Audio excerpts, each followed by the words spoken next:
Tabling of documents. I have the honor, pursuant to Section 66 of the Official Languages Act, to lay upon the table the annual report of the Commissioner of Official Languages covering the period from April 1st, 2012 to March 31st, 2013.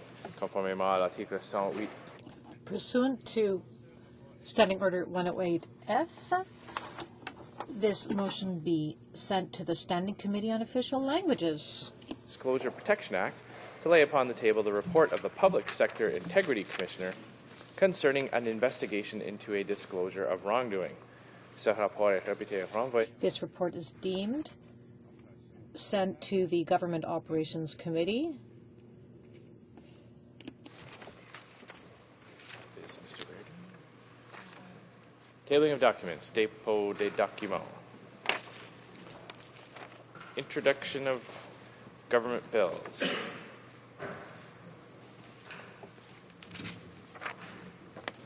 Mr. Nicholson for Mr. Fantino, seconded by Mr. Duncan, moves for leave to introduce a bill entitled An Act to Amend the Public Service Employment Act, Priority Hiring for Injured Veterans. This motion is deemed adopted.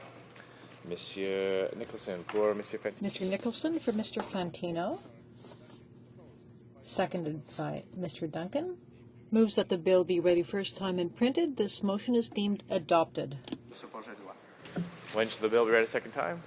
At the next sitting of the House. Statements by ministers, déclaration des ministres. Reports from interparliamentary delegations. Présentation de rapport de comité. Introduction. Presentation of committee reports. Monsieur Fortin, appuyé par Monsieur Bell. Mr. Fortin, seconded by Mr. Bellavance, asks for leave to table the bill entitled An Act to Amend the National Housing Act, Payment to Provinces. The motion is deemed adopted. The honourable member for HoC, Gaspésie-Matapédia. Thank you very much, Mr. Speaker. The bill would amend the National Housing Act to ensure that part of the non-distributed benefits of the Canada Mortgage and Housing Company, which are derived from its home loan insurance activities, be given to the provinces since there is a crying need for affordable social housing. The bill would limit the amount transferred from the CMHC to about 1% of its loan portfolio, according to guidelines issued by the Office of the Superintendent of Financial Institutions. These measures would ensure that any surplus contained in the reserve fund would go back to Quebec and the provinces so that they can invest the money to meet their housing needs. This new amount would, coming from the CMHC, would be added to programs already in place and would allow Quebec and the other provinces to maintain their current social housing stock and to develop and renew and transform their affordable social housing. Thank you, Mr. Speaker. Mr. Fortin, seconded by Mr. Bellavance, moves that the bill be now read a first time and be printed. This motion is deemed adopted. First reading of this bill, première lecture de ce projet de loi. When shall the bill be read a second time? At the next sitting of the House. Mr. Easter, seconded by Mr. Cuzner, moves for leave to introduce a bill entitled An Act to Establish the National Security Committee of Parliamentarians. This motion is deemed adopted. The honourable member for Malpeque. Thank you, Mr. Speaker. I rise to introduce a bill which, if passed, will establish the National Security Committee of Parliamentarians. I would note that this bill has been presented to this House on a number of occasions, beginning with Bill C-81 introduced by the then Liberal Minister of Public Safety. This legislation will ensure that Canada's intelligence gathering community has the kind of proactive oversight already in place in a number of world jurisdictions. This legislation, I believe, is required on an urgent basis. I would remind, Mr. Speaker, I'd remind the Minister of Justice and the Minister of State for Finance and the member for Tecumseh that they, on behalf of their respective parties, endorsed the National Security Committee of Parliamentarians in a 2004 report. So I would hope for this legislation would move forward on an urgent basis. Hear, hear. Mr. Easter, seconded by Mr. Cuzner, moves that the bill be now read a first time and be printed. This motion is deemed adopted. Première lecture de ce projet de loi. First reading. When shall the bill be read a second time? At the next sitting of the House. The Honourable President of the Treasury Board has something he wishes to say. Thank you, Mr. Speaker. I beg to inform the House that I have a message from His Excellency the Governor-General, signed by the Deputy Governor-General, Monsieur le Président. Mr. Speaker, a message from His Excellency the Governor-General with the signature of the Deputy Governor-General.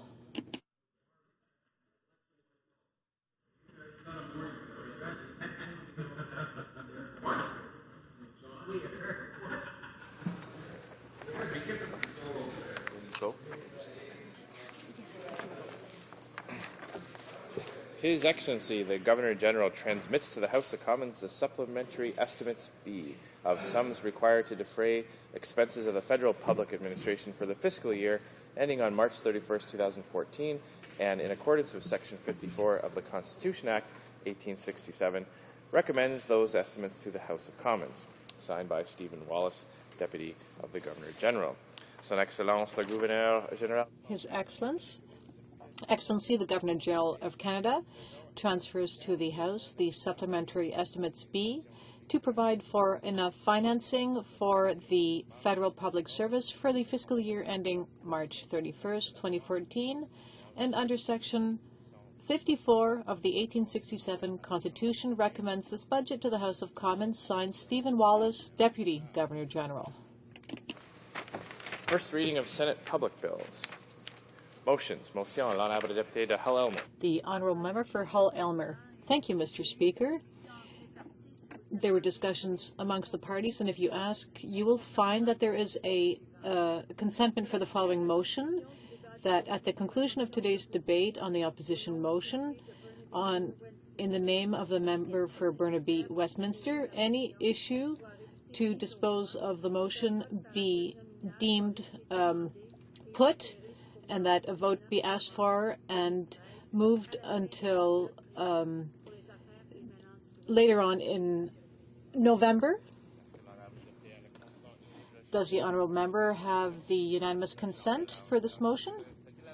Does it please the House to adopt the motion? Accordingly, it is adopted.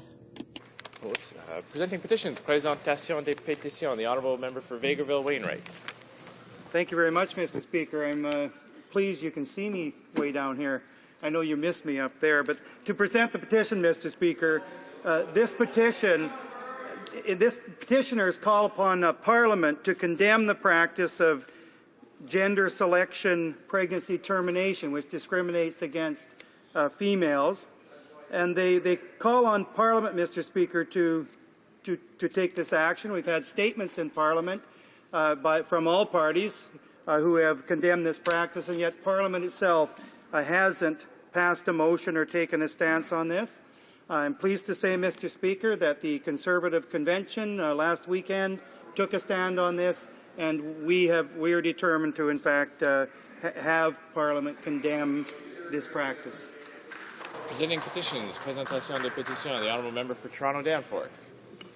Thank you, Mr. Speaker. I rise to present a petition addressing the homophobic laws recently adopted by Russia's Duma. Dozens and dozens of residents of Toronto Danforth and our neighbour Toronto Centre signed this petition at the Old Nick on the Danforth. They're calling on the Minister of Foreign Affairs to institute a visa ban for the Russian parliamentarians who originated these repressive laws that have so much potential not only to deepen hate, but also to give a green light to violence against the LGBTQ community. This visa ban request from the petitioners is supported by over 100 leading human rights organizations in Canada, and the petitioners specifically note that the New Democratic Party, the NDP, has requested the minister put this ban in place. I would end, Mr. Speaker, by noting that the visa ban measure was dismissively ridiculed on national news by the Liberal Party of Canada. Thank you, Mr. Speaker. The honourable member for Cape Breton-Canso. Thank you very much, Mr. Speaker, and I rise to present a petition today on behalf of hundreds of people in the industrial Cape Breton area that have signed this petition that are outraged at the closure of the Veterans Office in Sydney, one of 8 offices that are being closed across this country. And Sheldon McNeil, the president of Branch 3 Legion in Glace Bay, and Tom Kennedy put this petition together, Mr. Speaker. I think it sheds light on the fact that they're holding a huge rally on Saturday to voice their concern about the closure, and it's with great pride and support that I offer this petition on their behalf. Presenting petitions. Présentation des pétitions. Questions on the order paper. The Honourable Parliamentary Secretary to the Government House Leader. Thank you, Mr. Speaker. I ask that all questions be allowed to stand. Is that agreed? Agreed and so ordered. Orders of the day. Order du jour. Ordre émanant du gouvernement, travaux des subsides. Government orders, business of supply. On the Keystone XL pipeline. Keystone XL pipeline would intensify the export of unprocessed raw bitumen and would export more than 40,000 well-paying Canadian jobs and is therefore not in Canada's best interest. Debate. The honourable member for Burnaby, New Westminster. Well, thank you very much, Mr. Speaker. I'm very pleased to rise in the House to speak to this motion. I'd like to just preface my remarks by talking a bit about my past, Mr. Speaker. As you well know, I used to work in one of the now closed oil refineries in this country, the Shelburne refinery in Burnaby, British Columbia. And as a result of that, having worked with oil, having had as part of my job cleaning out the oil tanks that were there at the Shelburne refinery, I've developed a very healthy respect for that substance. Now, Mr. Speaker, as you're aware, when you're cleaning out oil tanks, you need oxygen tanks, you need full safety equipment. If the safety equipment malfunctions, or if the oxygen tanks run out, you're not around anymore, Mr. Speaker. So that degree of danger and that healthy respect for a substance that can bring some benefit, but of course as well can bring some danger, is something that I'd like to bring to the debate. I'd like to say as well, just to start off, Mr. Speaker, that when we're talking today, we're talking about Keystone, of course, and value-added jobs. We're also talking, though, about this government's lack of action on climate change and the environment. Mr. Speaker, that's part of the ongoing narrative. And as President Obama said so well, and he's looking at Keystone, he said that this government, this Conservative government, simply has to start taking environmental measures.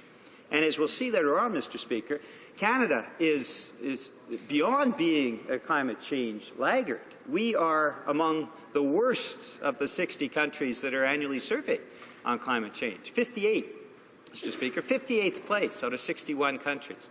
I mean, it shows an appalling lack of leadership and an appalling lack of responsibility by the part of this government. So there are environmental issues that we'll be bringing to the fore throughout the course of today when we're debating this issue. There's also the economic issues that I'll come back to in a moment, and of course safety issues, Mr. Speaker. One of the things that I'll be pointing out in my 20 minutes is to talk about the fact that under the Conservatives, it's not only increasing danger in our railway system, and that has been sadly and tragically underscored by the appalling devastation in Lac-Mégantic. Mr. Speaker, in pipeline management as well, under this Conservative government, we have seen a steadily increasing number of pipeline leaks and pipeline spills. In fact, a doubling over the last few years on this Conservative watch. So when we're talking about the issue of Keystone, we're talking about value-added jobs, of course, but we're also talking about a complete abdication of responsibility by this government on the environment and on climate change, and also on pipeline safety. And I think those are important issues to bring to the fore. Now, Mr. Speaker, I referenced earlier that I'm a refinery worker. I also would like to just flag that on natural resources issues generally, this Conservative government has been appallingly bad. Mr. Speaker, I represent the riding of Burnaby, New Westminster. And as an elected representative there, many of my friends, I went to high school in New Westminster, the New Westminster Secondary School, HIACS, and my friends after high school went into the softwood lumber industry. Well, Mr. Speaker, they worked at the three plants that existed there, Interfor, Canfor, Western Forest Products in New Westminster. Hundreds of good, well-paying jobs, thousands of indirect jobs that depended on the softwood industry. And all of that was eviscerated and evaporated overnight, Mr. Speaker, when this government irresponsibly signed the softwood lumber agreement, the softwood lumber sellout.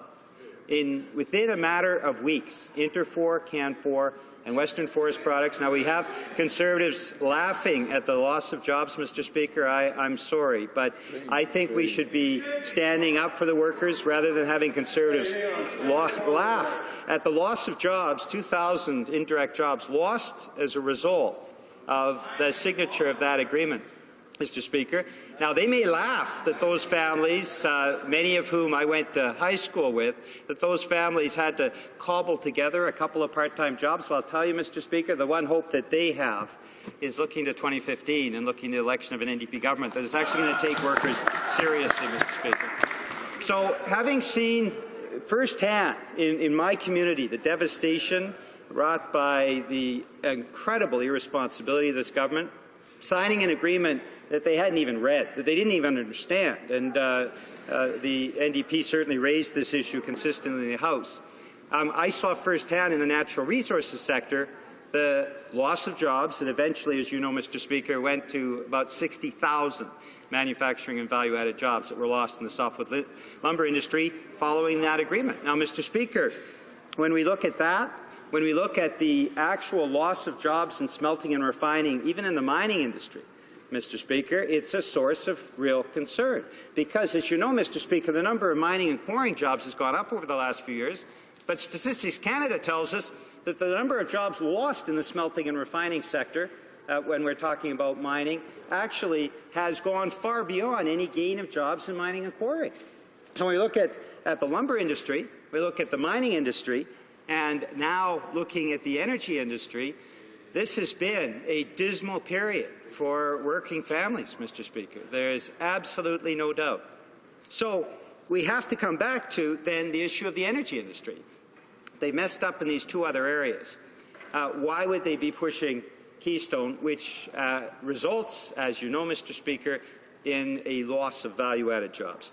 Now, Mr. Speaker, I'll start off by saying two things, two undeniable facts, and a third one that really impacts on Canadian working families.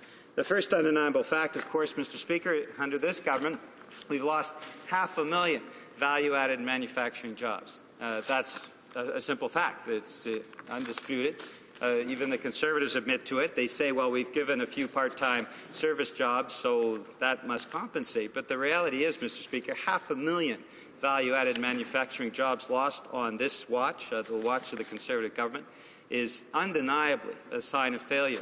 Secondly, Mr. Speaker, it's our current account deficit, because what we're doing increasingly, Mr. Speaker, is actually exporting raw materials and importing the value-added products and the manufacturing products overseas. Now, in 2011, that deficit on current accounts was $49 billion, Mr. Speaker, and it gets worse. Last year, it went to $62 billion. Now, that is a record. We've never had a deficit that large in our nation's history. And that, of course, is directly related to this government's failure on value-added jobs. It's failure to understand that you actually need coherent policies. You actually need to put in place those policies to ensure that Canadians actually get to work. Now, Mr. Speaker, the third point that I'd like to make, and the third undeniable statistic, is that the working families across this country, so many of whom are represented by NDP MPs in this Parliament, are now struggling under a record debt load. Like a debt load, a burden that we have never seen in our history, Mr. Speaker. It's actually highest in Alberta. And so those working families that are struggling under a burden of massive debt because they have seen a real erosion in real income at the same time as expenses continue to climb is something that is extremely germane to this debate.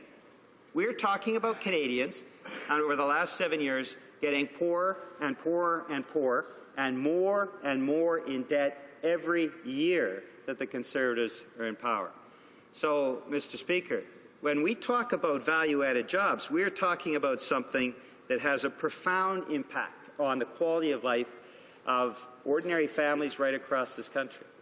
So, here we have failure of the Conservative government in a whole range of sectors, failure to create value-added jobs, failure to create manufacturing jobs, crippling debt loads, and a current account deficit that is by far the worst that we've ever had in our history. And what is this Conservative government's solution to all of the problems that they have inflicted on Canadians over the last 7 years? Well, their solution seems to be, Mr. Speaker, to move to raw bitumen exports. That somehow that will address what has been chronic mismanagement of the nation's economy for ordinary working people, the families that simply are working with a lower quality of life than what they had before. Well, Mr. Speaker, then you have to look at what the actual impacts are of this strategy for raw bitumen export. And that brings us back to the issue of Keystone. And I'd like to start, Mr. Speaker, in speaking about Keystone, in citing some of the Albertans who have raised real concerns about what the impact is of the Keystone pipeline. We're talking about a pipeline that exports raw bitumen out of the country. And what have some Albertans said about what this actually means in terms of of good, well-paying, value-added jobs. Well, former Alberta Premier Ed Stelmach, who certainly seemed to understand that issue, said the following, and it's important to, I'll say this quote slowly because it's important to read into the record, Mr. Speaker. Shipping raw bitumen is like scraping off the topsoil, selling it, and then passing the farm on to the next generation. That's what Ed Stelmach said in 2006. I'll repeat that, Mr. Speaker. It's shipping raw bitumen is like scraping off the topsoil, selling it, and then passing the farm on to the next generation. That's really what we're talking about here. We're not talking about creating value-added jobs. We're talking about scraping off that topsoil and then sending to the next generation a farm where there's no topsoil left. So we have basically gone through the resource. We haven't gotten the value-added jobs that should be coming with that. And yet, at the same time, we have a government that is absolutely obsessed with the idea that that is the only way for Canadians to prosper. Well, obviously, if that type of approach hasn't worked in a whole range of other sectors, Ed Stelmach is absolutely bang on in saying that this is not an appropriate response of any government that actually wants to create well-meaning value-added jobs. Now, Gil McGowan, who's president of the Alberta Federation of Labour, said the following about Keystone. What we fear is that the consequence of this particular action will be to deny Albertans literally thousands of high-paying, long-term jobs in upgraders and refineries. Every barrel of bitumen shipped down the Keystone pipeline or other similar proposed pipelines is a barrel of oil no longer available for value-added production and job creation here in Canada.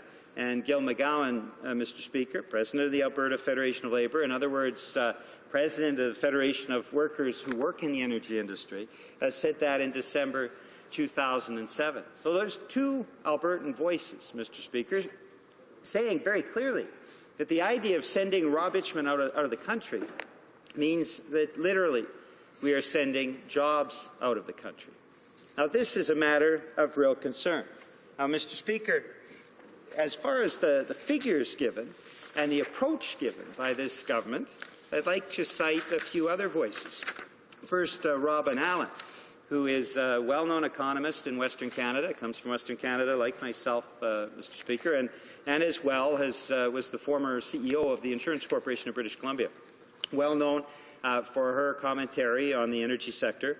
And what she said was the following, that chopping local downstream expansion projects, in other words, not having value added, but looking to export raw bitumen, that chopping local downstream expansion projects breaks the value-added chain.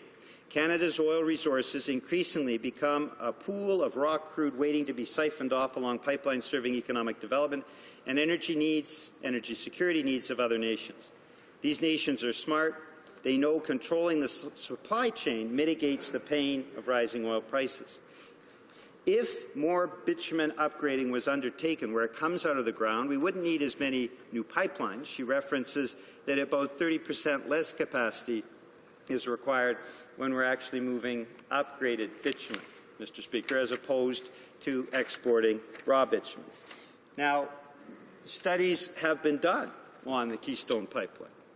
Infometrica, in 2006, studied the issue of exports of raw bitumen and came to the following conclusion of the following economic analysis, that at a rate of 400,000 barrels per day of export of raw bitumen, 18,000 jobs are lost.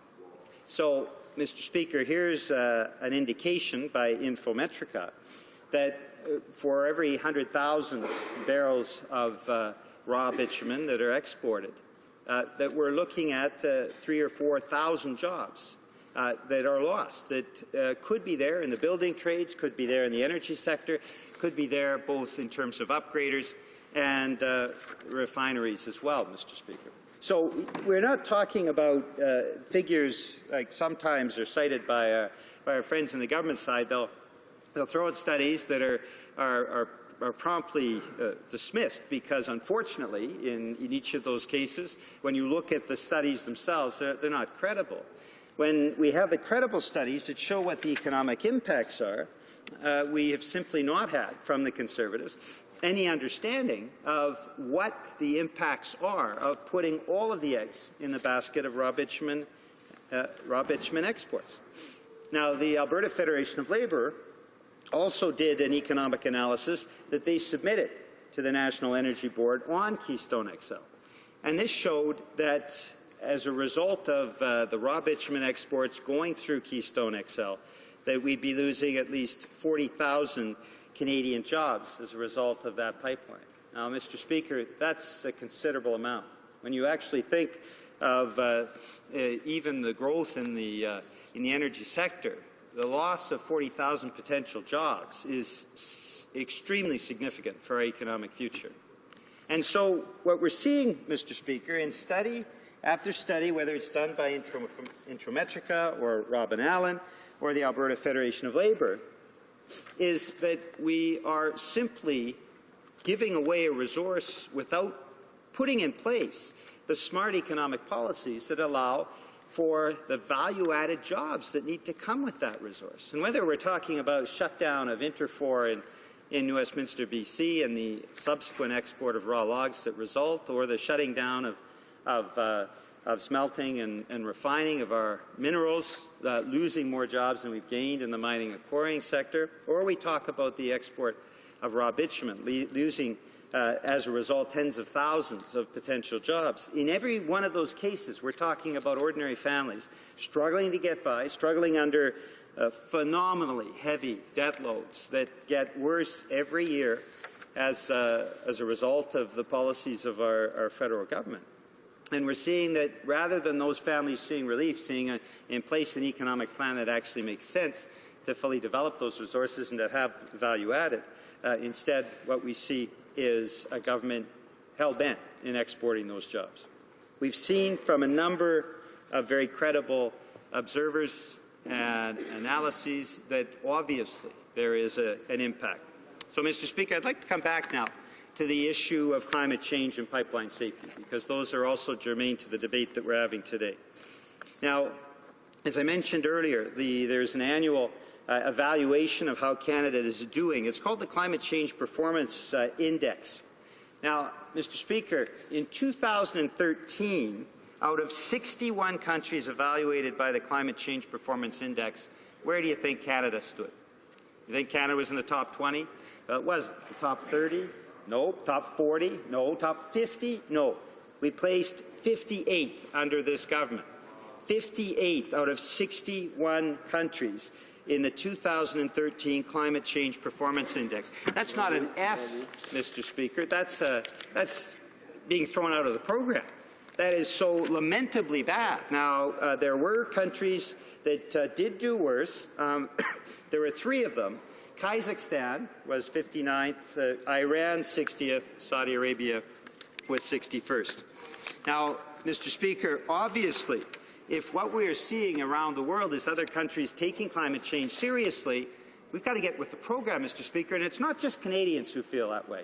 President Obama referenced this in connection with Keystone. He said very clearly that Canada, being a climate change laggard, actually had to start taking very concrete action on climate change and the environment. And President Obama could not have been more clear. So if Keystone is not approved, it is as a result of the failure of this government to take any sort of action on the environment and climate change. Being 58th in the world clearly shows that. Now, Mr. Speaker, as I also mentioned, in terms of pipeline safety, we've seen a doubling of the number of spills across Canada. That is of increasing concern to Canadians. So, Mr. Speaker, it's very clear to us. We believe, and our leader, the member from Outremont, leader of the official opposition, has said repeatedly, we need to put in place a national energy strategy. We need to ensure value-added production in this country. We need to ensure that we have the top levels of pipeline safety, take action on climate change, of course, but also take action on the environment. And, Mr. Speaker, we need to start transitioning to clean energy. There's $1 trillion market worldwide. That's going to double over the next decade. Canada gets very little of that. In fact, in very real terms, the hundreds of thousands of new jobs that are coming from clean energy simply are not reflected in the Canadian economy. So, folks across the country who are looking in 2015 for real leadership can look for the NDP to put in place that national energy strategy in cooperation with the provinces that will actually bring those value-added jobs and those clean energy jobs for all Canadians. Thank you, Mr. Speaker. Questions and comments? Question commentaire. The honourable member for Newmarket Aurora. Thank you, Mr. Speaker, and I listened to my colleague quite carefully on his comments on climate change. My question is very simple. I wonder if he could table in this House the number of flights he's taken back and forth across the country this year, and when is his flight, either tonight or tomorrow? The honourable member for Burnaby, New Westminster.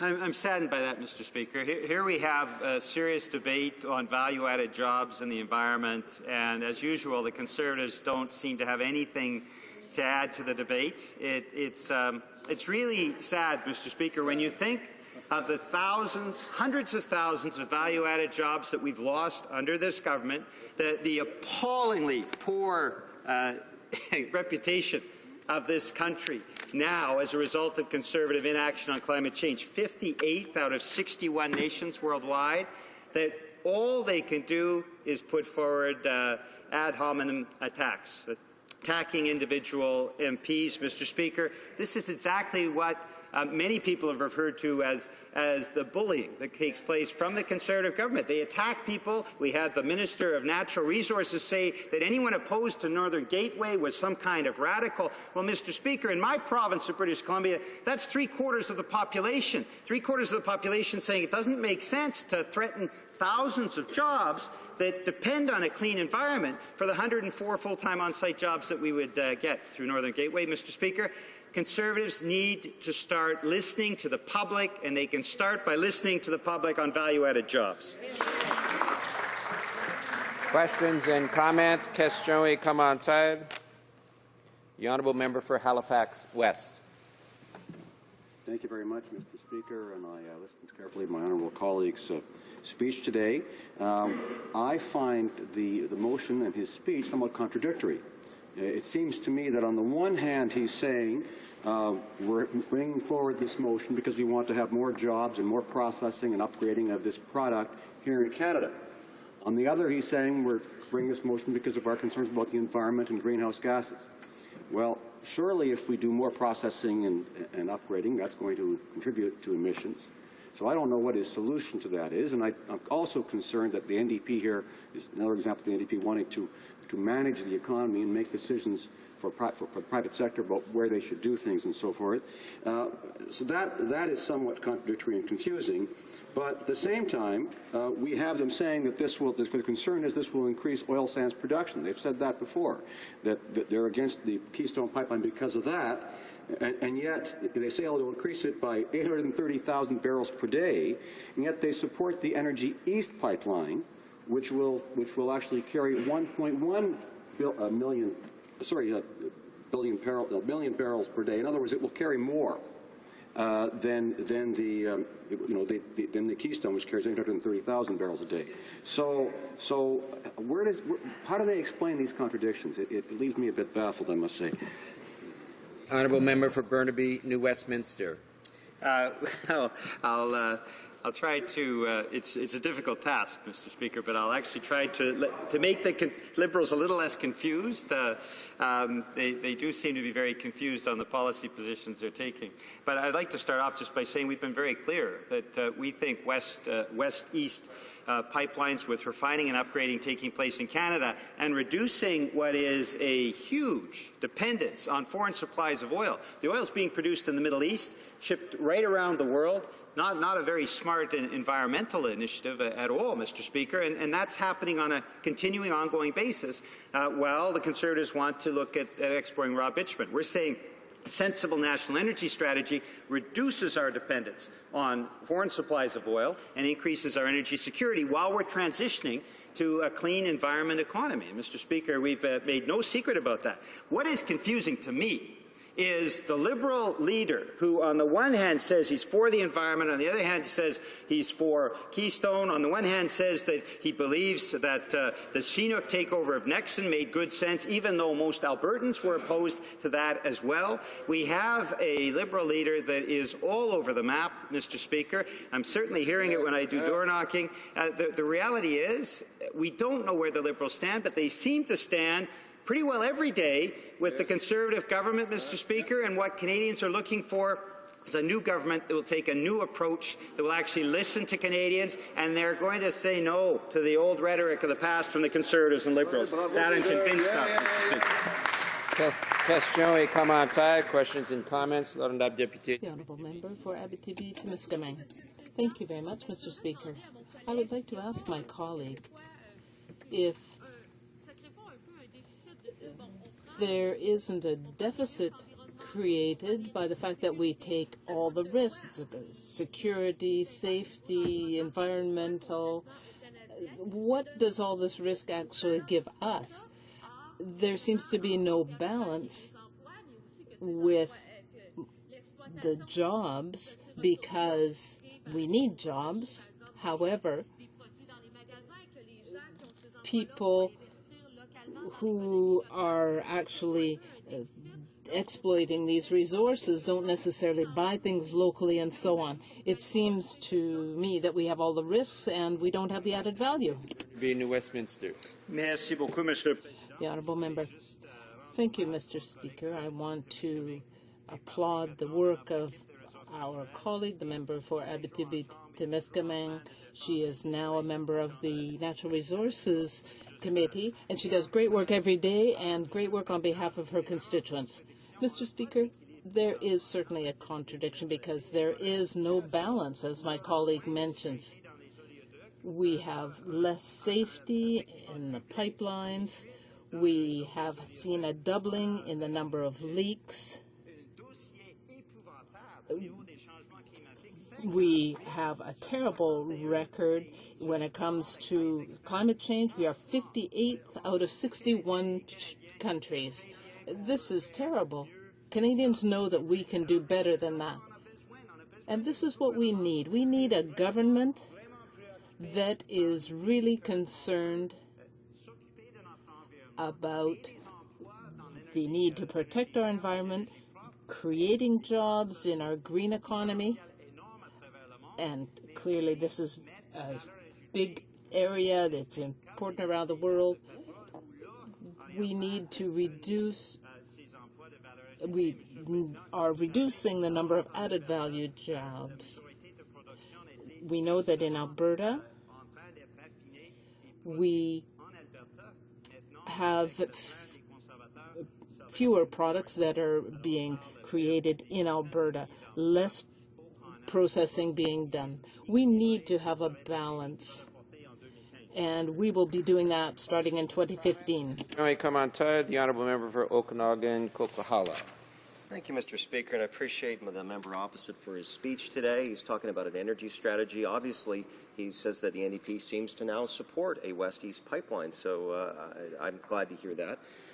In that case, Mr. Speaker, I would ask the honourable member if he would be then supporting Bill C-3, an act to enact the Aviation Industry Indemnity Act, et cetera, particularly on Part 5, which amends the Canada Shipping Act 2001 to introduce new requirements for operators of oil handling facilities, including they're required to notify the Minister of their operations plans to the Minister. Mr. Speaker, this is an area of regulation that does need to be increased. We want to have sensible policies to make sure that we do have a strong energy security plan going forward. So I'd ask, will he support that bill, and will his party support that bill, because it is very reasonable?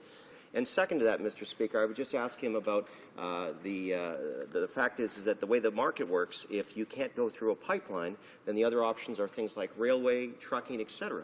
And does he understand that by opposing all pipelines that goes north-south or that would go to international waters, he's actually putting that product to other lines that are not as safe as pipelines. And I just ask him to think of those things, because most trains go right outside streams and lakes, Mr. Speaker. I just want to see, has he considered that, and has he considered the fact that the methods the NDP is using right now will actually cause more challenges for our product environmentally. Thank you, Mr. Speaker.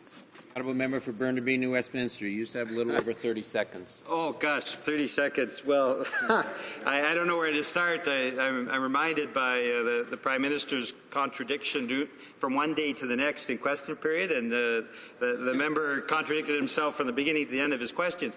Basically, this is the reality, Mr. Speaker. On the west coast of British Columbia, and the members should know that, this government has closed the Kitsilano Coast Guard Station. It shut down the Marine Traffic Control Centre. It shut down the Emergency Oil Spill Response Centre, and they held a press conference to say, oh, we're going to do something about security. And you know, Mr. Speaker, the rescue vessel that they had for the press conference ran aground. This is a government of Keystone Cops, but they're putting the coast of British Columbia at risk, and they're putting the lives of British Columbians at risk, and we won't stand for it. We're going to keep standing up for British Columbia.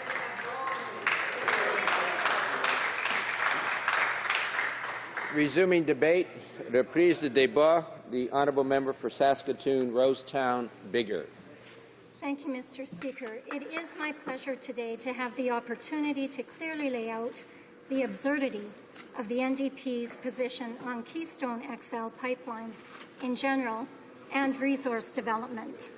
I'm hoping that we may finally receive a clear and consistent statement from the NDP on their anti-development agenda.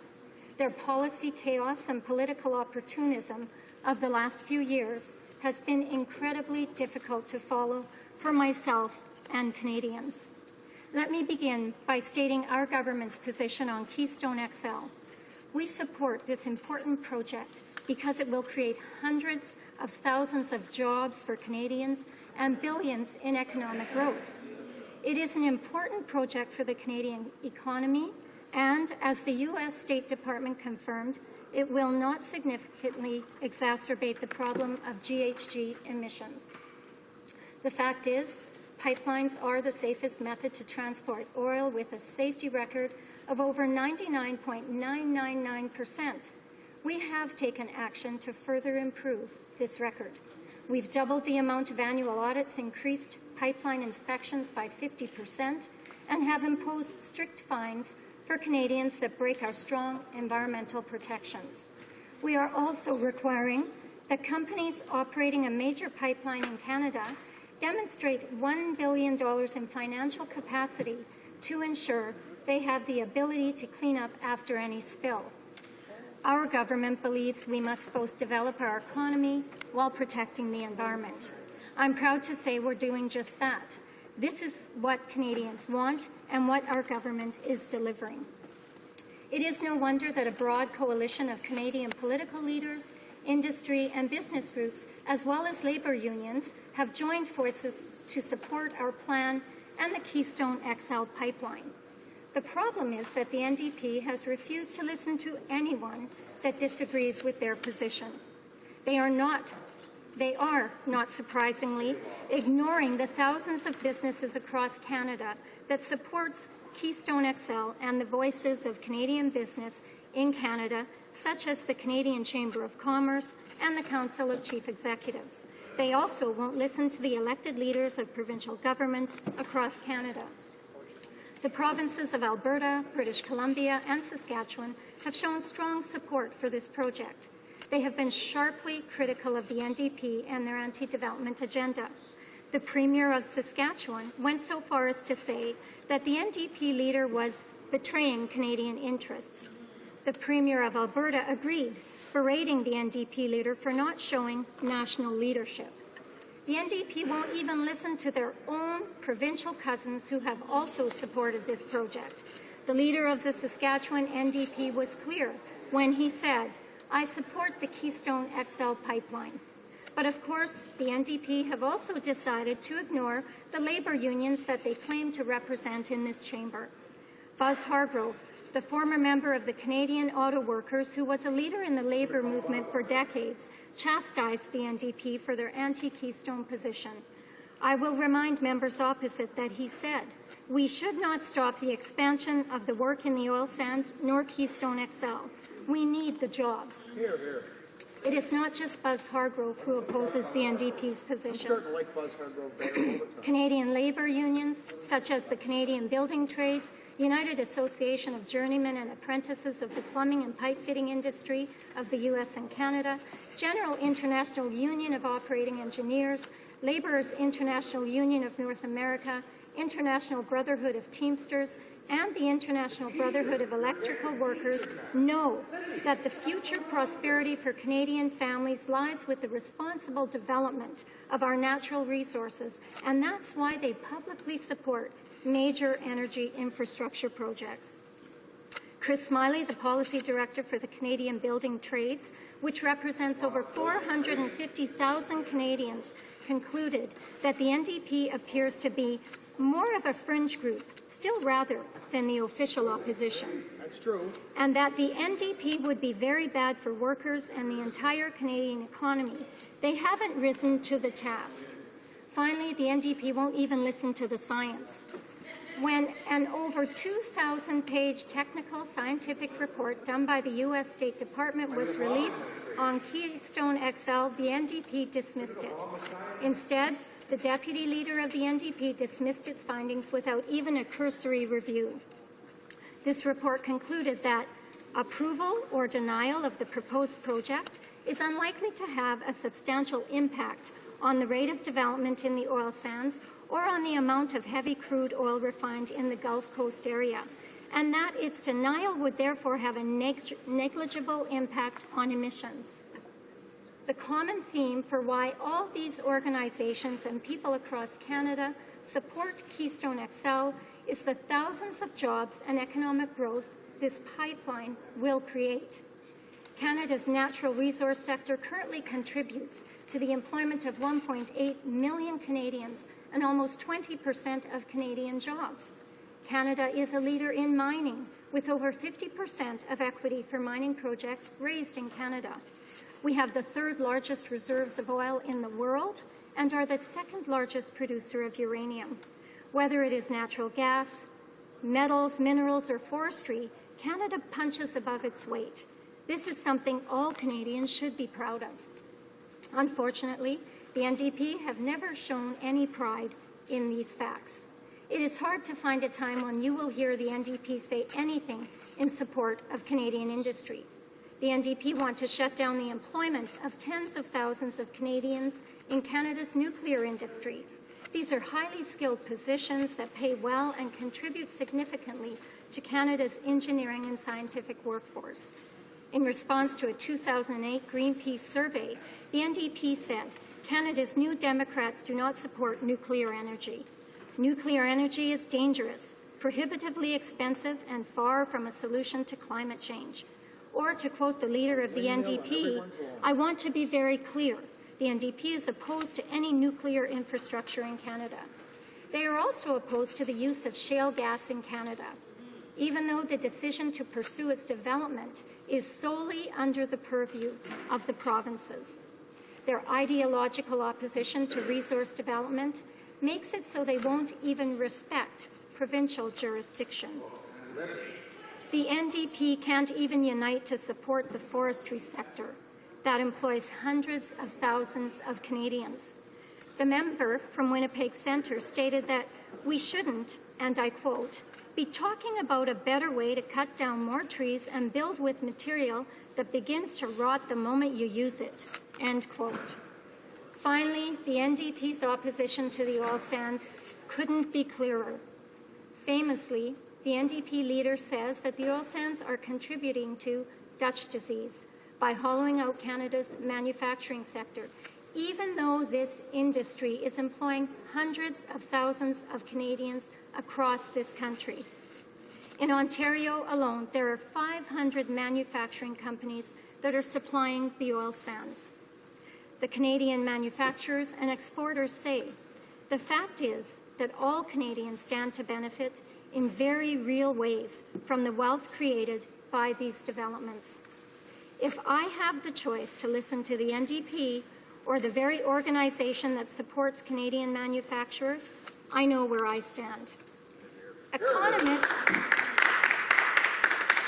Economists across the country, including our former Governor of the Bank of Canada, have all debunked this myth. The NDP, though, refused to listen. This blatant disregard for the benefit of the oil sands is not surprising.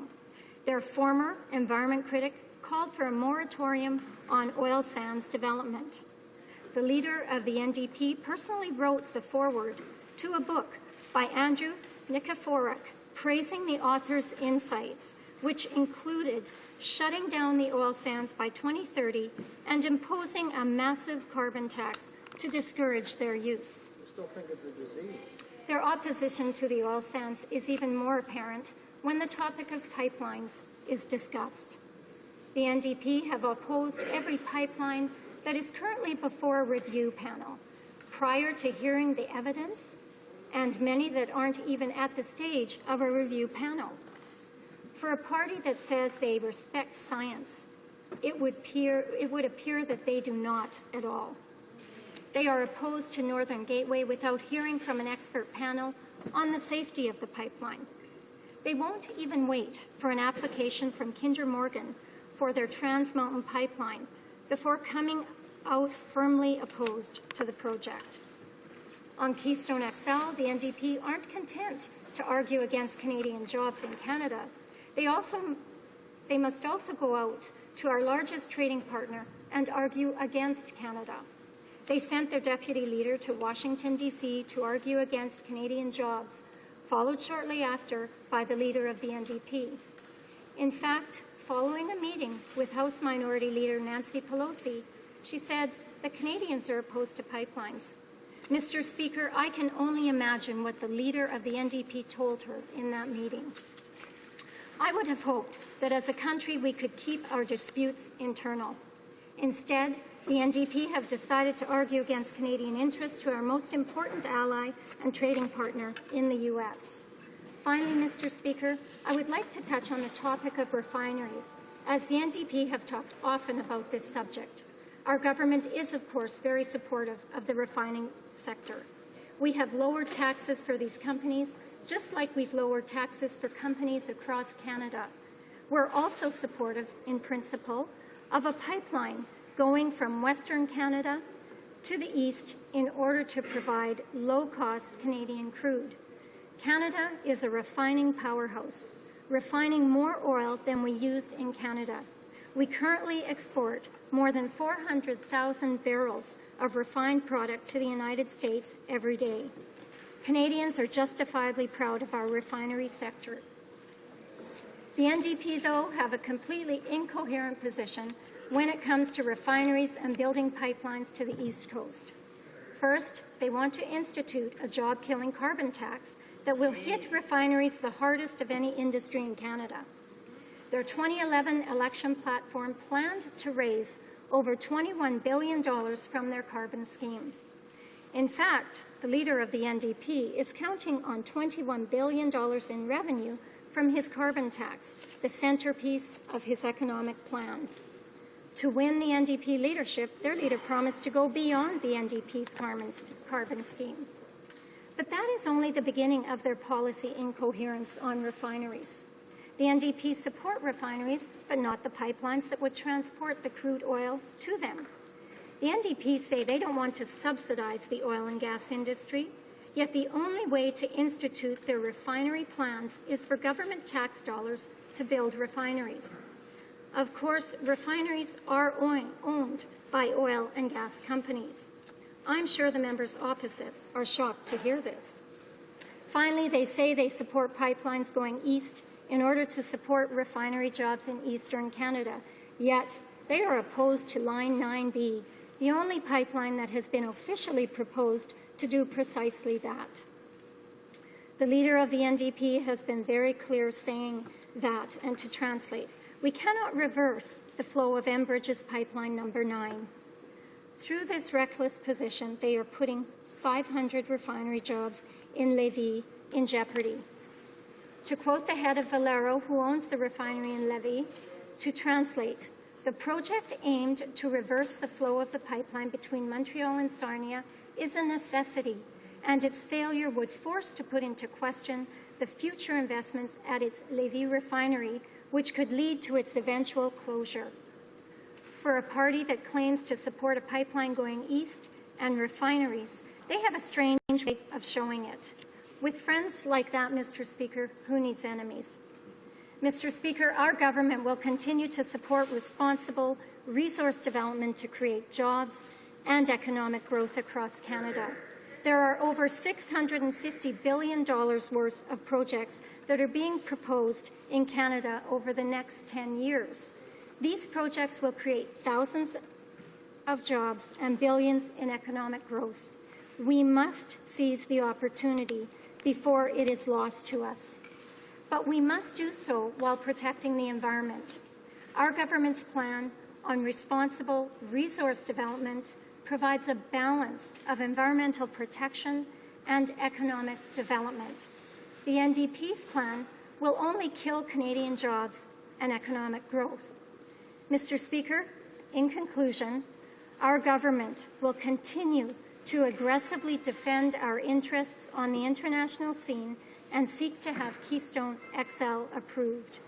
We will not apologize for defending Canadian jobs and can only hope that the NDP will do the same. Thank you, Mr. Speaker.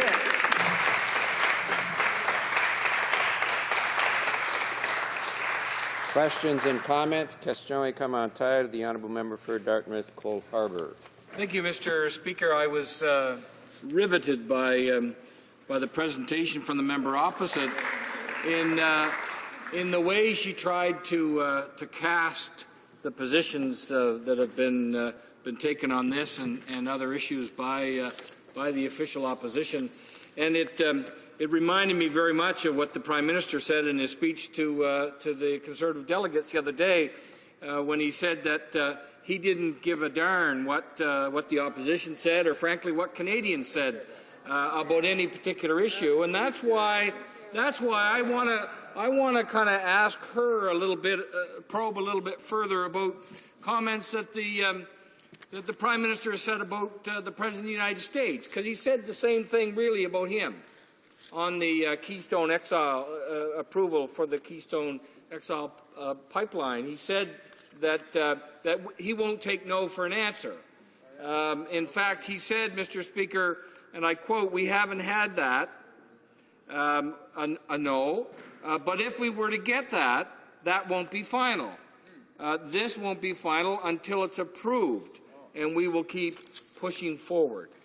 I want to ask that member, Mr. Speaker, if she would explain to us why it is that the Prime Minister of Canada would be so outspoken and so irreverent that he would speak in these terms to the elected leader of the United States of America on an issue that is within the boundaries of that country.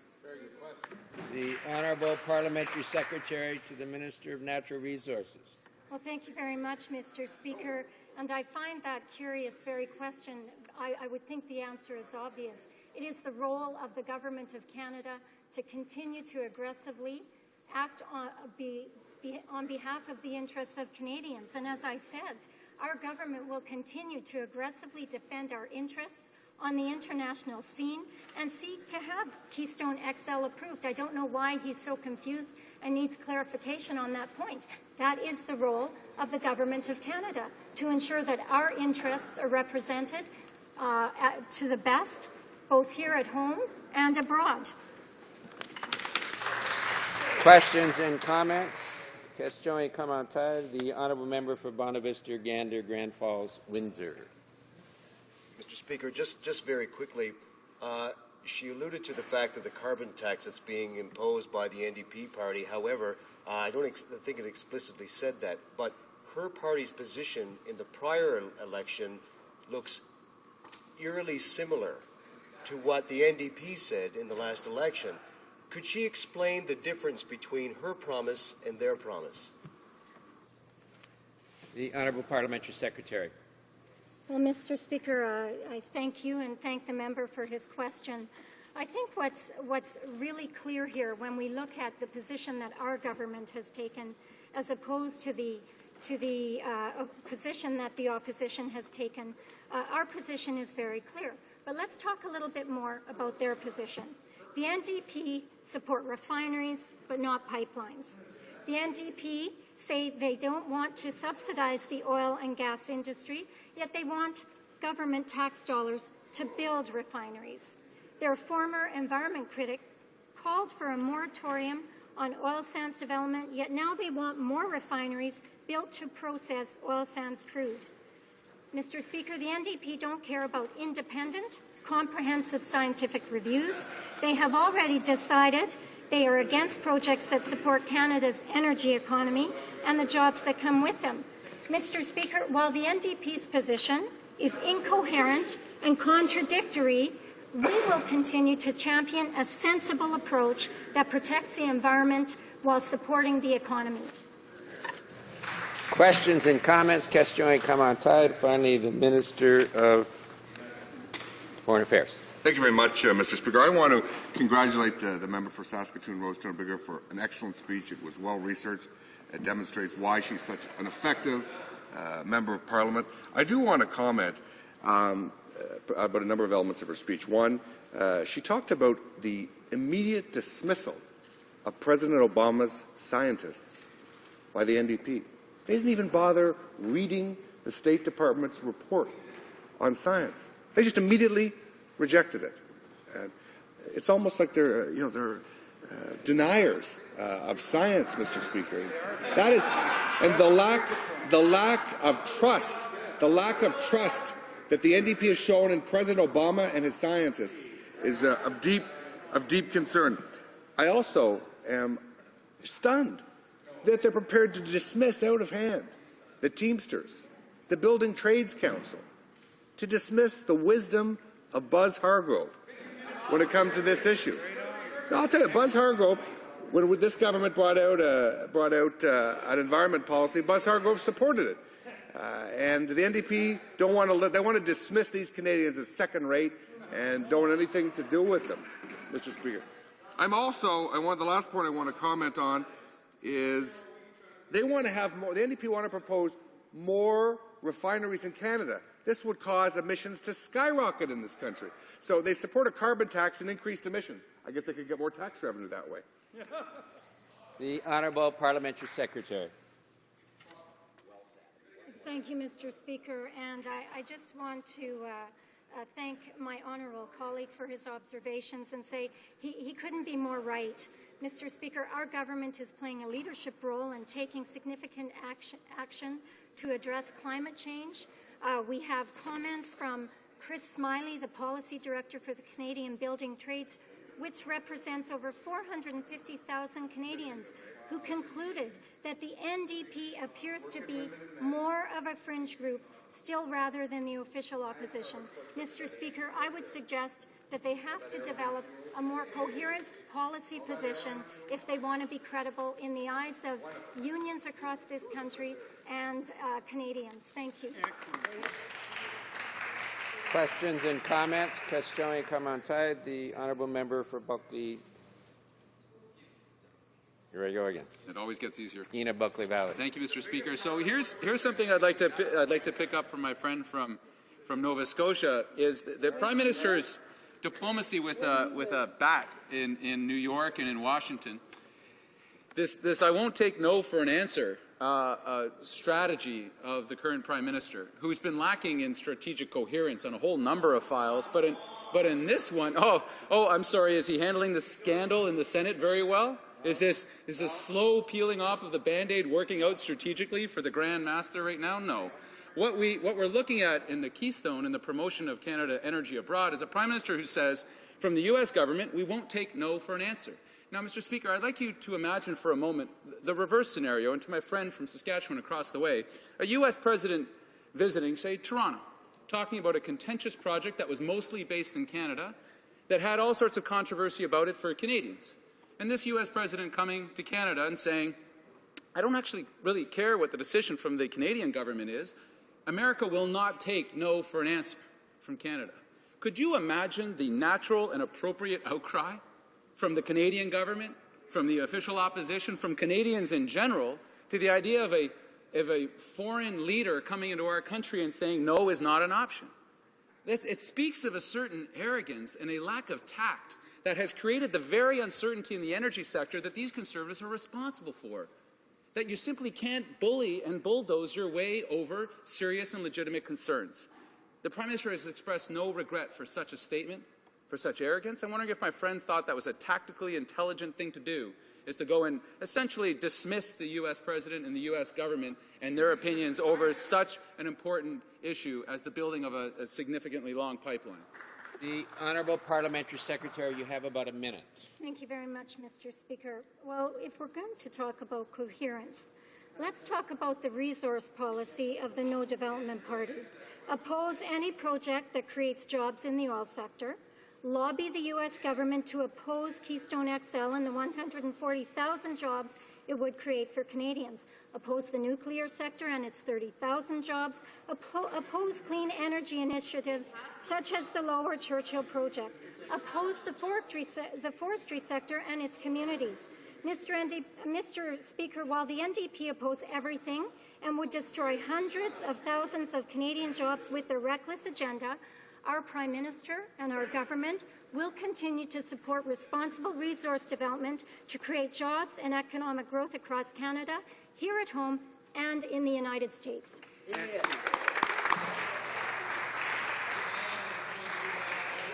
Resuming debate, reprise de débat, the Honourable Member for Halifax West. Merci beaucoup, Monsieur le Président. Je suis très content de me lever. Thank you very much, Mr. Speaker. I'm very pleased to contribute to this debate on the NDP motion because the Liberals recognize the importance of a national energy strategy. As Ms. Redford, the Premier of Alberta, said, it is important for our economy, for job creation, for the future of our middle class.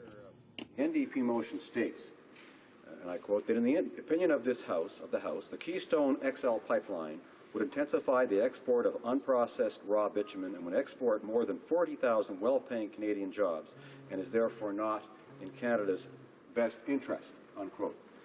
Mr. Speaker, I don't think Canadians will be surprised by this motion from the NDP, but they'll be disappointed yet again by a lack of commitment to natural resources development and the creation, most importantly, of economic opportunities.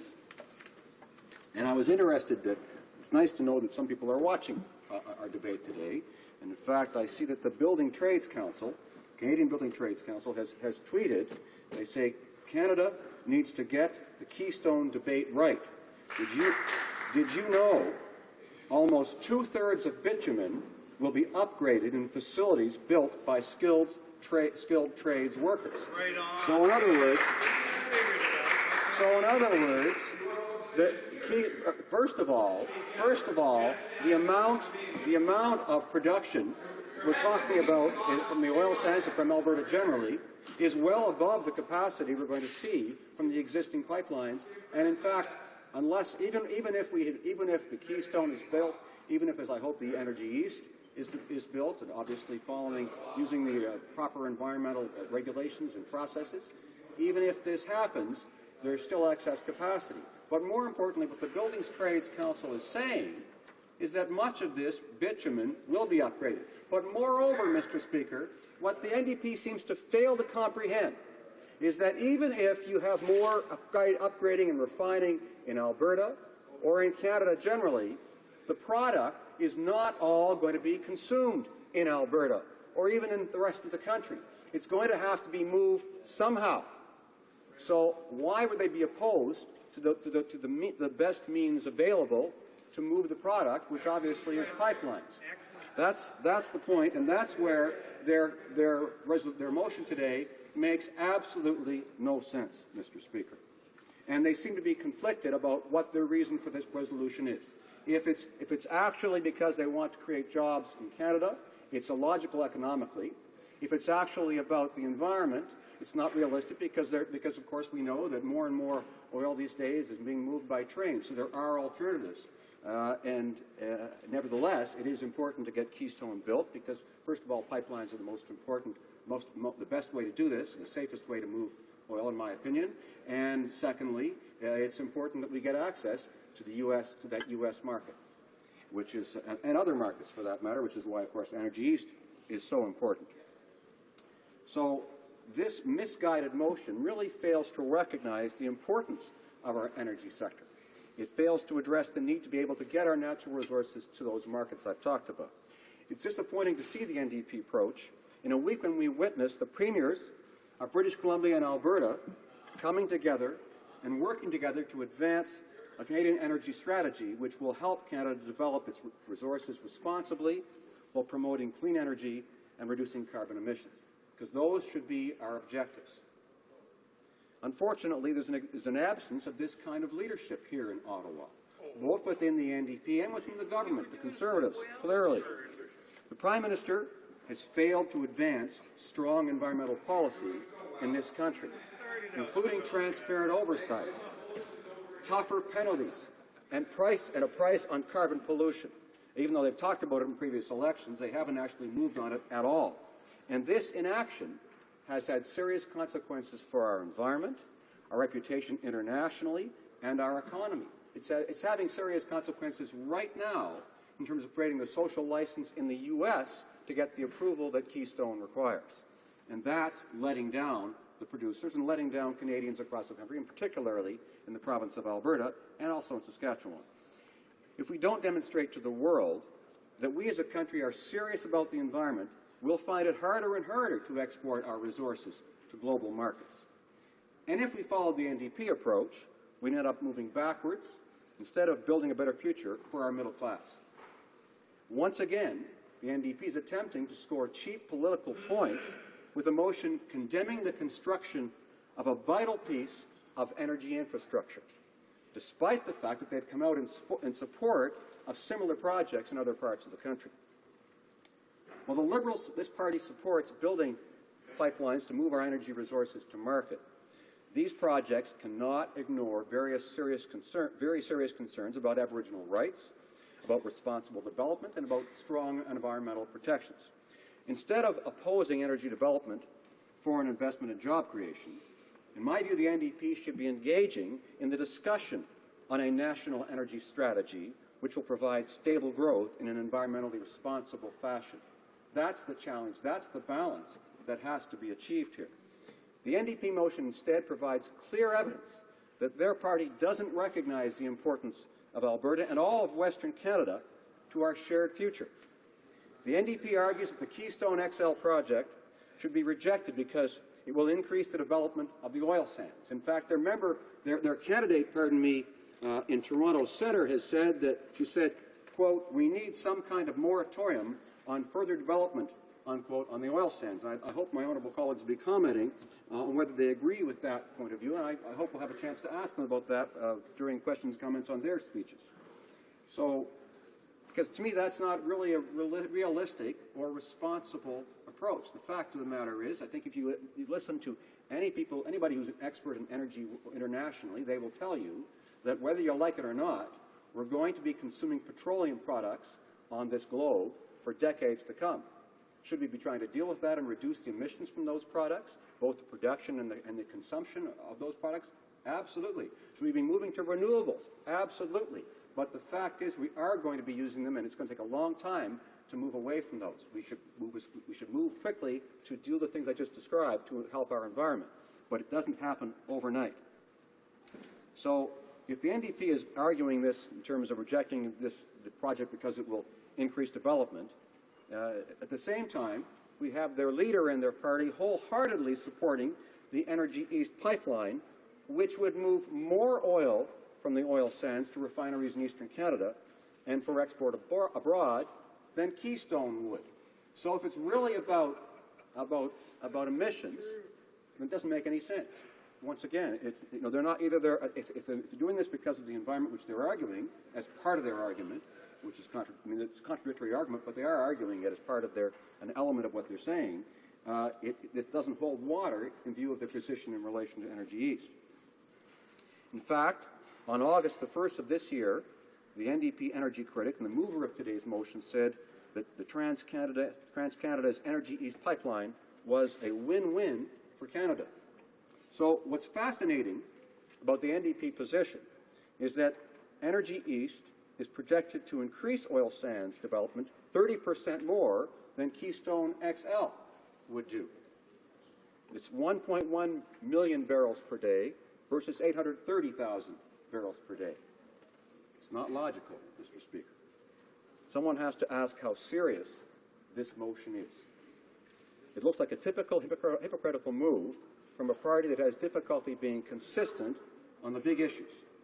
Just like the Conservatives, the NDP leader and his party do not understand the job of the Prime Minister is to open up markets abroad for Canadian resources and help create Canadian jobs, and to help create a responsible and sustainable way to get those resources to those markets. Even the NDP leader's provincial counterparts do not support his position on Keystone. In September of 2013, Saskatchewan, we know the history of the NDP party in Saskatchewan is deep and rich, and I respect that, but Saskatchewan NDP leader Cam Broughton soundly rejected the federal party's stance on the pipeline and noted that approval of the Keystone XL project was in the best interests of Saskatchewan.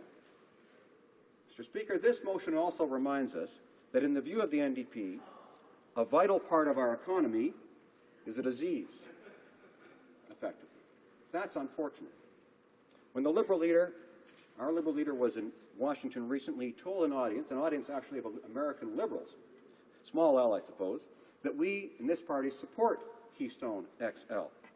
We support Keystone because, having examined the facts and accepting the judgment of the National Energy Board, we know it's in the national interest.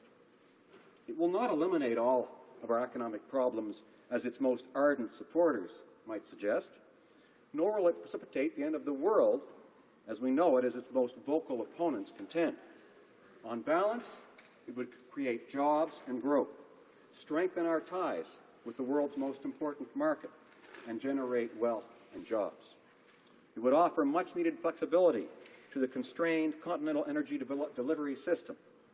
Most of all, it's in keeping with what I believe is the fundamental role of the Government of Canada, to open up markets abroad for Canadian resources and thereby to create jobs for Canadians and help provide better lives for our people, which is what we're here for. And to help create responsible and sustainable ways to get those resources to those markets.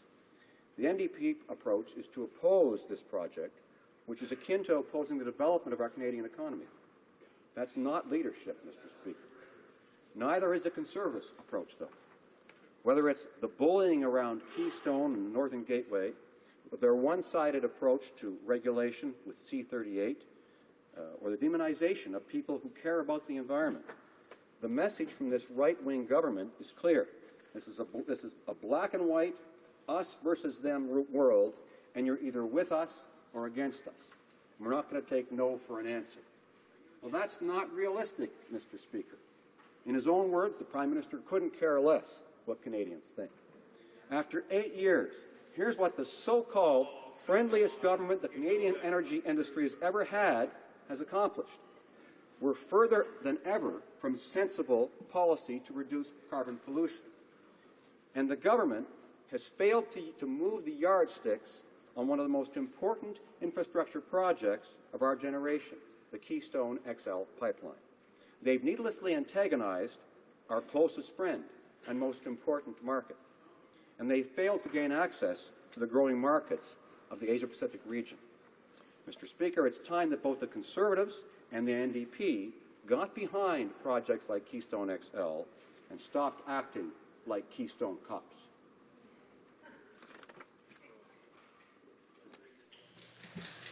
Questions and comments? Question et commentaire.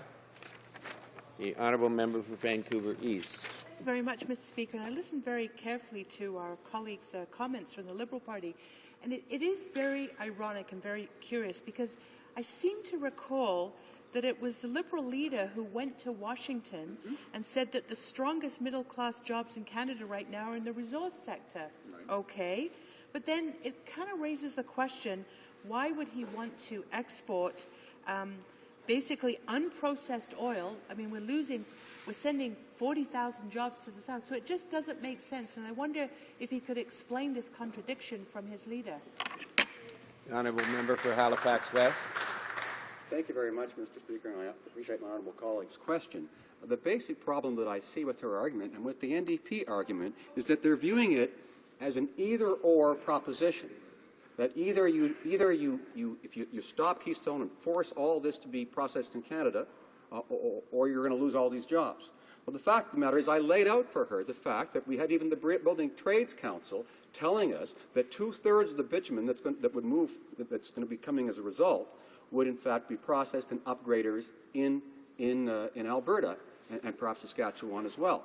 I also talked about the fact that even if you do refine or upgrade more of it in Canada, you still have to move it because you still have to move the resulting product because we're not going to consume all of it in Canada. We're talking about how we get the product to markets around the world.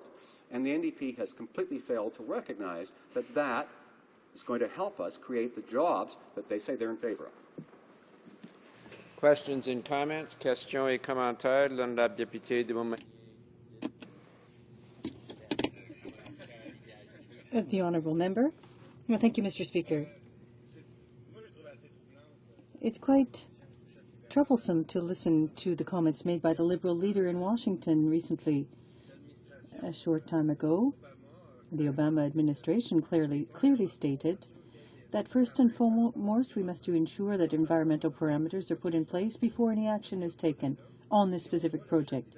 And the Liberal leader subsequently went down to support the project without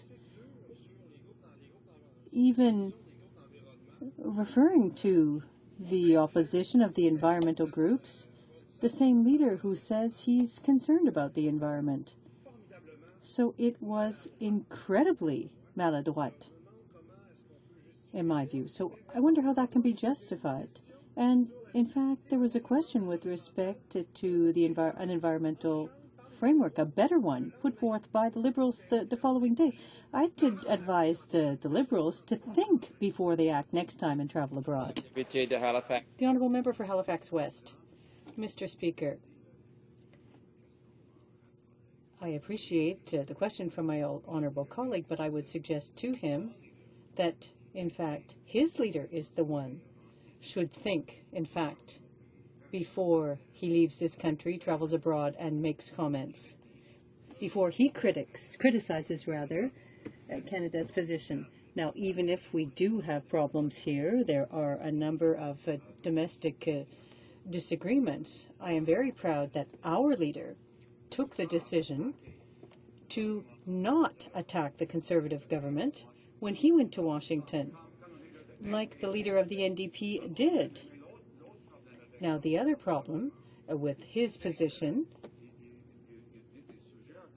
is that on one hand, he's suggesting that there's a need to reduce development of the oil sands, but at the same time, they want to have jobs created from the development and the exploitation of these resources. It seems to me that they can't have both. They need to choose one. Questions and comments.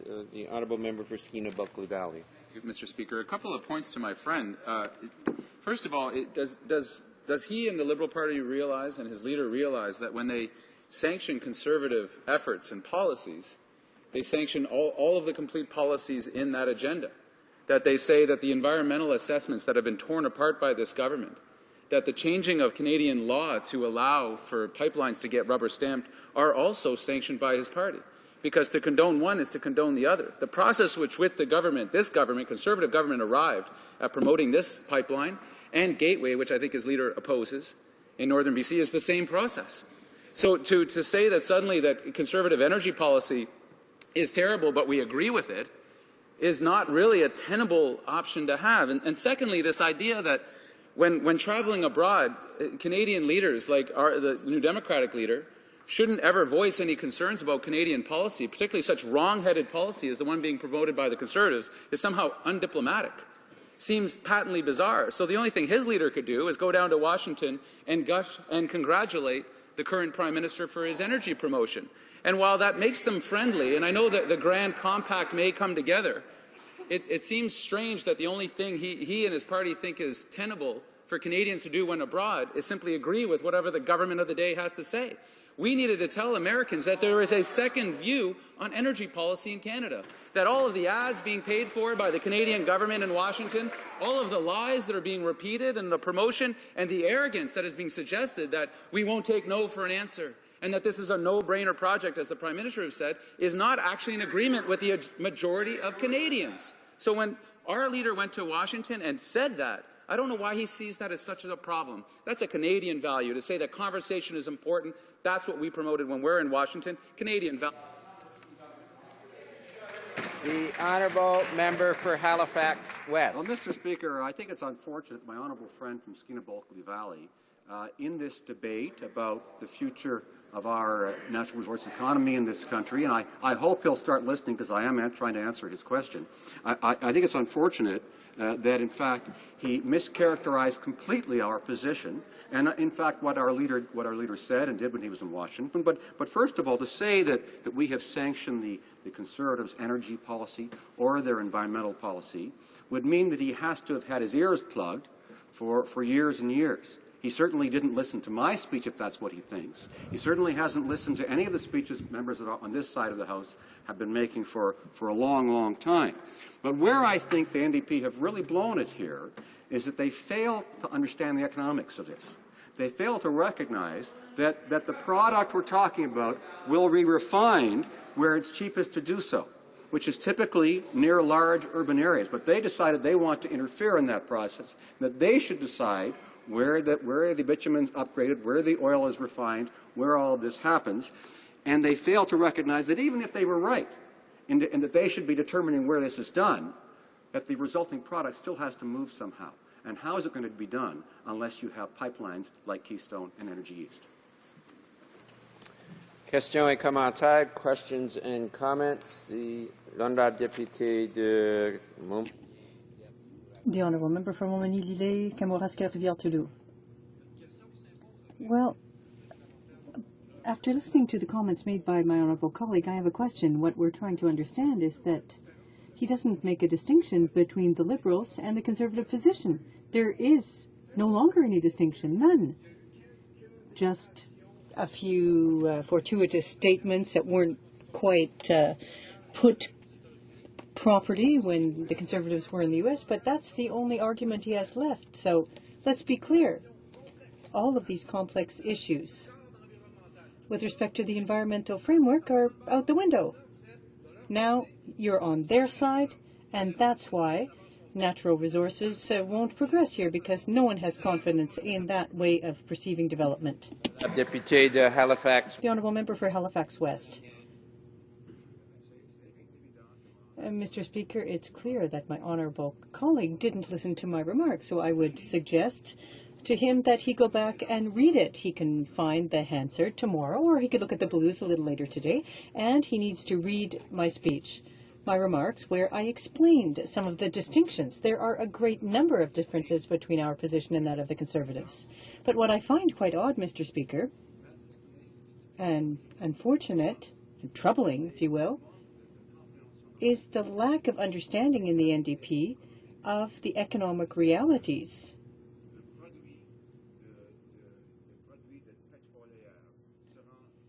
These petroleum products will be refined where the costs are lower. Now, there is some refining in Alberta. However, the NDP seems to think that if they were to form a government one day, they would make decisions with respect to where the refining would take place. That makes no sense. We know all about what has happened in the former Soviet Union, elsewhere where they've tried to control development and economic development. It doesn't work well. But refining the product in its entirety here in Canada isn't realistic. And we need a way, even after it's refined, of moving it. Moving the product. Resuming debate. Resuming debate. L'honorable député de Laurier-Sainte-Marie. The honourable member for Laurier-Sainte-Marie.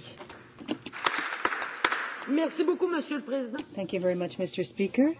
I'd like to start by saying that I'll be sharing my time with my colleague and dear friend, the member for Ottawa Centre.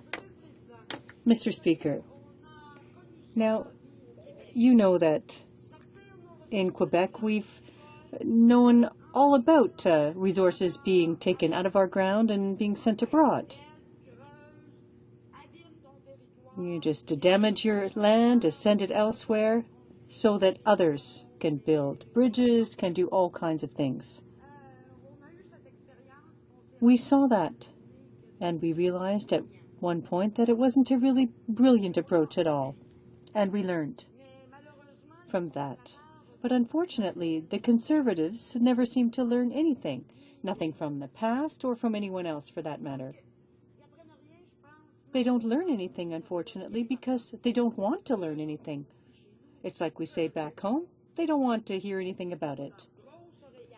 They've got on their big blinders, they're moving forward without concern for anything and without thinking beyond that, without looking beyond the end of their nose. Like the Prime Minister said recently, they couldn't care less. You Democrats, we care. And this is why we have presented this motion today, motion presented by my colleague from Burnaby, New Westminster, for whose personal commitment to this issue I really admire. Monsieur le Président, Mr. Speaker, there are two fundamental problems with the Keystone project. First of all, it's mismanagement of our natural resources and our economy, and fundamentally, we are not managing our future properly. The Harper government is obsessed with exploiting developing natural resources at the expense of other areas of the economy. What they want is to export raw crude oil. But as the Premier of Alberta said himself, transferring oil out is like taking the topsoil off the land and then simply transferring the farm to the next generation. If we want to develop oil in Alberta, we have to meet three essential conditions. It must be done intelligently. And now, that means that we need to take into account our long-term interests, and including in our long-term interests, I include a very important factor, preserving the environment and ensuring that we will continue to live. And from that stems the third conclusion: our action needs to be taken with a view to the long term, keeping the after-oil vision in mind. But what the government is proposing doesn't fulfill any of those conditions. Now, allow me to quote Jill McGowan, President of the Alberta Federation of Labour. And these are comments that were made at the National Energy Board on the Trans-Canada Keystone Pipeline in 2007. We are afraid that the consequences of this will deprive Albertans of many good, well-paying jobs, as well as jobs in the processing industry. Each oil barrel of crude that it will be sent through the pipeline, the Keystone Pipeline or any other similar pipeline, is one less barrel that can be processed here and help create jobs here at home. But the government is moving obstinately ahead with its approach. There's a trade deficit, whereas in the past, we had a trade surplus before the Conservatives took power. But I have other concerns as well, Mr. Speaker. Serious concerns. In 2010, the oil sands were responsible for 7% of the GHG emissions in Canada, and we expect that to rise to 14% by 2020. We know that the Conservatives, like the Liberal government that preceded it, except for one leader that never did take become the Prime Minister, do not take this issue seriously. But we do need to take it seriously. Since 2006, the government has been promising to regulate the emissions from the oil and gas sector. And if I remember correctly, it is now 2013. But nothing has been done. Is this a lack of good faith or something else? It seems to me in any case that 7 years is a long time to resolve such an important issue. They think that other people are not noticing. They think a little bit like a child that thinks that he can do whatever he wants and no one will pay any attention. But it doesn't work that way. We know, for example, that President Obama has serious doubts. He has said very diplomatically that he has these doubts, but it is clear that he does. He said, I will assess this project by seeing whether there will be more carbon emitted into our atmosphere. So there is no doubt that Canada could do more to reduce source emissions. So that is what he said. But what is our Prime Minister's response, Mr. Speaker? He said, I will not take no for an answer. So the Prime Minister says he will not take no for an answer? Well, I wonder what he will do. Maybe he will close the embassy in Washington because he loves to close embassies. He's beating all records in the number of embassies that have been closed, and of course the closure motions and all sorts of other records that he is setting. As he often does, he will send some of his ministers to make a lot of noise in Washington. But in fact, this does nothing to address the real source of the problem, and that is poor environmental management. Colleagues on the other side are very skeptical of root causes. And we've heard a few months ago that the root cause of terrorism was terrorists. Well, I think that for this government, the root cause of climate change is probably climate. But I think they should take the issue a bit more seriously. All that, Mr. Speaker, is very typical of this government's attitude. There's a lot of talk and rhetoric, but not much action. This is a short-term approach. If they dealt with natural resources in an appropriate way, we need to think about the environment and climate change because we need to think about the future of Canadians and our upcoming generations. We need to think about what we will do after, what we will do to reduce our dependence on fossil fuels. We need to increase our efforts to develop green technologies. We need to create high-quality jobs here in Canada and not elsewhere. Mr. Speaker, it seems to me that on the other side of the aisle, there is not much attention being paid to what I am saying or what is being said by any of my other colleagues. This is unfortunate because, once again, this reflects a certain attitude. They are saying that Whatever happens after them doesn't really matter. Après moi, le déluge. But we will see real floods happening, and we in Canada and elsewhere will pay the price. Thank you, Mr. Speaker. Question et commentaire. Questions and comments? The honourable member for Bonavista, Gander, Grand Falls, Windsor. Thank you, Mr. Speaker.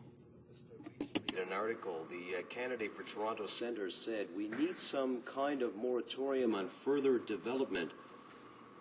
Certainly something that's a little bit alarming, I would imagine. So, and certainly pertaining to the oil sands of Alberta and Saskatchewan, I believe she was referring to. I was wondering what my honourable colleague feels that that's really the right way to go. The honourable member for Laurier-Sainte-Marie. Thank you, Mr. Speaker. This is a very technical question. I heard moratorium in his question, which I did not use. So I find it difficult to really understand where he's going with that question. But my basic concern is for the development of this resource or any other resource, we have to act smartly. We need to create jobs here and protect our environment. Questions and comments. The honourable member for Yukon. Thank you, Mr. Speaker. My honourable colleague across the way said that members on this side of the House aren't listening to them. And I mean, I guess she would have to agree, Mr. Speaker, that our responsibility is to listen to Canadians. And we're listening to Canadians that are telling us from union trades, from provincial premiers, including provincial premiers of the NDP. We're listening to, well, the voters in British Columbia were pretty clear in the last election when the NDP told the truth about their position on pipelines and exactly where they got them in that province. So it's not our side of the House that needs to start listening to them. It's their responsibility to start listening to Canadians and Canadians' position on this pipeline development. And it's coming from their own union shops and their own NDP leadership across the provinces, provincial premiers.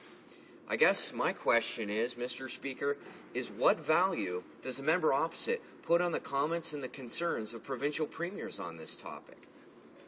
The honourable member for Laurier-Sainte-Marie. Mr. Speaker, very sincerely, I think we have nothing to learn from the people on the other side of the floor when it comes to listening to Canadians across this country, experts, public servants. This government, unfortunately, does not listen to people. And my honourable colleague seems to be forgetting that we are here as representatives of our constituencies, our constituents. It is not the first time that someone on that side has not well understood the parliamentary system and how it works. Let us talk about the costs. Ed Stelmach, the former Premier of Alberta, said that it is like taking off the top layer and then passing the farm on to the next generation. The president of the Alberta Labour Federation said that they fear that this project will lead to a loss of good jobs. Should I continue for my honourable colleague? So we're talking here about the president of the Alberta Labour Federation. He says that this project may well eliminate good jobs. I could give you other quotes, but I won't. Questions and comments. Question et commentaire. The honourable member for Dartmouth, Cole Harbour. We've only got about a minute, so 30-second question. Thank you, Mr. Speaker, and I appreciated the intervention of my colleague. I wanted to ask her to expand a little bit on this point. Clearly, the government opposite doesn't care about the 40,000 jobs in processing bitumen, nor does the Liberal opposition care about that. And my concern is they also and the leader of the Liberal Party indicated this when he was in Washington last week, that he dismissed environmental concerns that have been expressed by Americans and by Canadians. And now we learned that the Liberal candidate in Toronto Centre doesn't want to participate in a debate on climate change. I wonder if she would like to comment on what this says about the commitment of both the Liberals and the Conservatives on these important issues. The Honourable Member for Laurier-Sainte-Marie. You just have a bit of time. Thank you, Mr. Speaker. Regarding jobs, it has been clearly demonstrated that exporting our jobs to the United States is certainly not something that will help the Canadian economy. Regarding climate change, both the Liberal government and the Conservative government have had an approach of putting their heads in the sand and hoping that the problem will just go away. It is our future and the future of our young generations, and I'm going to oppose this. Reprise de débat, the Honourable Member for Ottawa Centre. Well, thank you, Mr. Speaker, and thank my colleague for her interventions. And Mr. Speaker, what we're debating today is not just about one project. It's about leadership, it's about policy, and it's about the future of our country. Mr. Speaker, make no mistake, what we're talking about is how to responsibly develop our natural resources. This is not a new debate in this country, as you know your history well, Mr. Speaker. We had for many years talked about the whole myth of Canada being, here's wood, draws water, and the notion that we could only take our raw materials and send them abroad. Well, clearly that kind of approach is the past. What we're looking for is the future. The Conservatives are clearly living in the past. We know that. There's no question. In fact, they don't even, apologize for it. They just talk about, get this raw material out, send it somewhere else, and that's fine. So rip it, strip it, and send it, as they say. And what we're saying is that's not responsible development. And we've heard that from not only people who look at the need for value added to create more jobs, but also people who are looking at what's happening, the effects of this rapid development. That we look at, for instance, commissioned by this government, scientist Dr. Schindler's work on what is the effects of this rapid development. So it's about responsible development. And this government, we know, they're in the past, rip it, strip it, send it. So we know where they sit. In fact, it was very bizarre most recently when we had our Prime Minister in New York, not addressing the UN General Assembly as all responsible world leaders were, who were in New York. And now remember, our Prime Minister was in New York when the General Assembly was sitting, and most world leaders were speaking to the General Assembly about the vision of their country, dealing with the major issues, be it on Syria, be it on climate change. Our Prime Minister didn't show up, even though he was in town. Do you know where he was, Mr. Speaker? He was addressing the Canadian American Business Council, of which is a good group to speak to. We spoke to that group when I traveled with our leader to Washington. But he was speaking to them about the need to push this project. Now, what's interesting about that is that most people thought that our government was being hosted by the Canadian American Business Council. Turns out that taxpayers paid for this audience, $65,000 of taxpayers' money so that the Prime Minister could have an audience to push his agenda. It was quite shocking. This information, of course, got out because the bill was sent by mistake to CTV as opposed to the embassy. But that's kind of how these guys manage things. $6,500 for coffee, by the way. I mean, I thought it was outrageous enough to have a $16 juice, but $6,500 for coffee. This was the approach that this government takes. So we know what they're about. We know that it's the past. It's the old idea of we can't do value added here, so let's just rip it, strip it, and send it, and that's our vision. But what this debate is about is also what is the other vision of development in this country? We believe we should have value added. We believe that we should actually take the resources that we have been given, which is our future for future generations, and be responsible with it. So not just hurrying it out the door and getting it over the border. It's about actually doing value added. And that's why we are putting this issue on the table. We agree with those who say, let's look at what this is, the effect of this pipeline is for Canadian workers and what it means in terms of the future. And the future means you actually look at beyond a year, 2 years, 3 years. You look at over a period of time what is the effects of these kinds of projects on our economy, on our environment. And our leader has been straightforward on saying we need sustainable development, which is not the case with this government's agenda. But what is shocking is the Liberal Party, Mr. Speaker, because the Liberal Party will have you believe that they are concerned about the environment and responsible development. Well, they jettisoned that. And in fact, what happened, which was shocking for many of us, is that when the leader of the Liberal Party went to Washington, he shocked a lot of people when he said two things. One, that he was not going to criticize the policies of the present government. He didn't believe that was his role. I'll come back to that later. But then he went on to advocate for and promote the Conservative government's agenda on this pipeline. What was strange about that, Mr. Speaker, was that he was saying, on the one hand, I will not criticize the government abroad, and I think we'll understand why that's a problem in a second. But then he went on to say how he supported the government's agenda on this pipeline project. And many people were quite confused. They thought the Liberal Party still believed in sustainable development, still believed in some notion of responsible development. And when it comes to this new Liberal leader, that they were going to actually take on the Conservatives when it comes to irresponsible development. But he didn't do that. And it was surprising because he then criticized our leader for going to Washington to explain our policies of responsible development. And I was with our leader when we met with business leaders. We met with members of the administration. We talked very frankly about the need to have good relationships, about the need to have responsible development. And they quite agreed. And as you know, in the United States right now, this topic is being debated very robustly.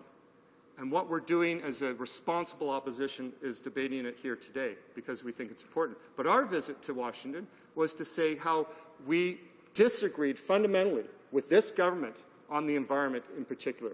When this government decided to rip out environmental assessments at the federal level, when this government decided not to participate responsibly on talks on climate change and not to actually follow up with commitments, we believed that it was our responsibility as a responsible official opposition to let people know, especially our friends in the United States, our closest ally, what our vision is. And we got a very warm reception from them.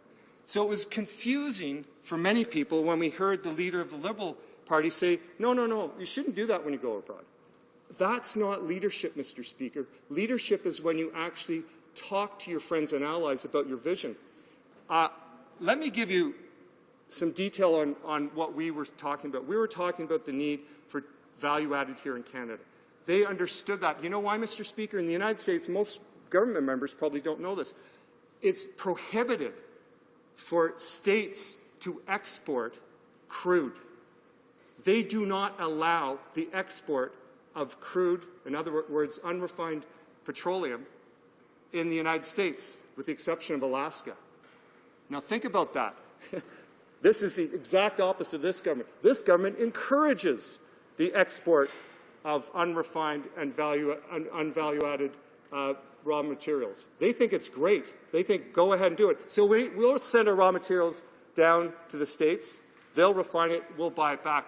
It's not responsible. It's the past, and we need to look to the future. But what the Liberal leader said when he went to Washington, he said that, you know, when you are looking at this particular project, it's a good project and it would actually create jobs. The problem is, and he actually said it would create jobs in the United States. So it really was confusing for Canadians. Who is he actually promoting? Whose jobs is he promoting here? Canadian jobs or American jobs? I understand the Conservatives, they don't worry about that.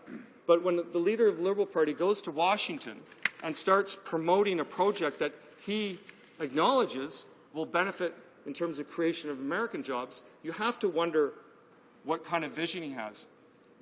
And he went further, Mr. Speaker. He dismissed any criticism of Keystone as kind of political games.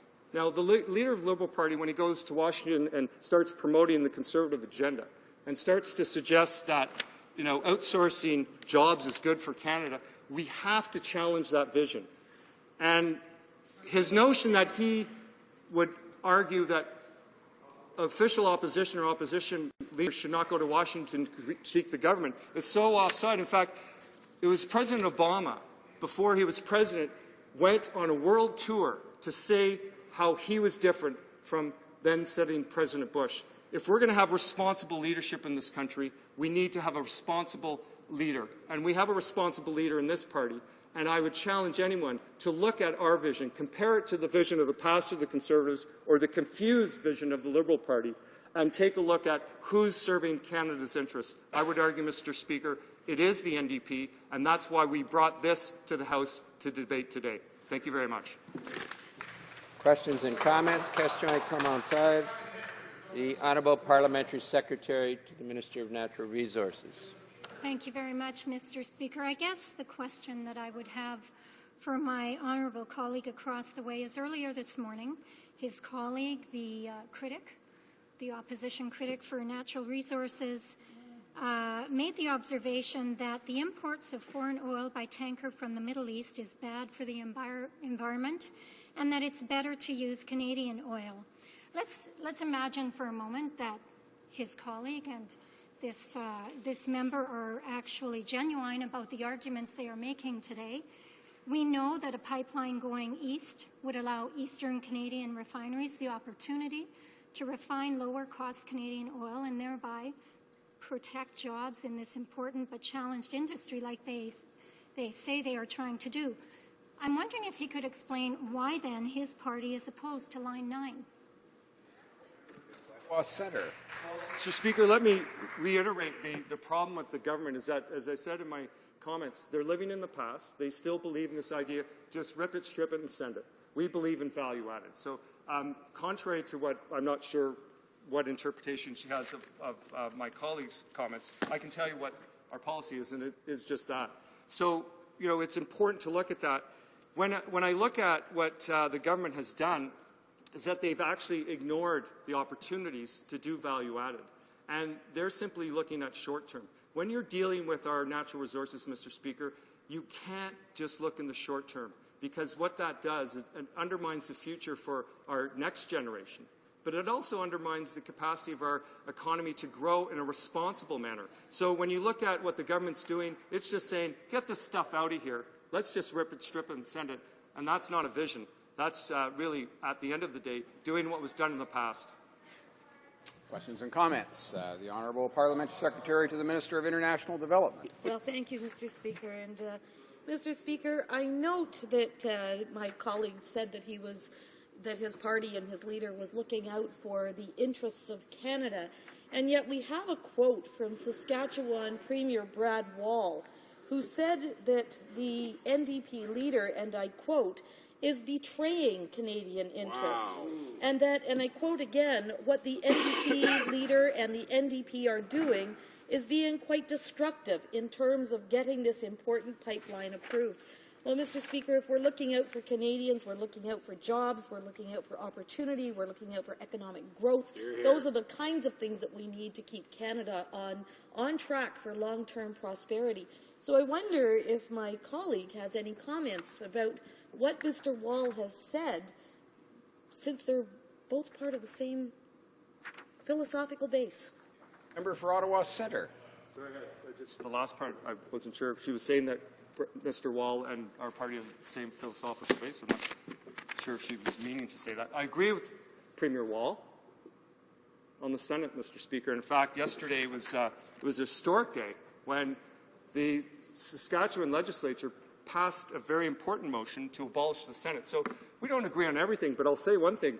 Premier Wall was, and he led on this issue and should be listened to, is the abolition of the Senate. But I still point to the fact that it's important to do value-added This government isn't looking at that. We want to create jobs here, not in the United States, and that's what their policy is all about. Thank you. Questions or comments? The honourable member for Nickel Belt. Thank you, Mr. Speaker, and I thank my colleague from the Ottawa here for his intervention on this. And a couple of things I'd like him to clarify for me. I can understand the rip it, strip it, and send it quote, because they do a lot of that in my community of Nickel Belt with the mines. But I'd like him to explain to me. I'm not sure if I heard correctly that the Canadian government spent $65,000 to bring in some people that they could try and convince that they need our jobs. They need our jobs. And then he said something else about not being allowed to export raw material from the States, but yet he's trying to convince them that we should do that with our raw material. I'm not sure if I understood correctly. Could he clarify that for me, please? For Ottawa Centre. I'd love to, and thank my colleague from Nickel Belt. It's true, Mr. Speaker. This government paid $65,000 to basically rent a crowd, an important crowd to talk to. We talked to the Canadian American Business Council. We're in Washington, but they invited us. They hosted us. With this government, they paid $65,000 of taxpayers' money to have an audience that would be receptive to their message on the pipeline. $6,500 just for the coffee, Mr. Speaker, outrageous. But the other thing is, that you mentioned, and I underline this point, in the United States, with the exception of Alaska, you're prohibited from exporting crude. In other words, unrefined petroleum. You have to refine it. You know why, Mr. Speaker? They understand value added. That's the problem with this government. They're living in the past. They don't understand we need to create jobs for the future, have responsible development, and that's what we're arguing as the official opposition, different from the Liberal Party and different from the Conservatives. We're resuming debate. The honourable member for Yukon. Thank you, Mr. Speaker. And before I deal with today's discussion, I'll mention to you that I'll be splitting my time with a hardworking member for Vegreville Wainwright. I'm pleased to have an opportunity to respond to the motion by the member for Burnaby, New Westminster. As members know, global economic forces are undergoing a fundamental shift, and energy is a critical part of that transformation. Canada is being confronted by both daunting challenges and extraordinary opportunities for energy resources. Our sole customer, the United States, is now destined to become the world's top energy producer. Other potential international buyers of Canadian energy, until now, have been out of the reach of our energy producers. This disadvantage is about to change. The Government of Canada is taking action, responsibly and safely, to propel Canada's energy sector into a new era of sustainable prosperity and security, and a brighter, more promising economic future for all Canadians, their children, and their grandchildren. And here is why our energy sector will continue to prosper. The International Energy Agency predicts that global energy demand will rise by more than a third within the next 25 years. More than 95% of the expected increase in energy demand will come from non-OECD countries, with China and India leading the way. The IEA also predicts that 25 years from now, fossil fuels will continue to be the world's dominant source of energy, accounting for more than 60% of global energy demand. Countries like China, Japan, South Korea, and India know full well the extent of the resources that we have here in Canada and the obvious practical advantages of shipping from our west coast. They also understand that Canada is a reliable source of energy in a frequently unstable world. Clearly, the time is right for both producer and consumer. We need to diversify our markets, and they need to diversify their sources of supply. As a result, the international demand for Canadian energy will only grow. Mr. Speaker, Canada cannot stand still and miss these opportunities. We cannot, and we will not. Throughout the world, energy security is the common coin for industrial development and fundamental to the growth and stability of nations. Energy security supports political stability. Energy security supports economic prosperity. The practical question of ensuring energy security on a global basis is a growing challenge, but one for which Canada is uniquely equipped to play a key role. Mr. Speaker, a key point to remember about energy security is that only 20% of the world's oil reserves are not controlled by state companies, and 60% of that free enterprise oil is located right here in Canada. As I've indicated, by the end of this decade, the U.S. is expected to be the world's biggest producer of oil. However, it's expected that the United States will still need to import about 5.5 million barrels a day. Canada has more than ample resources to fill this need. Canada has the third largest proven oil reserves in the world, some 172 billion barrels, about 169 billion of which are in the oil sands. As extraction technologies advance, the oil sands could yield nearly twice that much, well over 300 billion barrels. That would make the oil sands the biggest oil reserves in the world.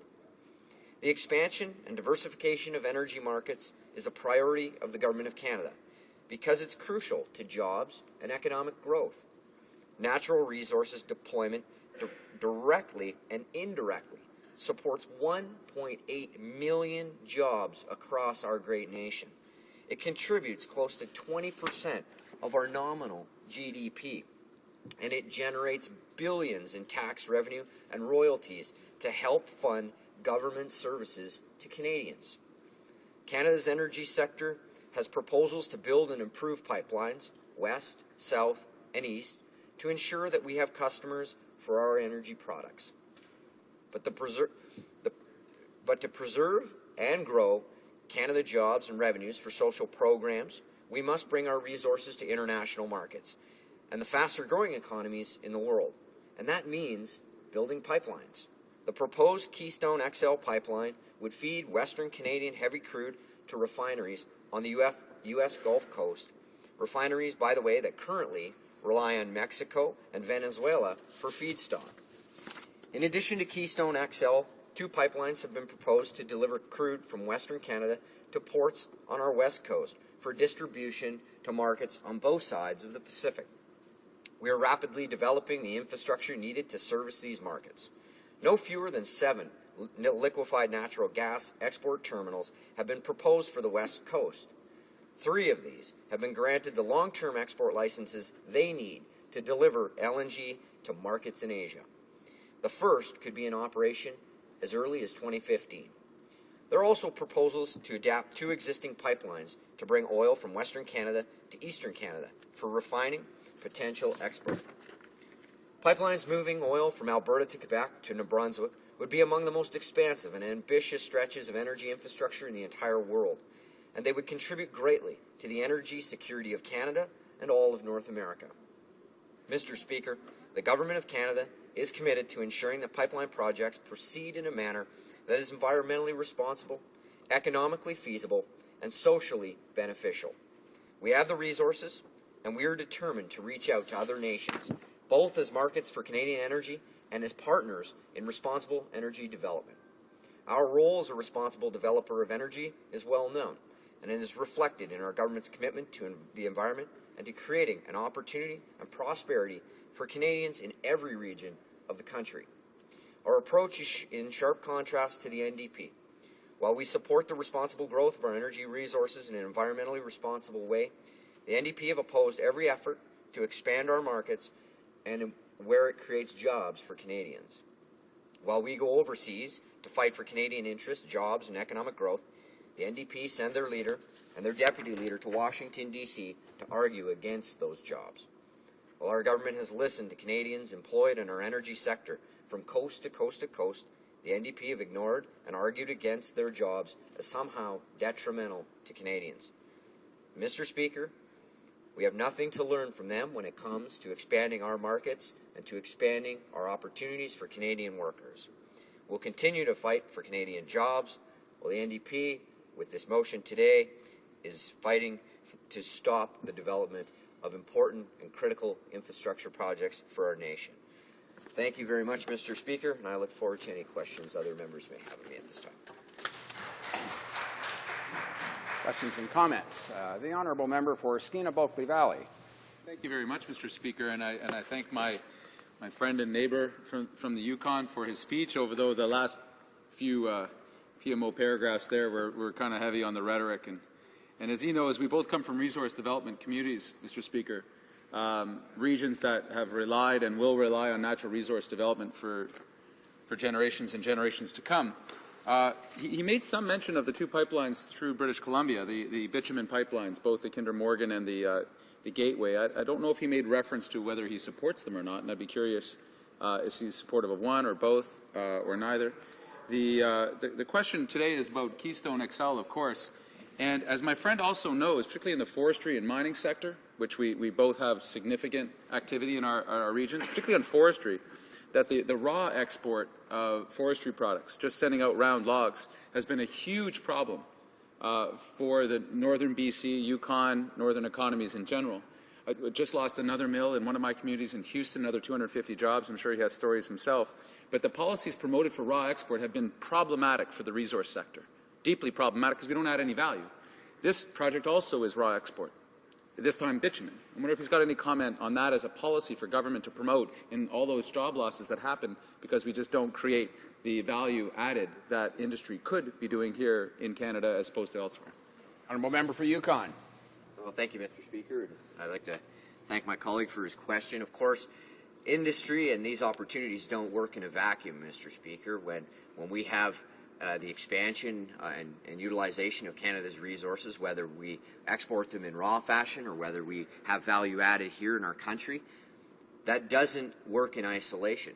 The development of resources comes with innovation and technology. That supports a whole group of different sectors in the Canadian economy. That's all excellent. If the honourable colleague definitely heard in my speech talk about the eastern pipeline opportunities that would move oil into refineries in the east. So of course we're looking at value-added opportunities, and we're also looking at raw exports to move a product into markets that are needing that product at this time. So we'll continue with it. The honourable member for Halifax West. Mr. Speaker, I don't know if my honourable colleague recognizes that, in fact, the policies of the federal government, the Conservative government's failure to enact or bring forward serious, real regulation of greenhouse gases is one of the things that's making it so hard to gain support in the U.S. for the Keystone XL pipeline. But let me ask him a related question. In September of 2013, the Saskatchewan NDP leader Cam Broten soundly rejected his federal party stance on the Keystone XL pipeline and noted that approval of the Keystone XL project was in the best interest of Saskatchewan. Now, we heard earlier, in the NDP House leader's twisted logic, that must mean, and I wonder if my colleague agrees, does that mean, in fact, doesn't that mean that the Saskatchewan NDP leader supports the entire Conservative government agenda? Well, member for Yukon. Well, thank my colleague for that question. And I mean, certainly that was something he had come out and said almost immediately after becoming the NDP leader. So it does show you that we're not driving a personal agenda here. We're driving an opportunity for all Canadians. This is something that is shared by labor unions, workers across our country. It's supported by leaders of NDP at the provincial level. It's supported by provincial premiers. Canadians are asking us to move forward with this, and we're responding. And if I quickly have a moment just to address the GHG topic that he mentioned. The report was clear. The report out of the Obama administration said that the Keystone XL pipeline will not contribute in any significant fashion to greenhouse gas emissions, and the denial of that pipeline wouldn't improve, wouldn't change anything nominally on that front. Questions and comments. The honourable member for Calgary Centre. Thank you very much, Mr. Speaker. I just want to say it's too bad that the member from Skeena-Bulkley Valley wasn't informed by the members of his party that are on the Natural Resources Committee, because their own witness testified on the matter of value added and said the reason there are not refineries being built in Western Canada is because they are not economic. No one is preventing those companies from building them, but then economics was never one of the NDP's strong points. So I want to ask the member from Yukon, just in the realm of myth busting, Is Keystone XL the first pipeline to move crude oil across the United States? Member for Yukon. Well, thank you, Mr. Speaker, and I'd like to thank my colleague and fellow member of the Natural Resource Committee who does a fantastic job on that committee, helping her riding out and indeed all Canadians. This is the interesting point. That's a great question, Mr. Speaker, that we're being led to believe that this is the only pipeline going into the United States. But you know what I've got? There are nearly 4.3 million kilometers of oil and gas pipelines across the United States. And between 2009 and 2011, the U.S. added 6,844 kilometers of new crude oil pipelines. They're safe, they're effective, they're efficient, and in fact, here in Canada, we have hundreds of thousands of kilometers worth of pipeline already existing. This is just another pipeline, greater technology, a greater product, and a greater opportunity for Canadians, and that's why this government is going to support this pipeline project. Thank you, Mr. Resuming debate, the honourable member for Vegreville Wainwright. Thank you very much, Mr. Speaker. Mr. Speaker, our government is squarely focused on what matters most to Canadians, and that's jobs and economic growth. The NDP have shown clearly, Mr. Speaker, with the motion they brought before us today, that they, in fact, are not. This motion, Mr. Speaker, is one of the silliest motions, and I don't like using language like that, but I'll explain my statement in a minute. It's one of the silliest motions I've ever seen brought to the House of Commons. I'm just going to read the motion, Mr. Speaker, and then I'll explain why. It's just that it's so ill thought out. In fact, it hasn't been really thought out. They brought it obviously at the spur of the moment without really thinking of the consequences of what they have in this motion, Mr. Speaker. But this motion was brought by the member from the NDP member from Burnaby, New Westminster, and it says that in the opinion of the House, the Keystone XL pipeline would intensify the export of unprocessed raw bitumen and would export more than 40,000 well-paying Canadian jobs and is therefore not in Canada's best interest. That's what their motion says, Mr. Speaker. Now, Mr. Speaker, I just want to talk a little bit about what that motion says, and it makes no sense for this reason. First of all, they're saying that we shouldn't build this pipeline so that we'll get new refining capacity in Canada and more jobs. Well, Mr. Speaker, here's the reality. Right now, we refine more crude oil than we use in Canada, that we need for Canadian use. In other words, all the products, gasoline, diesel, and so on, that we already refine in Canada, we have to export part of that, Mr. Speaker, because there's already an over-refining capacity, and that's okay. I don't have a problem with that, Mr. Speaker, and if business determines that it is economic to refine more, then fine. But it certainly shouldn't be based on restrictions that some future NDP government would put in place. But here's what they're proposing, and this is why it is so silly that it's almost beyond imagination. They're saying, build these refineries. Well, then what are they going to do with the diesel and gasoline and other products that they produce in these refineries? What are they going to do with them? Are they going to build big disposal pits and somehow put this gasoline and diesel in these disposal pits? They're going to have to do something with it if they're going to produce a product that can't be used. So they're saying, don't build the pipeline so we can refine more in Canada. Well, Mr. Speaker, if Mr. Speaker, they produce more gasoline and diesel, isn't going to be used in Canada, has to be exported, how are they going to export the diesel and gasoline? Well, they're going to have a pipeline, Mr. Speaker. It's simply not economical to ship gasoline and diesel from refineries, for example, in the Edmonton area or anywhere other than maybe very close to the border, but it just isn't going to make sense, Mr. Speaker, to ship it to market other than by pipeline. So, Mr. Speaker, pipeline is needed. There's no doubt about that either way, whether we're shipping the raw bitumen, whether we're shipping upgraded oil, or whether we're shipping products that are refined in Canada, further refined. Then we have to ship, when when you refine a barrel of oil, you get roughly 30, 35 different products that would have to be exported.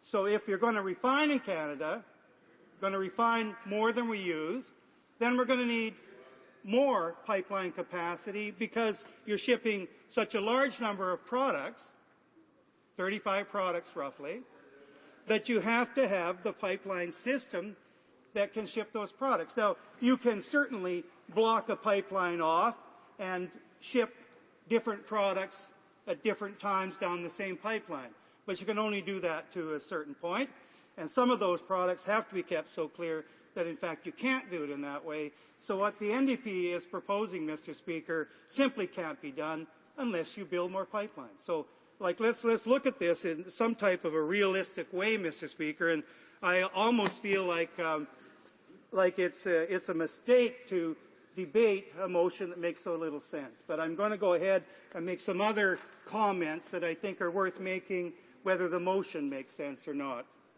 As you know, Mr. Speaker, natural resources are a huge part of the Canadian economy.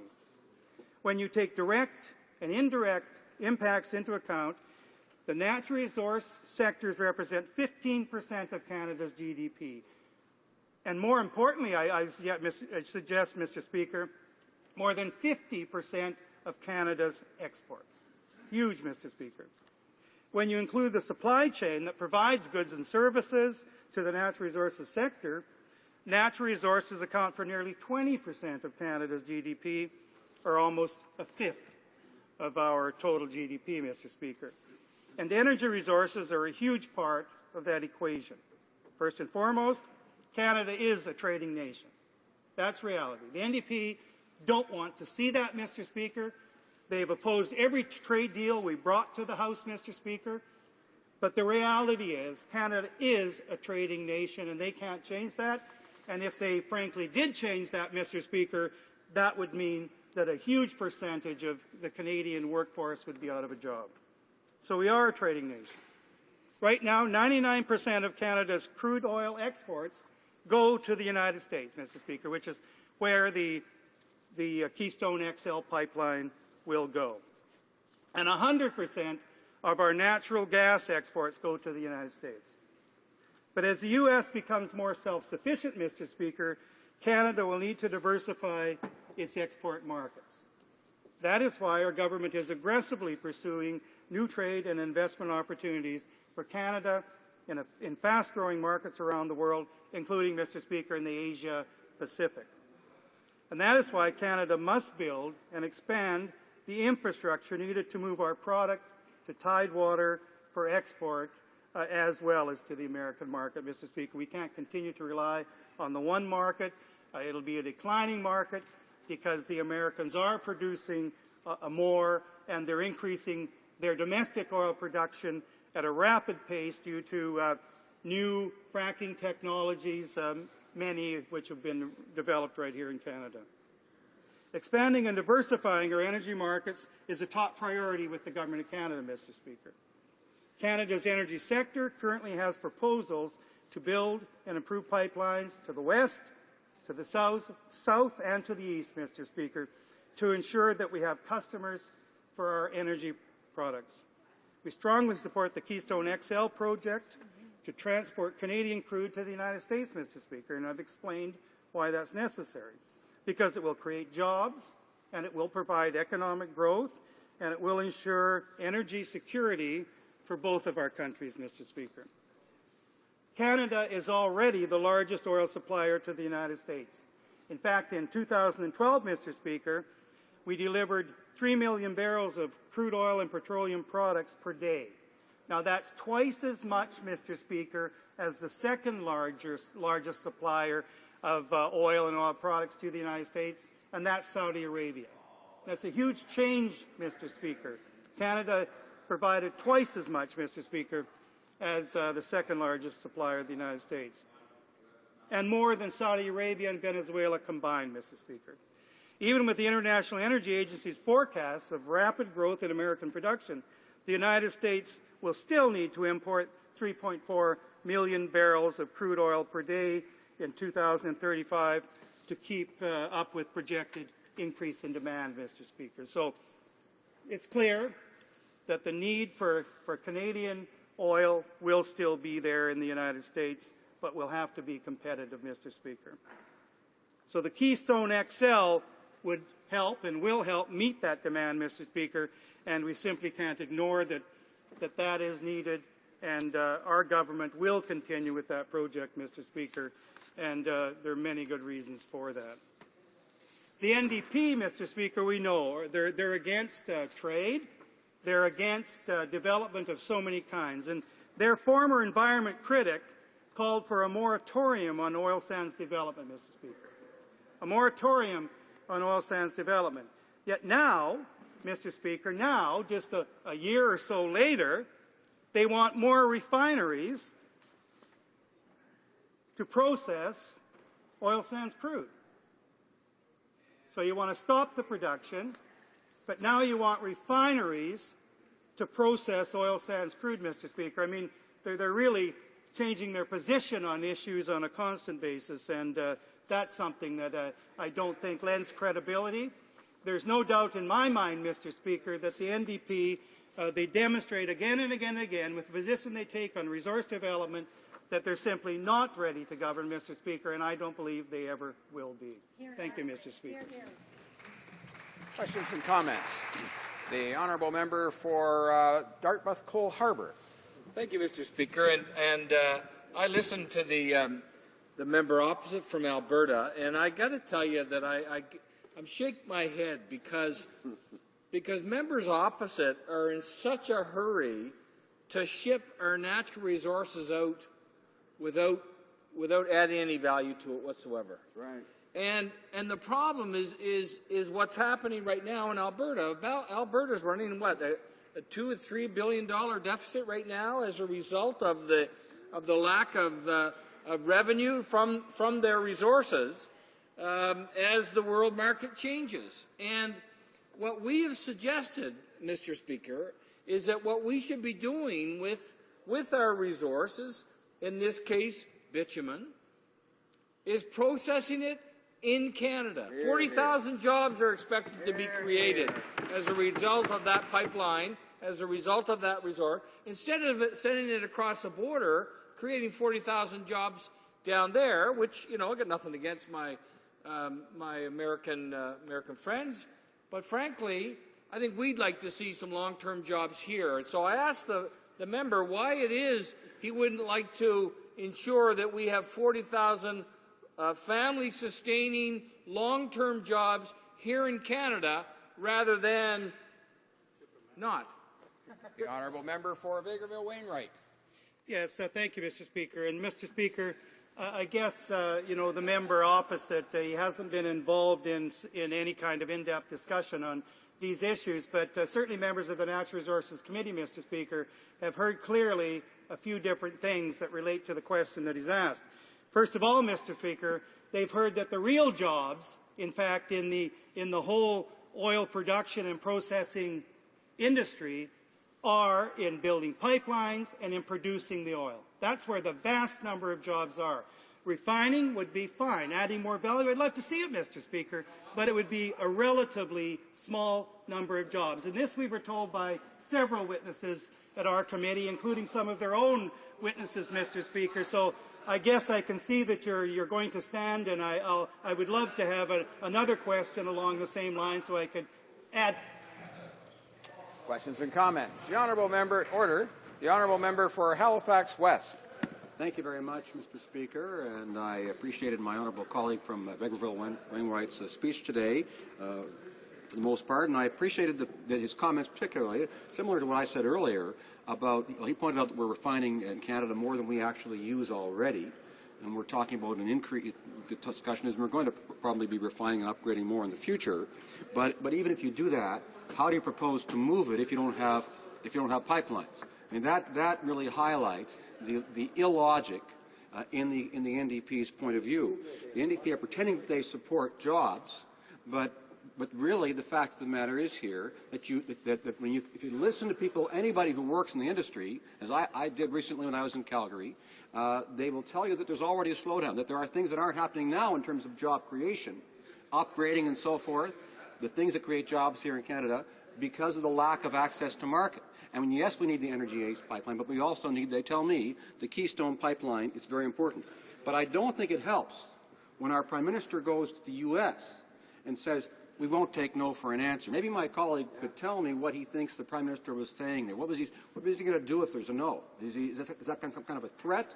Or is that really a logical approach, a rational approach to say to the U.S., we won't take no for an answer? The honourable member for Vegreville Wainwright. Yeah, thank you. I thank the honourable member, who is once again now a member of the Natural Resources Committee.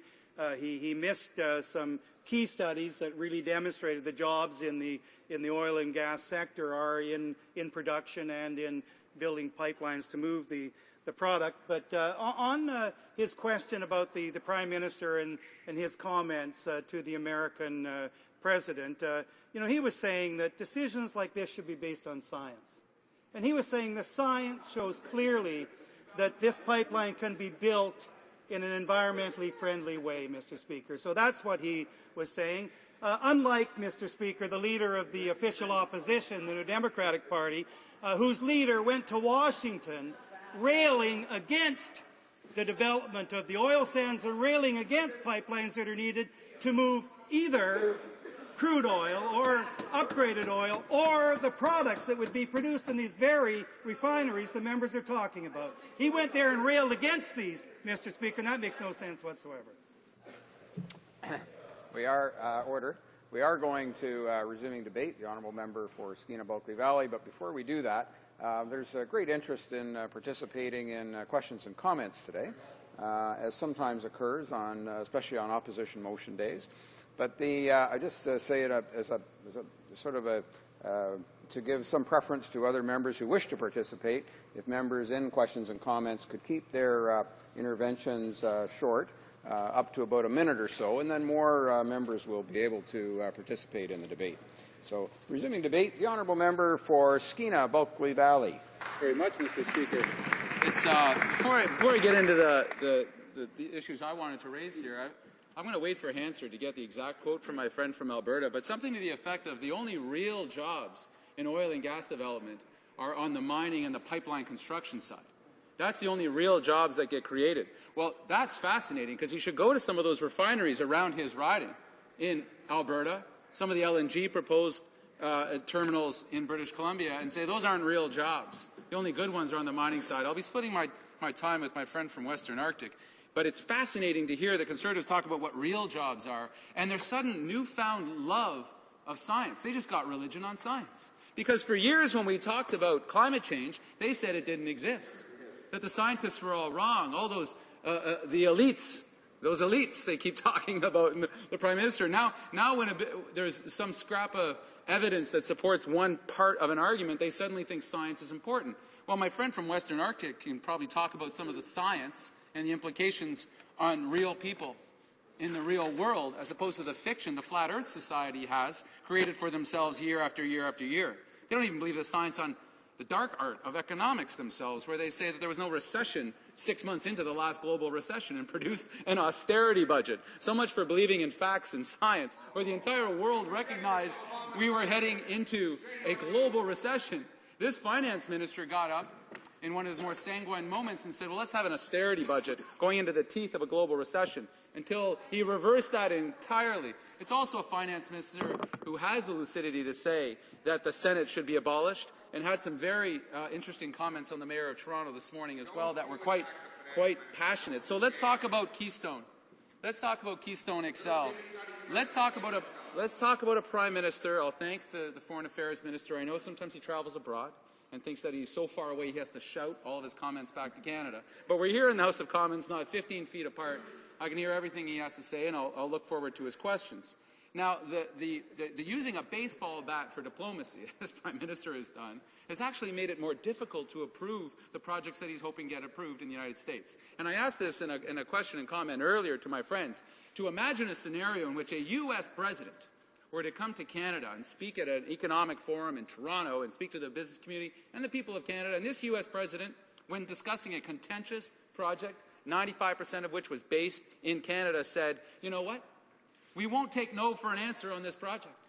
If Canada says no for legitimate science-based reasons, social justice reasons. Canada says, no, we're simply not going to accept it as the United States of America. Well, the hue and cry from our Prime Minister, from the Canadian people, from the Foreign Affairs Minister would be heard throughout the land, because how dare a U.S. president threaten us that way? We will take care of our own domestic affairs. How about we allow the Americans to do the same thing? I know it helps, the newspapers and television stations in Washington to have all the ad revenue coming from this government, the government of Alberta, pumping and promoting this project. But it was ironic. I was at an oil and gas session organized by First Nations in Prince George just a few weeks ago, where the Natural Resources Minister got up and had the audacity and the incredulity to say that his government doesn't promote projects like Keystone or Enbridge, Northern Gateway. No, they don't promote them. They just buy ads for them. They run down to Washington, banging them over the head in New York.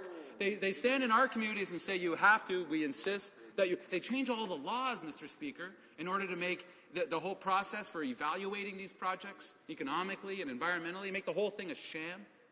They make it a rubber stamp process. But no, this government doesn't actually promote them. Well, we know for a fact that this particular project creates jobs in the United States. And I met with a Texas congressman who's become a friend, Republican, decent fella. And this Texan Republican, who my friends would get along with so well, this is back in 2008. We had a nice meeting in Washington. And at one point he said, this whole Keystone thing, let me get it straight. Are you guys, is your government actually promoting this pipeline? Because the refineries were based in his constituency. The refineries that are going to take all this raw bitumen and upgrade it. And I said, yes, Congressman, the Canadian government's current position is to promote this project. And he said, well, I want you to take a message home to my Canadian friends. And he says, well, tell them this. If the roles were reversed, and we had the oil sands, and y'all had the, I think he said y'all, had the refineries, it would be over my dead body before we would allow the raw export of our natural wealth to your country to have all the jobs created. Although Conservatives now believe that all those refinery and upgrading jobs aren't real jobs. No. No, the temporary pipeline jobs, those are real jobs. The ones you get to make the job happen once, those are real, but those other ones are not. That's what the Conservatives just said. Verbatim. Those are real jobs, those portion, but the upgrading, tell that to people in the forestry industry, in the fishing industry, in the mining industry, anybody who works in an upgrading facility, anybody who works in a plant that takes the natural wealth and endowment of this country and does something with it. Tell them they're not in real jobs. You know what? I think it was actually a salient and transparent moment for this government, because by their policies, that is exactly what they think of those jobs that add value to our natural resources. That's what's happened to those jobs under this Conservative government. We've lost 350,000 of those manufacturing and upgrading jobs since this government took office. Fact. They're entitled to their opinions, Mr. Speaker, but not their own facts. And the facts of the matter are they simply don't care. They don't think those are real jobs. Now, they talk about opening secondary markets, feeding the U.S. market. Let's understand that this is a generational decision. These pipelines are generational, and you don't build them for 5 or 10 years. You'll build them for 40, 50, 60 years, which is also some of the problems. My friends talk about how safe pipelines are and they never leak. Tell the people in Kalamazoo that. That's what Enbridge said. They've been cited 115 times by the EPA. You want science? They said, scientifically, this pipeline's in trouble. And this Canadian company said, never mind. We're just going to keep running the oil through. And all those people that lost their houses, that got sick, because a company from this country and a government in this country that doesn't think that regulations matter, that thinks that industry can just watch itself. Well, the Americans named it properly right. They said it was the Keystone Cops. That's how Enbridge was running it. And these are the same companies that spill here in Canada as well. 850 spills since 2001. Significant spills, not trickles, spills. And often they get found by hunters and trappers out in the bush that just notice that they're standing in a bunch of muck out in the muskeg and it's not quite right. What is it? Well, it's oil that's been leaking for who knows how long. The idea that a Canadian government would stand up for the exporting of 40,000 value-added jobs is an anathema to me. It's contrary to Canadian values. You think a government that ran on some slogan, what was it? We're going to stand up for Canada. One would assume that that actually meant stand up for Canada. Yeah, that they would stand up for Canada and Canadian jobs. No. Not what this government does. And the numbers don't lie. The numbers don't lie. So to my friends across the way, the comments about no-brainer from their strategic genius leader, that we won't take no for an answer, doesn't make their case. Sounds tough. Yeah, the boys in the patch like that. The oil executives, they like that tough guy stuff from the fake cowboy across the way who grew up in Toronto. That's what they like. They want the sense that, the sheriff's in town, and he's going to tell those Yanks what's for. That doesn't work, because it actually makes it harder for the presidential and the president and the administration to approve the project, because now it looks like he's being bullied. And it doesn't help when the government denies the existence of climate change for year after year after year, and when they finally accept the science, do nothing about it. That's not me saying that. That's the Environment Commissioner saying they don't understand the implications of the science and climate change. They don't have any programs that are ready to go that are actually reducing the carbon footprint. So now, all of those things make it so much easier to get a no. When Canada flips off at the international community time and time again, it makes things harder, not easier. Maybe they think being tough is what it's all about, but it isn't. Now we know, because it's been our history, and it must be our future, that the basic principle in this country that is so rich, that is so diverse, and endowed with so much wealth in our natural resources, that our first and fundamental principle should be to respect the environment, actually treat with First Nations for rights and title and accommodation, to gain the social license at the community level and create the jobs that those resources for generations have created. Yet we have a government that is wedded to an ideology that says that is not their role. That isn't their role. Their role is to build the biggest rubber stamp they can and stamp everything that comes in front of them, regardless of what the actual prospects say. So that when someone comes along and says, here's a pipeline that will take 40,000 jobs out of Canada, and Alberta will move from upgrading as much as 60% of the bitumen out of the oil sands to now down to about a third, and it's dropping, that this government says we have no part in that conversation. Those aren't Canadian values. That is not a government standing up for Canada. We need one that will. We need one that understands the balance between the environment and the economy, understands that these resources only happen once. You only take the oil out of the ground once. By definition, is not renewable, so let's do it right. Let's have environmental considerations. Let's get the social license from the community. And for heaven's sakes, let's create the jobs that have built this country from day one. Thank you very much, Mr. Speaker. Questions and comments. The honourable member for Yellowhead. Well, yes, thank you, Mr. Speaker. And I listened to my honourable colleague spew his ideology. And it really is West Coast ideology that's not driven by any facts. Let me help him a little bit. The oil, first of all, I'm in the United States a considerable amount, and I know a little bit about what's going on in the United States. And actually, to help him out a little bit, the oil that came up through and was part of the disaster in Lac Mégantic was not Canadian oil. That was American oil being refined in Canada. And it was, and he said that would never happen in America. Well, I beg to differ with him. Number two, his ideology is that he's refusing, and this motion is all about refusing to move oil through pipeline. And because it's environmentally a poisonous way to do it. If he looked at the facts on it, oil is going to move one way or the other. It's going to move by rail or it's going to move by pipe.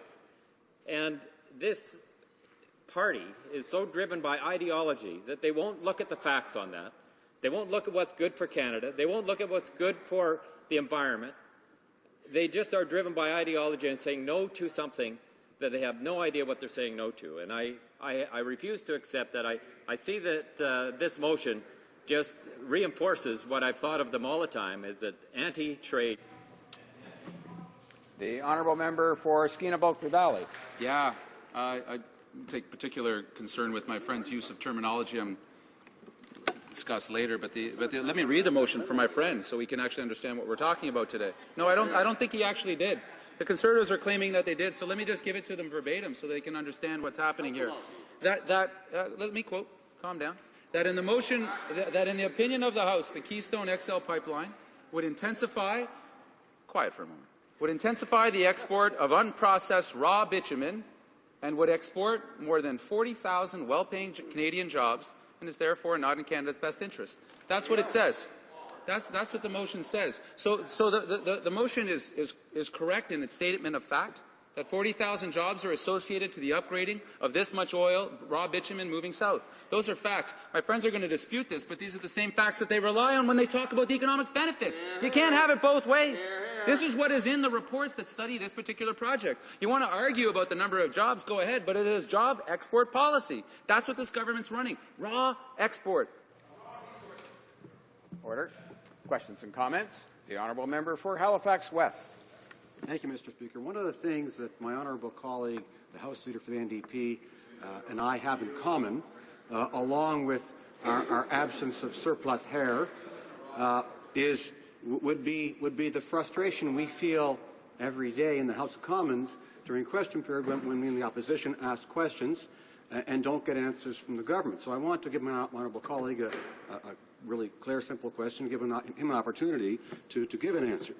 Does the NDP House Leader agree with his party's candidate in Toronto Centre when she says about the oil sands, quote, we need some kind of moratorium on further development? Honourable member for Skeena-Bulkley Valley. I'm not sure if my friend has ever been to Fort McMurray. Oh, no, it's part of the answer. I know he's impatient for the answer. We'll get there. I've been to Fort McMurray. I've met with people working in the patch, and I've also met with the mayor of Fort McMurray, who the mayor of Fort McMurray has consistently said to this government and others that the rapid boom and bust approval of licenses within the oil patch goes far beyond Fort McMurray's ability to keep pace. That's been a fact. That's not been a fact for this year. That's been a fact for the last 8 years she's been in office. That to the Alberta government, to the federal government when she's been here, and I've met with her here as well. I wish my friend would spend some time with her. She has said, my goodness, Speaker, they certainly have a lot to say. Order. There really is too much noise in the chamber today. I appreciate that members are enthusiastic about today's debate. The member for Skeena-Bulkley Valley has the floor now. As in other situations where when a member has been recognized and has the floor, it's in the interest of all members to give them the time to say their piece, and there will be other opportunities for members to participate in the debate. The honourable member for Skeena-Bulkley Valley. Thank you. So we know that the boom and bust economy that is enabled and in fact accelerated by governments like this one that causes significant harm on the bust side of things. So, that's not me who's been saying that.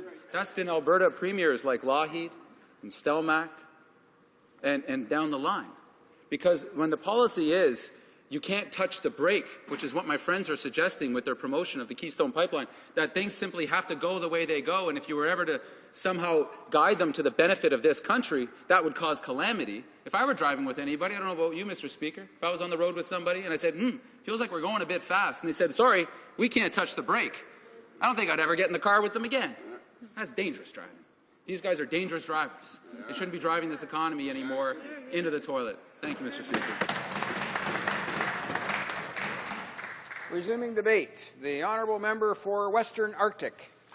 Well, thank you, Mr. Speaker. I'm glad to stand up and debate this particular topic. I live downstream from the oil sands in the Northwest Territories. We have great concerns about those oil sands. But I wanted to start with a little history. In 2007, the oil sands industry in Alberta was looking at massive investment in upgraders. Why did that change? What happened to change that? Well, down in Texas, the government of the day in the United States decided that Venezuelan heavy oil coming from the Chavez regime was not appropriate. The Chavez regime agreed with that, so we saw the stifling of heavy oil to the Texas refineries. That changed the situation in 2007. The upgraders then were going to be replaced with the heavy oil upgraders in Texas, and the multinationals that run the Alberta oil industry, who have no consideration at all for Canada, only their bottom line, and their corporations, that's what they only can look at, said, look, let's go to Texas. We can put the bitumen into the heavy oil upgraders there. We don't have to invest $60 to $100 billion over 20 or 30 years to build upgraders, modern upgraders that can provide the best possible service in upgrading our bitumen. We don't have to do that in Alberta now. We don't have to make that decision. We don't have to invest that money. But we need to get a pipeline. So let's get a pipeline down to Texas, where we can use these heavy oil upgraders and we can increase our profits.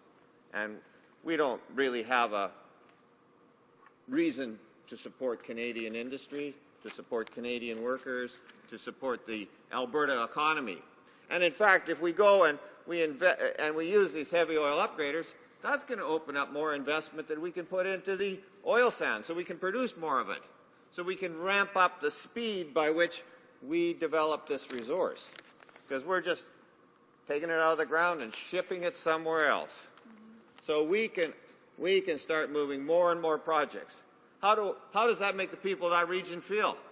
I tell you, if you talk to the people in Fort Chipewyan, you talk to the people in Fort McKay, you talk to any of the people that actually live in that region, like myself, in Fort Smith, we don't like it.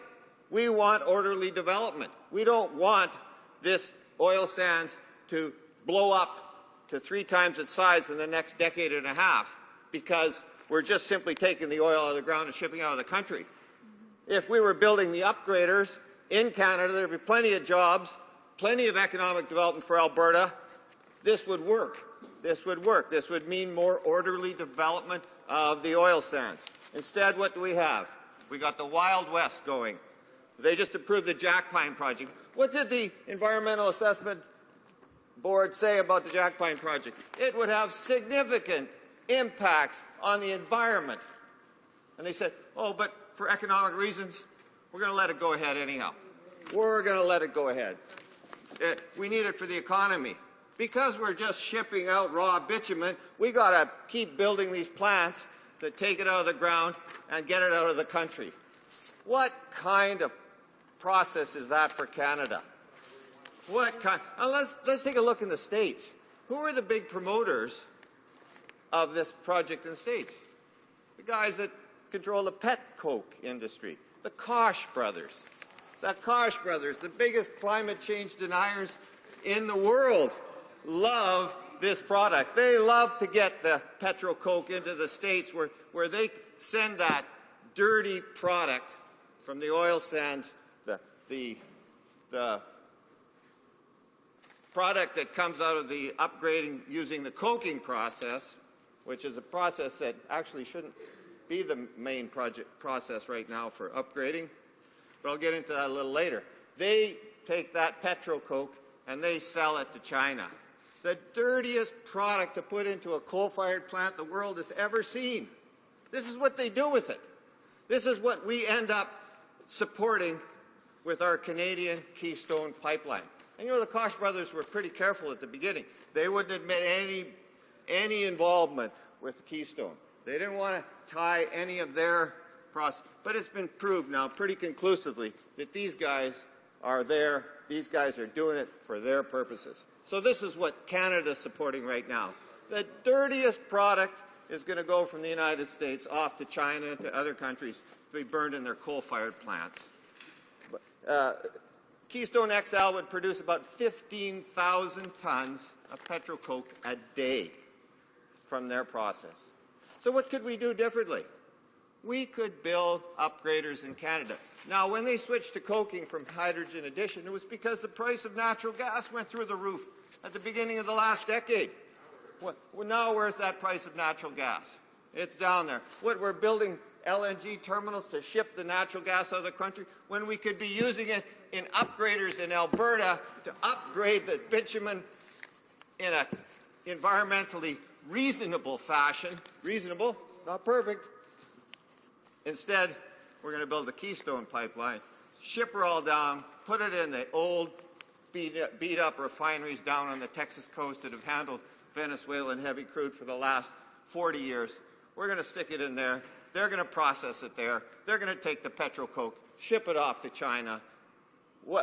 How does that fit with Canada's image in the world? What does that make Canada? More of a pariah? Is this what the Conservative government wants? Is that everyone in the world looks on Canada as just a purveyor of ill-gotten environmentally unfriendly goods? Is that what this Conservative government has as the plan for Canada's economy? I think they got to shake their head a little bit. These Conservatives have to recognize that Canada has a place in the world. We're not alone in the world. We're not immune to the opinions of the rest of the world. We live off the opinions of the rest of the world by trade. We do proper trade, and people will continue to work with us. Mr. Speaker, I sat on a board that dealt with environmental issues in the rivers.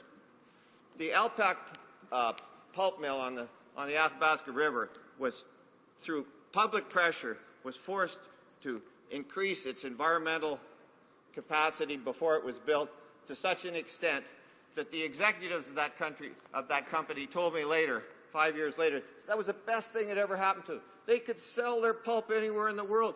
High premium, environmentally correct product.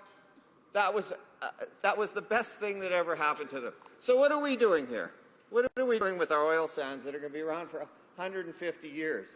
What kind of reputation are we building for this product that we want to sell to the rest of the world for decades and decades and decades? We're doing nothing, Mr. Speaker. We're just trying to get it out of the ground as fast as possible. Mine it and ship it. That's the viewpoint right now in this industry, where we could move in another direction, where we could set up upgraders, the most modern upgraders in the world, using the excess natural gas we have for hydrogen addition. We could produce an industry that had a lot more environmental aspects to it. We would also then have synthetic oil, which in the course of the world, we can send anywhere in the world. It can go into any refinery in the world once you create synthetic oil out of bitumen. So rather than being hostage to Texas coast, where in a few years perhaps Venezuela is back in being a friend of the United States, all of a sudden now we're competing with the Venezuelan heavy oil coming by tanker load from Venezuela to the same refineries. All of a sudden, the value of the bitumen starts to drop because there's competition for the same upgrading. Thank you, Mr. Speaker. I appreciate that we've got 1 minute left. If you look at it environmentally, this country has about 1 minute left. We've moved so quickly to a position in this world where we're simply not accepted anymore. We're not accepted as being good citizens of the world. This is a tragedy. It's a tragedy that goes on the backs of all those people sitting across there. The Minister of Foreign Affairs, the Prime Minister. These are the guys that are responsible for the mess we're in today. And they sit there and they grin and they pretend that this is all just going to pass by. It isn't going to pass by. We will remember what you did. Thank you very much, Mr. Speaker. Questions and comments? Question and commentaire? The honourable member for Winnipeg North. Mr. Speaker, it is somewhat disappointing in the sense that the motion that has been brought forward from the New Democrats, when you take a look in terms of just their past record, and I don't know what it is that they have against the prairies, the attack that they seem to have against rural development in our communities in the prairies. We've had NDP MPs travel to Washington to be critical of the oil sands, and they say, "Hear, hear," with a grin on their face. Well, Mr. Speaker, there's a good number of prairies, and I would suggest you all Canadians, because all of Canada benefits when we see the development that takes place on our prairies, and they should focus a little bit more positive attention. The question I have for the member is that they have a candidate in Toronto Centre, and she is, in reference to the development of the oil sands in Alberta, she's made the statement that we need some kind of moratorium on further development. And I'm wondering if this is, in fact, the position of the NDP. They want a moratorium on the tar sands. Honourable member for Western Arctic. Order. Quite clearly, what we want is more value out of the oil sands. That's what we're saying here right today. There's no question about it. And I actually had a conversation at one point in time with the Premier of Manitoba, Mr. Salinger. We talked about the potential for upgrading bitumen in Manitoba. There's an opportunity there. Other provinces should take a look at this. Why are we only thinking in terms of exporting raw bitumen when we can be looking at the opportunities right across the country with the establishment of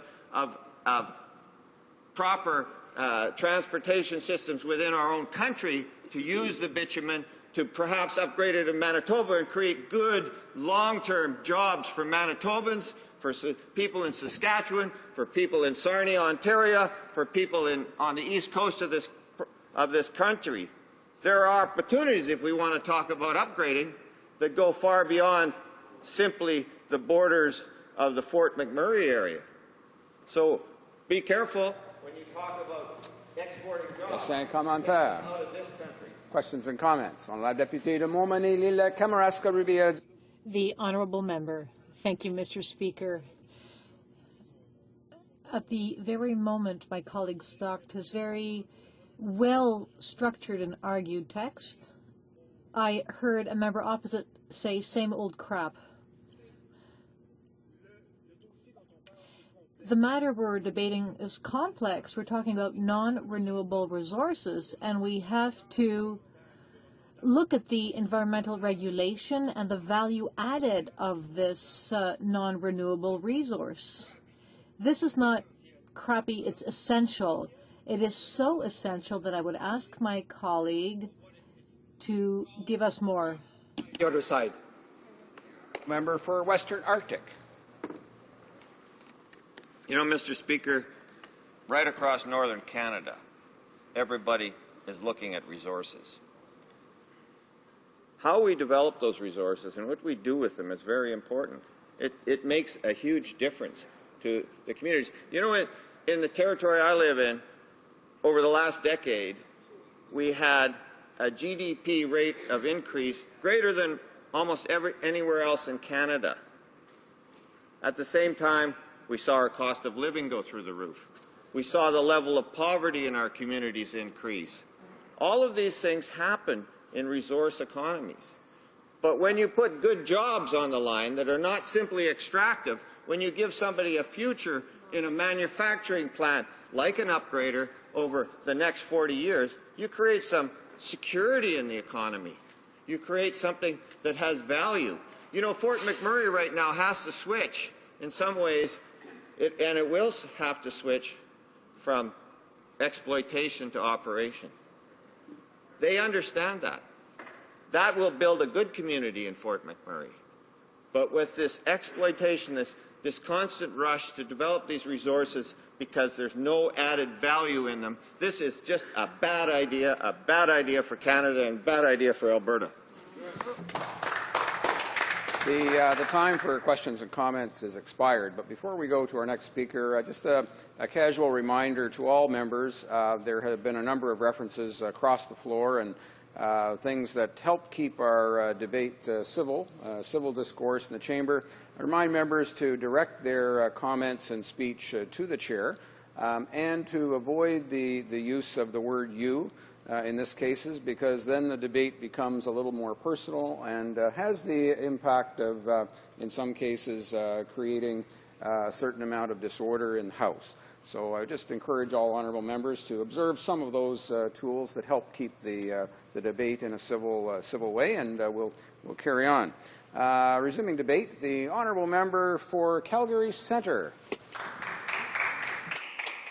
Thank you, Mr. Speaker, and I'll be splitting my time today with the member from Prince George Peace River. Mr. Speaker, thank you very much for the opportunity to join in this important debate on the motion by the honourable member for Burnaby New Westminster. I'm very certain that all MPs, all of my honourable colleagues here know, if they're being honest with themselves, how important Canada's natural resources have been to our country's economy over the past century. But today we're standing on the brink of opportunities that we have never seen before. Canada is about to embark on a series of mega projects that really could cement our position as a global energy leader.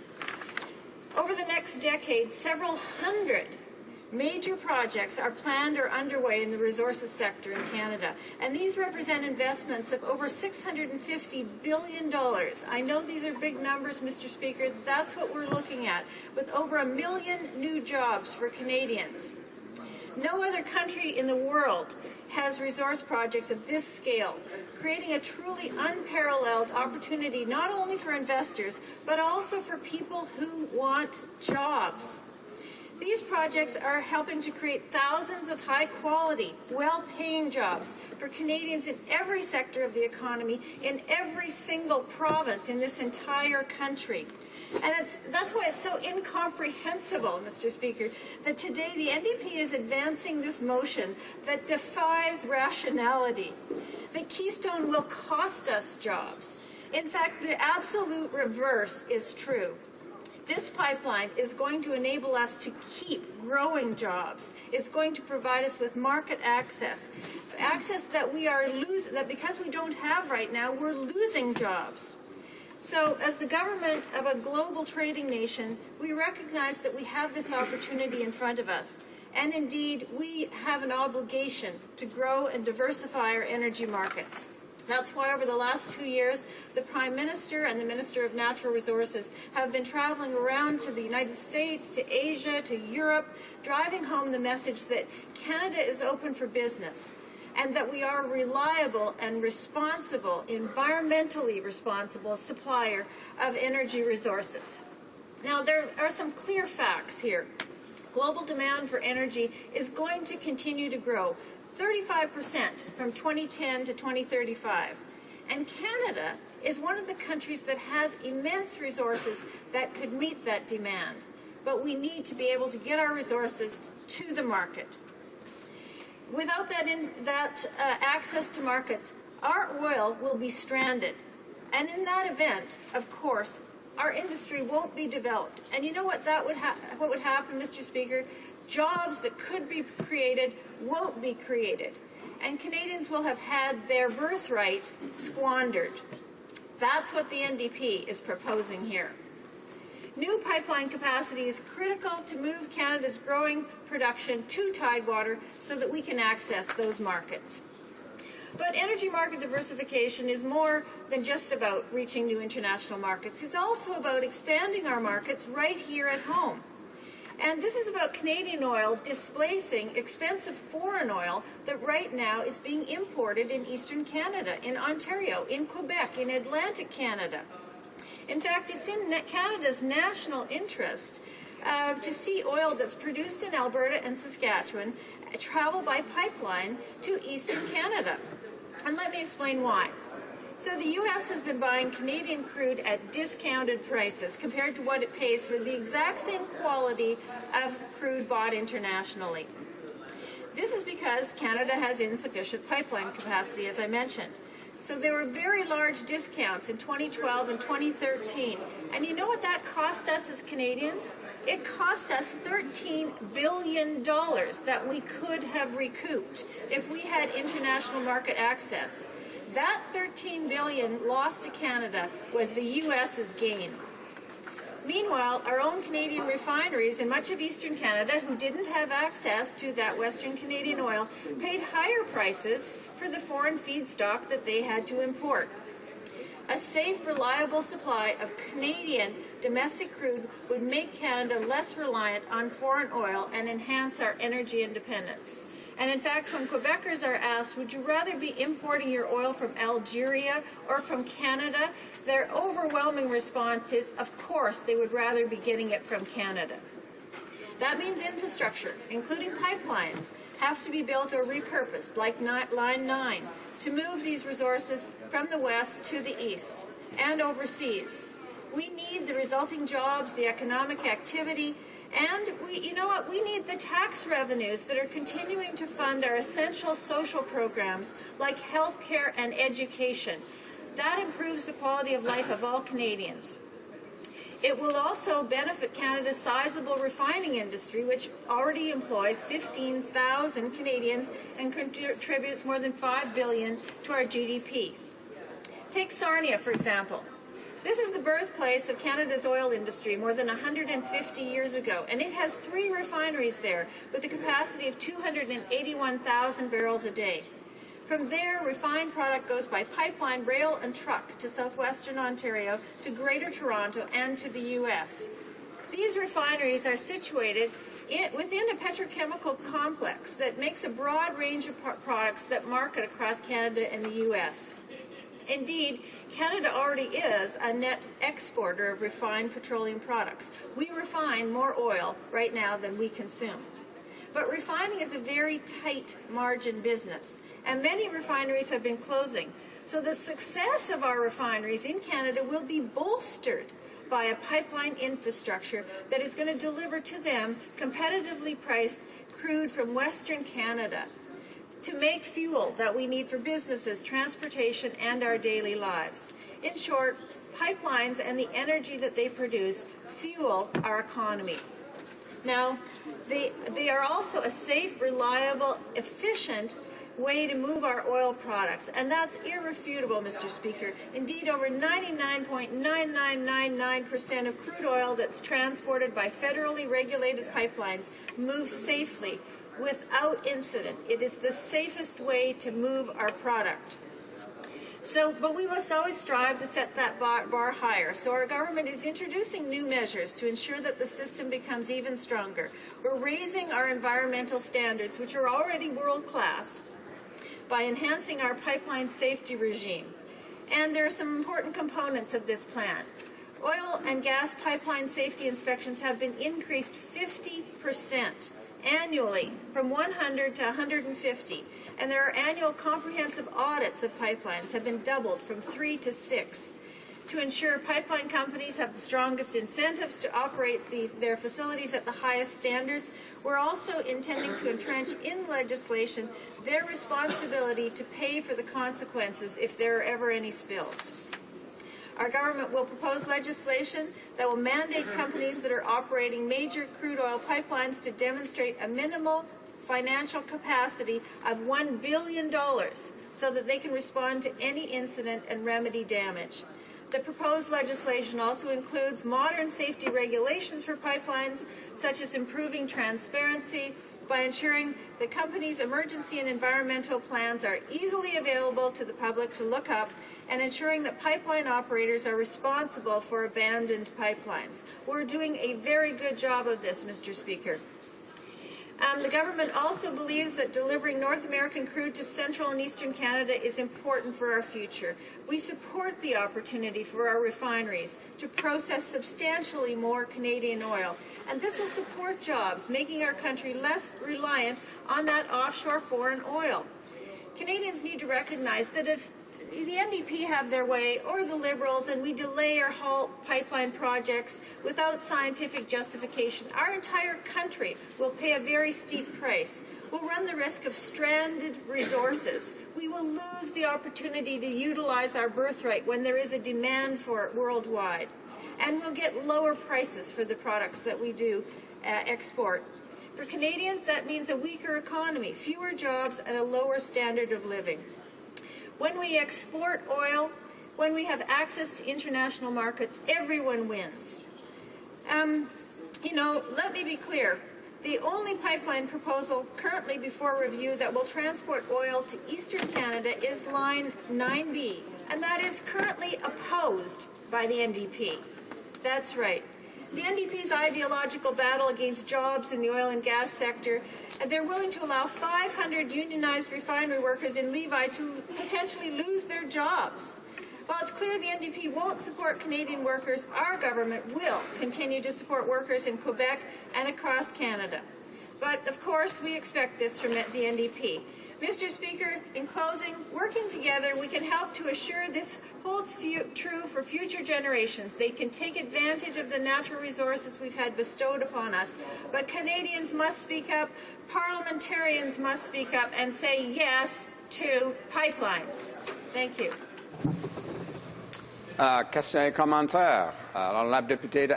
Questions and comments? The Honourable Member for Alfred Bellon. Well, thank you very much, Mr. Speaker. I'd like us to take a look at the motion that is before the House today. That, in the view of this House, Keystone XL Pipeline would intensify export of unprocessed raw bitumen and would export more than 40,000 well-paying jobs, and therefore is not in Canada's best interest. My question is simple. Is the member opposite in favour of the exportation of our good-paying jobs and the bitumen, or is she in favour of protecting these jobs in Canada and protecting the environment? Calgary Centre. Thank you, Mr. Speaker. I really welcome an opportunity to answer a question like this because it displays a fundamental misunderstanding of where the jobs are being created.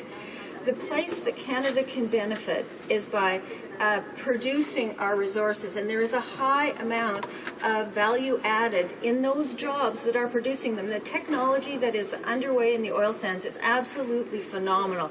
The cracking, the coking, the steam floods, the SAGDs. There's a phenomenal amount of technology that is being used there that adds jobs with value. In refining, the margins are very tight. There's very little opportunity for Canada to grow that part of the business, and in fact the NDP's own witnesses at the Natural Resources Committee came forward and said there really is not much opportunity for Canada to grow our refining market.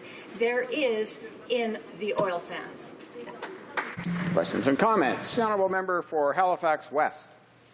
Mr. Speaker, I had the pleasure of visiting my honourable colleague's hometown of Calgary 2 weeks ago on the weekend before the weekend of the Conservative Convention, and I dare say that my weekend in Calgary was perhaps more pleasant than theirs, but I'll let her debate that if she wishes.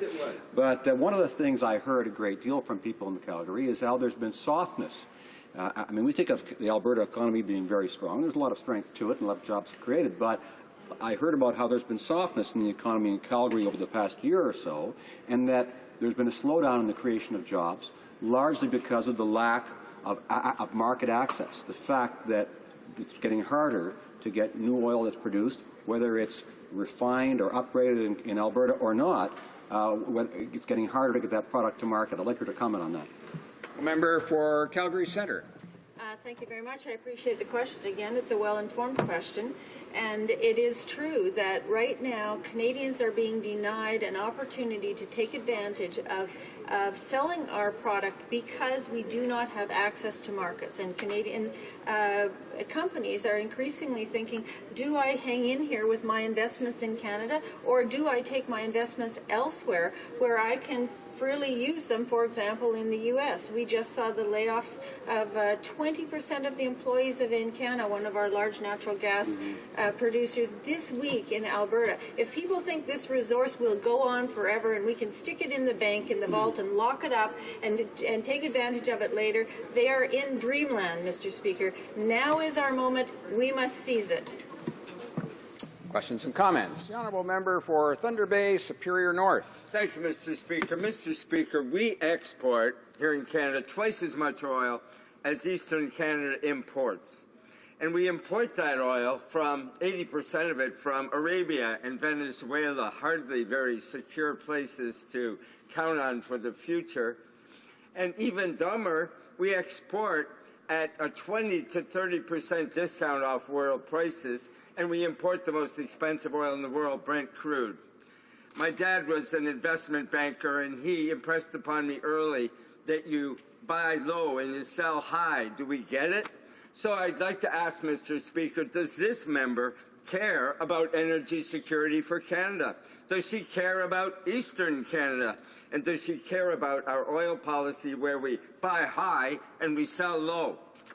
Honourable member for Calgary Centre.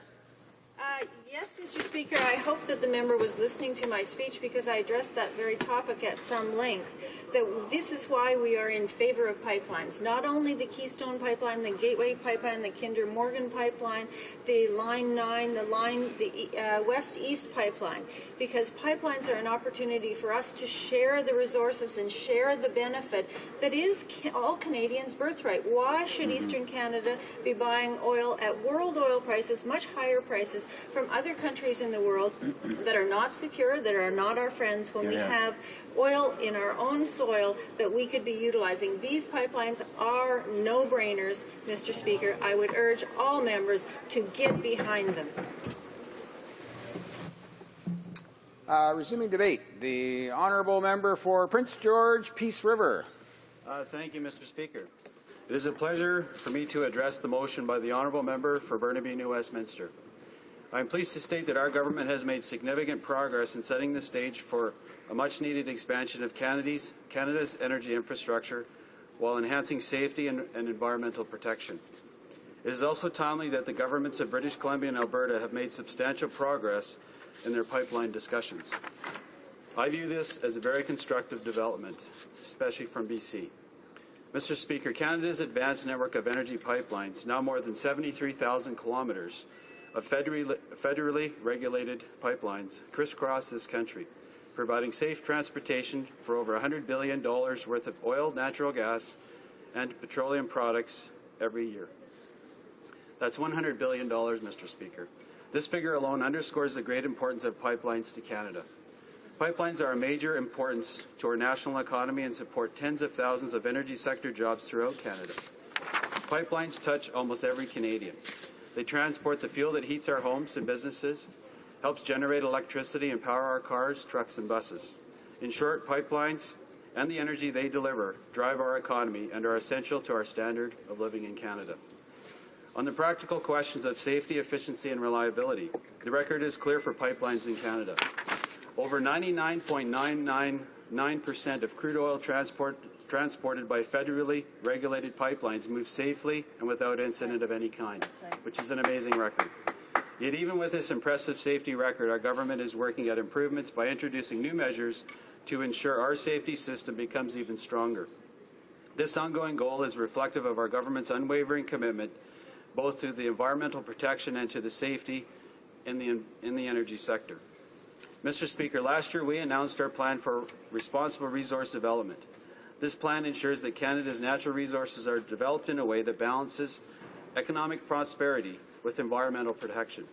Enhancing pipeline safety is a significant component of this plan. Oil and gas pipeline inspections have increased by 50% annually, from 100 to 150. Annual comprehensive audits of pipelines have been doubled from 3 to 6.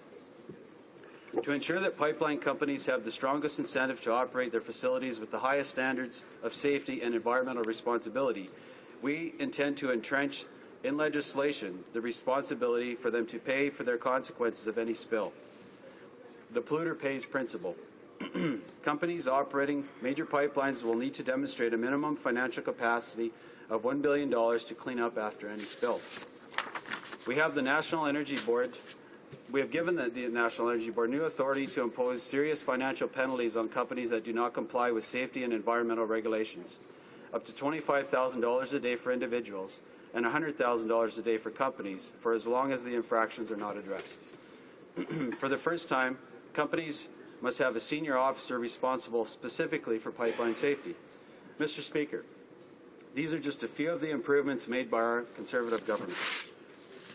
And as Canada's energy infrastructure expands, west, east, and south, our next generation of pipelines will be built to the highest quality standards in the world. The need for this expansion is pressing, Mr. Speaker. Currently, 99% of Canada's crude oil and 100% of natural gas exports go to the United States. But as we all know, our American neighbours are finding abundant reserves of their own. This means that the U.S. will be less reliant on Canadian energy imports into the future. It also means that new infrastructure, including pipelines, must be built in order to open up new international markets and to transport our energy resources to them. As for practical challenges that this new economic activity entails, there is no question that Canadian crude, including heavy oil from the oil sands, can be carried by Canada's pipeline network with security and safety. Absolutely. Canada's regulatory and safety regime for developing our natural resources has long been established as among the best in the world. But when it comes to protecting Canadians and our environment, there's no room for complacency. For that reason, our government has firmly stated that no project will proceed unless it is safe for Canadians and safe for the environment. Building and operating safe pipelines is something that Canada has done for many decades, Mr. Speaker. Few sectors can boast such an outstanding safety record. One of the chief characteristics of a strong safety regime is its ability to continually evolve and improve. As technology evolves and regulations are improved, safety standards are raised. Last summer, I announced that we are taking steps to ensure that we have a truly world-class pipeline safety regime in Canada. Under our new proposed measures, companies will be required to develop and implement a security and safety program that anticipates, prevents, and mitigates conditions that could adversely affect people, property, or the environment. They must prepare and apply an emergency managed program focused on emergency preparedness and response requirements. We will also ensure that companies operating pipelines have the financial capacity to respond to any incident and to remedy damage. To do so, the government will require major crude oil companies to have a minimum financial capacity of $1 billion. In this way, we are protecting the Canadian taxpayer from having to pay in the unlikely event of a spill. Mr. Speaker, with these proposed measures, we will make existing and new pipelines in Canada safer than ever before. Energy is a major Canadian resource, a key driver of Canada's national economy. Over the next 25 years, the oil sands alone could support more than 600,000 jobs, including new opportunities for Aboriginal peoples. However, the benefits from our economic sector go beyond jobs and reach all Canadians. For example, the oil and gas industries generate about $22 billion a year in taxes and royalties in governments, in our government of Canada, that contributed to Canada's healthcare and other social programs. The natural resource sectors already account for nearly 20% of all economic activity in Canada. That's a big number. 1/5 of all the economic activity, over half of our exports, 950,000 high-paying direct jobs and a further 850,000 indirect jobs. Right now, Canada has a tremendous opportunity to capitalize on natural resource development to further grow our economy. With the development of the Keystone XL pipeline and other necessary infrastructure, we are opening up the way for a new era of growth and prosperity for all Canadians. Our government is balancing the need to develop our resource while protecting our environment. On the other hand, the NDP have decided to forego almost 20% of the Canadian economy. Instead, they attack at any chance they get, Mr. Speaker. They have attacked our oil and gas industry, our nuclear sector, and our forestry sector. They have decided to take an extreme position that will not create jobs, quite the opposite, and economic growth for Canadians, but will instead sap our growth and harm our economy. It is not just BC and Alberta that will suffer under the NDP. There are thousands of companies across Canada that benefit from the oil sands, especially Ontario's manufacturing heartland. Our government will stand firm and resist this anti-development, anti-trade stance and continue our work to create good, high-paying jobs for Canadians across this country. Thank you, Mr. Speaker. Question commentaire. Honorable Deputy. Questions and comments. The Honourable Member for Laurentides-Laval. Well, thank you very much, Mr. Speaker. My colleague opposite must be very familiar with northern BC, with the coast. I wonder if he could perhaps explain to us if there's a safe way for oil tankers to travel through all of the islands and the coast of BC, where the ports are located with the terminals in Vancouver. There are currents that run up to 25 knots. The passages are very narrow. Those are the most dangerous waterways in the world. Is there a way to safely travel through those waters with oil tankers that have to take 4 kilometers before they can come to a stop? Prince George Peace River. Yes, I'd like to thank my colleague across the way for that question. Yeah, it's an easy answer. There's a lot of tanker traffic that goes there every day right now that operates completely safely. And the Port of Vancouver is a great example of having many tankers coming and going annually that have had no incidents. So I think there's a misnomer there that there are going to be incidents with increased traffic, and that's just not the case. We see across the world where many other ports that have triple and quadruple the capacity and the actual traffic of Vancouver that have 0 incidents. So we don't see it as a safety issue. With the new regime that we have in place and are putting in place, Mr. Speaker, we think we have a good plan and it's going to work. Thank you, Mr. Speaker. Questions and comments. The Honourable Member for Charlottetown. Thank you, Mr. Speaker. In September of this year, the Prime Minister told the Canadian-American Business Council in New York that he would not take no for an answer on the Keystone XL project. I wonder if this member could comment on the advisability of issuing ultimatums to our major trading partner, and how he expects that will positively affect the negotiations that will undoubtedly be necessary going forward. Member for Prince George, Peace River. Yeah, again, I'd like to thank my colleague Crossway for that question. Yeah, I was a member of many groups that have gone down to talk to our American counterparts to just encourage them, and most of them understand what benefit it is to the American economy, just as it is to the Canadian economy. What better source of oil and natural resources from a friendly neighbor to the north, as opposed to some other neighbors that aren't so friendly. So in terms of the ultimatum, I think what it shows is our Prime Minister is serious about our resources. After all, he's our #1 defender in Canada, defending our resources on the world stage. And I think it was a very good statement by the Prime Minister to the Americans to show how serious we are about our resource development. And we will do what it takes to develop that resource. Thank you, Mr. Speaker. Questions and comments. The honourable member for Medicine Hat. Thank you, Mr. Speaker, and I'd like to thank my honourable colleague from BC, and our two provinces are working very well together to move forward in terms of getting our oil out across the oceans, out into the whole environment across the eastern Canada, to develop that opportunity to get really world sale prices for our oil. It's an important, and one of the colleagues across the way talked about our captured market and different prices in oil. And you know what? Yes, we are getting a lower price.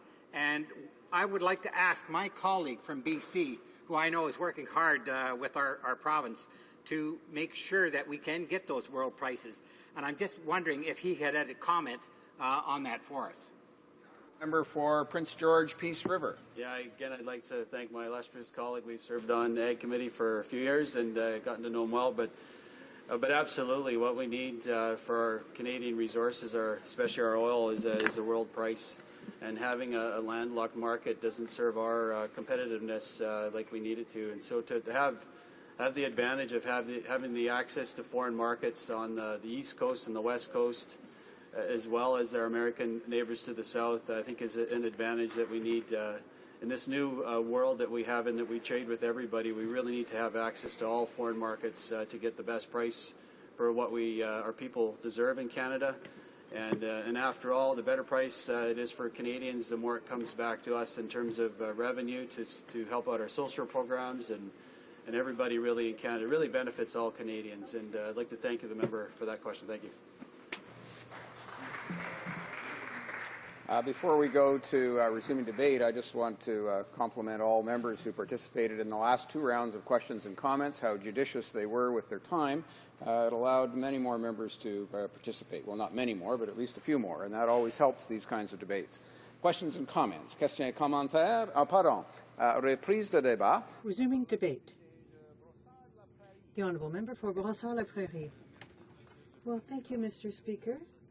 I'd like to thank my colleagues for their warm welcome. I'm very pleased to have this opportunity to rise today to speak to the opposition motion. It's with great pleasure that I, in fact, to thank the member for Burnaby New Westminster for all of the work that he does on the energy file and on this file more specifically. The motion is such an important one, and I think it's important for me to start off reading it. It states that, in the view or opinion of the House, the Keystone XL pipeline would intensify the export of unprocessed raw bitumen and would export more than 40,000 well-paying Canadian jobs and is therefore not in Canada's best interest. I was so eager to get started, Mr. Speaker, that I forgot to mention that I'll be sharing my time with the Honourable Member for Parkdale Hyde Park. Now, to get back to the matter at hand, Mr. Speaker, I was speaking about the Keystone XL pipeline. This motion, to my mind, shows the various visions that we have in the NDP. Our vision focuses on the future, economic development. We talk about, within that development, sustainable development, environmental protection, several issues, social issues, that are part of a way of looking at a project, and I think that our vision, which I'm very proud to speak to today, is going to, or contrasts, in fact, with the positions of the Liberals and the Conservatives, and I'll elaborate on that a little later, but the Liberals and Conservatives share the same position. They have joined forces to defend the Keystone XL pipeline, and we can see in that, in fact, they are together once again on this issue. Now, what is the Keystone XL file all about? Well, we're talking about taking unprocessed bitumen from the oil sands in northern Alberta to the southern United States. Now, this would involve creating a pipeline for transporting this bitumen with a view to having it refined in the U.S. Now, what will the U.S. do after that? They may sell it back to us, but that's really what's happening, and that is the business plan, if you will, that the Conservatives have put in place. Now, there are some 830,000 barrels per day, so it's a huge project. And when we talk about a project like that, there's often talk about jobs and jobs that are created. Here we're talking about 40,000. Now, where do those numbers come from? They come from a report produced by Informetrica in 2006 dealing with the export of bitumen. There's also the U.S. department that came up with this figure of 40,000 jobs. The vision that we have from the Conservative side is, and the Liberals as well, yes, we're going to create jobs, but when we look at those jobs, they will be in the U.S. I don't know why the Conservatives are so proud to be creating jobs in the U.S. They go down and meet with the American administration and they say, we're going to be creating jobs for your economy. I come from Brossard-la-Prairie, which isn't far from Hochelaga, and we know that the Shell refinery closed its doors a few years ago there, and we lost jobs. Instead of creating jobs in Canada, the Conservatives have decided to say, we'll create jobs elsewhere. We have an economy that is based on natural resources, on the tar sands, and what we say is we need a vision. Well, you have to have a vision to start with, but we need to have a vision for a better Canada. We understand that there is development in the oil sands and that we can't stop using oil from one day to the next. I try to travel by train, and I travel by car as well, so I use oil. But we need to have a transfer from east to west. We need to create jobs. Well, we need to create jobs, yes, but here in Canada. Why are we fighting to export 40,000 jobs to the United States? We know that this government is good at that. The Liberals did the same thing. We have seen this in Quebec. We had Electrolux that closed. They are proud of their achievements, it seems, but what has happened is that companies lay people off and they do put their operations in other countries. Some 500,000 jobs have been lost in manufacturing. I find this shocking with respect to the vision that they have for Canada. The Conservatives' vision, now supported by the Liberals, is to sell all of these resources, get rid of them, send it down to the U.S., let them have the added value, and perhaps they will send us back or sell us back some of the products. So I find it a very, very narrow vision. When we talk about economic development, we need to talk about the environment as well. Why are the Conservatives facing difficulties in the United States? Why has the Obama administration not given them what they want? It's because they are ignoring the environmental impacts. The government is prepared to violate all of the environmental regulations and rules that we've had. They're putting all that aside. They've brought in omnibus legislation, and that is part of the problems. I will conclude by saying that our vision, which I am very proud of, is shown in this motion, is more open, more responsible. The Liberals and Conservatives do not have that kind of vision. Questions and comments. The Honourable Member for Vegreville Wainwright. Yes, thank you very much, Mr. Speaker. Mr. Speaker, I just want to thank the member opposite for his presentation.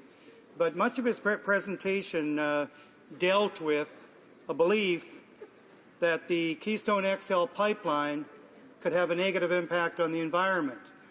And, Mr. Speaker, the science shows clearly that's simply not the truth.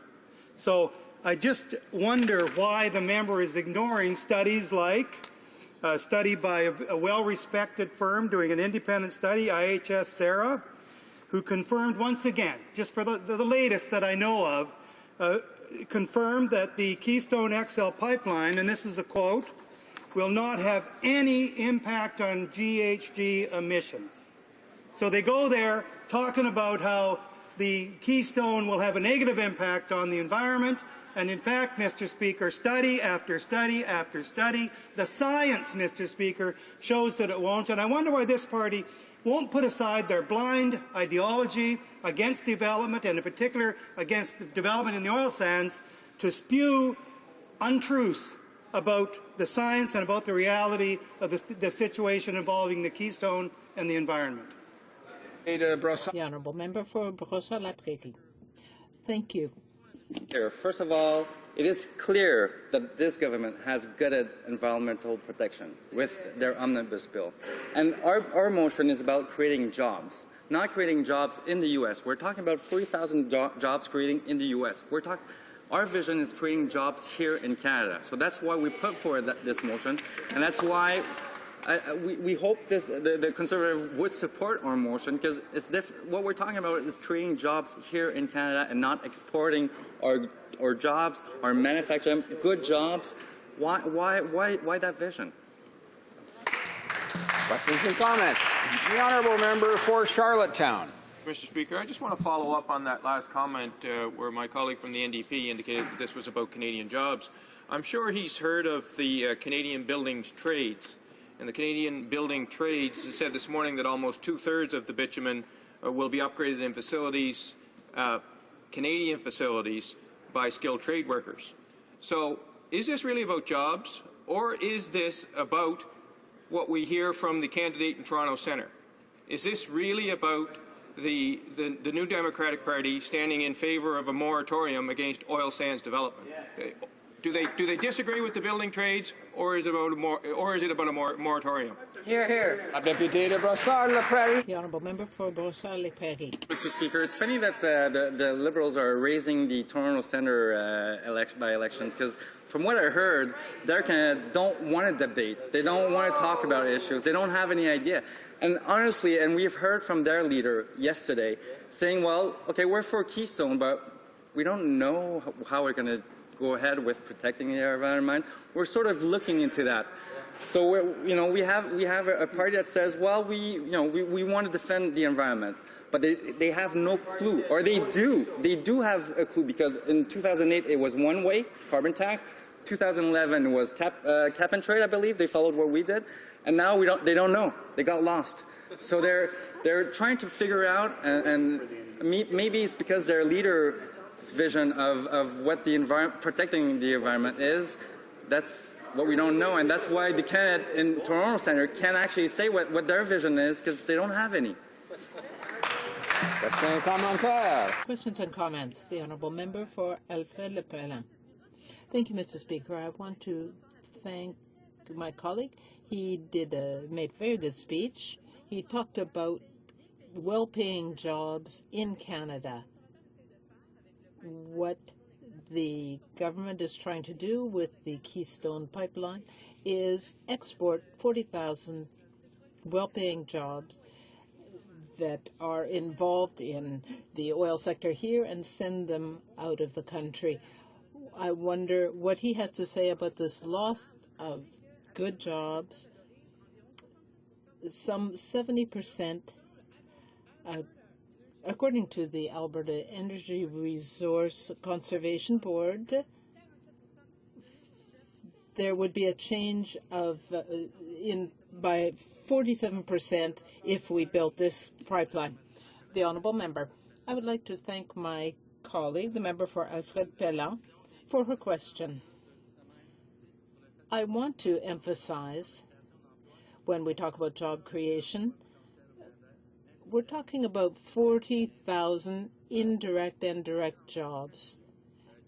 We would lose this number of jobs, according to a report from Infometrica. So we're talking about a huge loss of jobs.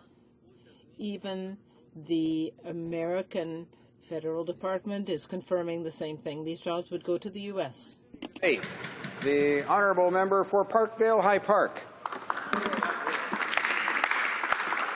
Thank you, Mr. Speaker, and I'm very happy to stand up for Canadians and for the Canadian environment in supporting this motion, and I want to read it so that Canadians are clear what we're discussing, that in the opinion of the House, the Keystone XL pipeline would intensify the export of unprocessed raw bitumen and would export more than 40,000 well-paying Canadian jobs and is therefore not in Canada's best interest.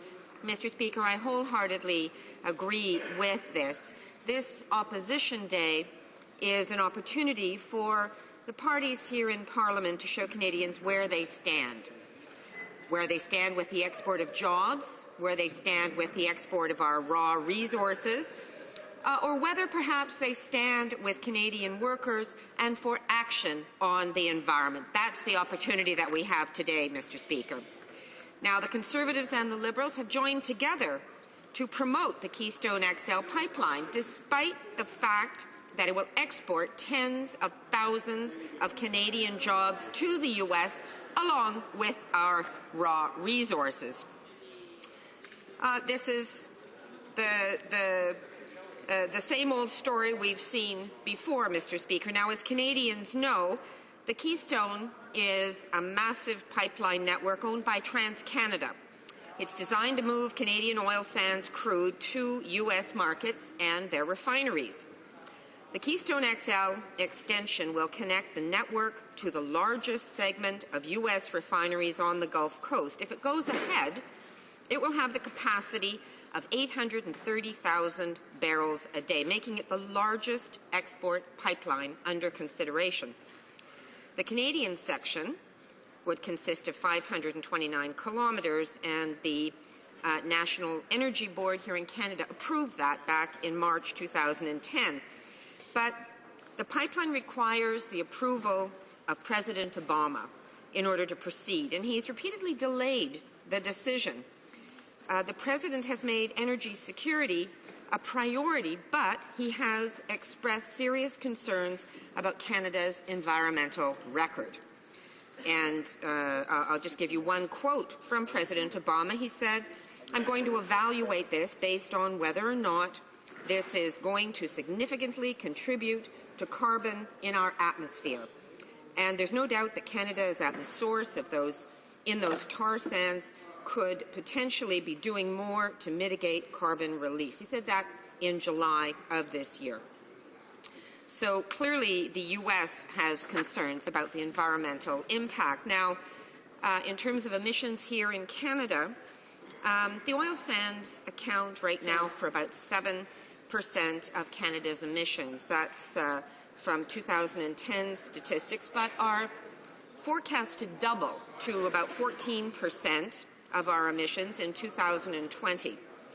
The Conservatives have promised emissions regulations for oil and gas, for the oil and gas sector since they were elected so many long years ago in 2006. They've repeatedly missed their own deadlines for presenting these regulations. We're still waiting to see them. A U.S. Environmental Protection Agency analysis found that greenhouse gas emissions linked to the Keystone XL pipeline would be 20% higher than emissions compared to existing sources of crude oil. So we would see a very significant increase in emissions. But let's also talk about jobs, Mr. Speaker, because Canadians want good quality jobs. It's what leads to a good standard of living, a standard of living that supports people and their families, and that is fundamentally important here in Canada. Now, based on an independent study, the export of unprocessed bitumen envisioned in this Keystone XL project could result in the loss of over 40,000 jobs. These are potential jobs, direct, indirect, and induced jobs, related jobs. An analysis by the U.S. State Department found that the Keystone XL would support more than 42,000 jobs during the 1 to 2 year construction period, with total wages of about $2 billion. So that's in the U.S. Alberta has traditionally upgraded about 2/3 of its bitumen, but that would drop from 2/3 down to about 47%, less than half, by 2017, according to the Alberta Energy Resources Conservation Board. Now, we know where our Prime Minister stands on this. He's gone from calling the Keystone approval a no-brainer to basically saying you don't take no for an answer, which was an interesting approach to our export capacity. The finance minister for the government in Washington this spring talked up the job benefits of the pipeline in the United States. He's talking about the creation of good quality jobs for Americans, not for Canadians. And I want to quote him. I emphasize that the State Department report indicates this is a very important project for both economies, particularly for employment in the United States. More than 40,000 well-paying jobs. That was back in April. Mr. Speaker, those are jobs that we could have here in Canada. But he's not alone. We recently saw the Liberal leader who also came out strongly in support of this pipeline. And what did he say about it? He said, "My support for Keystone is steadfast. There are lots of American jobs involved. There's lots of opportunities for the United States as well." And he said that just last month. Well, very nice for American jobs. We didn't hear him say anything at the time about the environment, so we don't know where he stands on that, but we do know his party's record on the environment, which is to sign the Kyoto Accord and then do nothing and watch greenhouse gas emissions skyrocket in Canada. Now, the Liberal leader's chief of staff was previously a lobbyist for Nexen Oil, for Syncrude Canada, and BP Energy. So maybe that had some kind of influence. We don't know, but we have to wonder. Mr. Speaker, we are very concerned about the Canadian environment, and we're very concerned about Canadian jobs. Even the Conservatives' finance minister admits that the Keystone XL pipeline will ship tens of thousands of quality, well-paid Canadian jobs south of the border. Unlike Conservatives and Liberals, New Democrats don't believe in promoting a massive export of our raw, unprocessed resources. We don't think that's a good economic policy. We believe pipeline projects done properly with good environmental standards can benefit Canada, but not when they ship away tens of thousands of good quality jobs and raw resources, leaving the environmental risks and liabilities on the shoulders of future generations of Canadians. That just makes no good sense, Mr. Speaker. New Democrats want to develop our economy, develop our resources to serve Canada's long-term environmental and economic prosperity.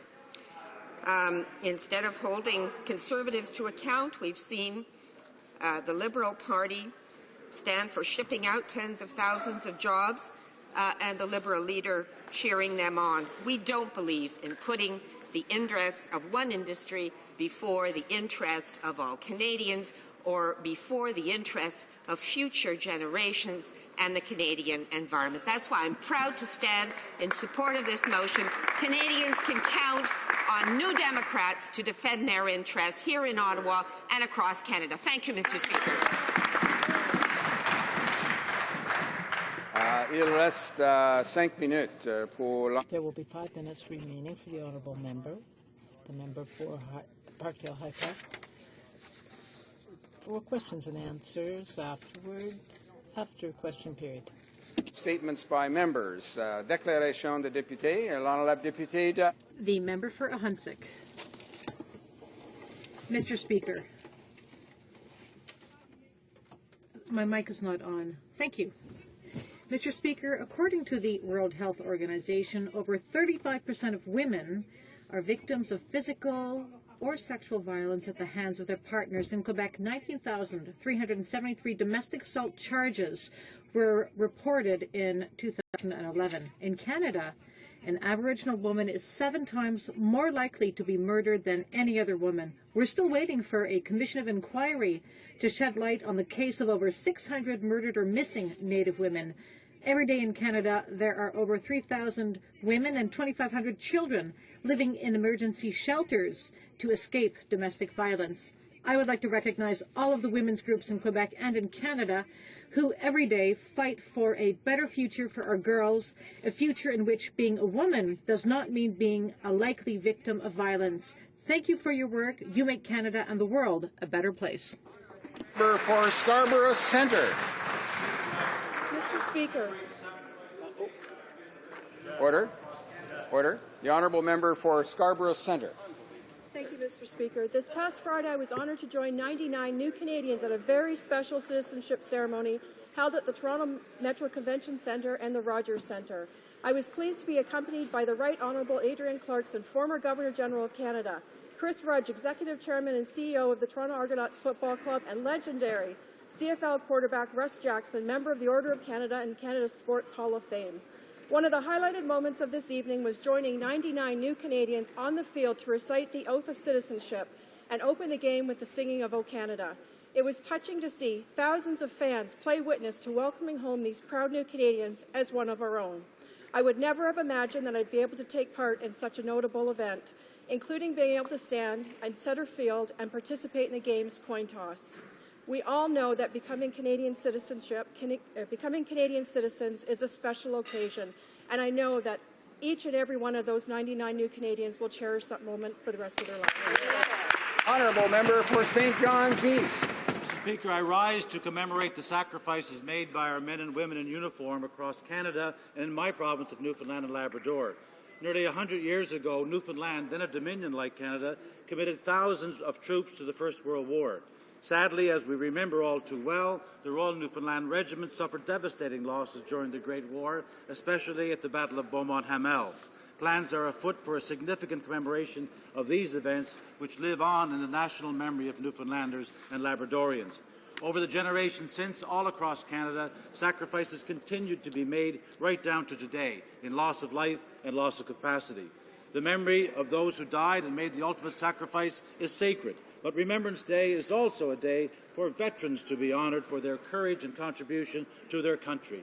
And a robust, compassionate and comprehensive program of support for those who need it must be available. Remembrance Day to me is not just about the past, it's also about the present and the future, lest we forget.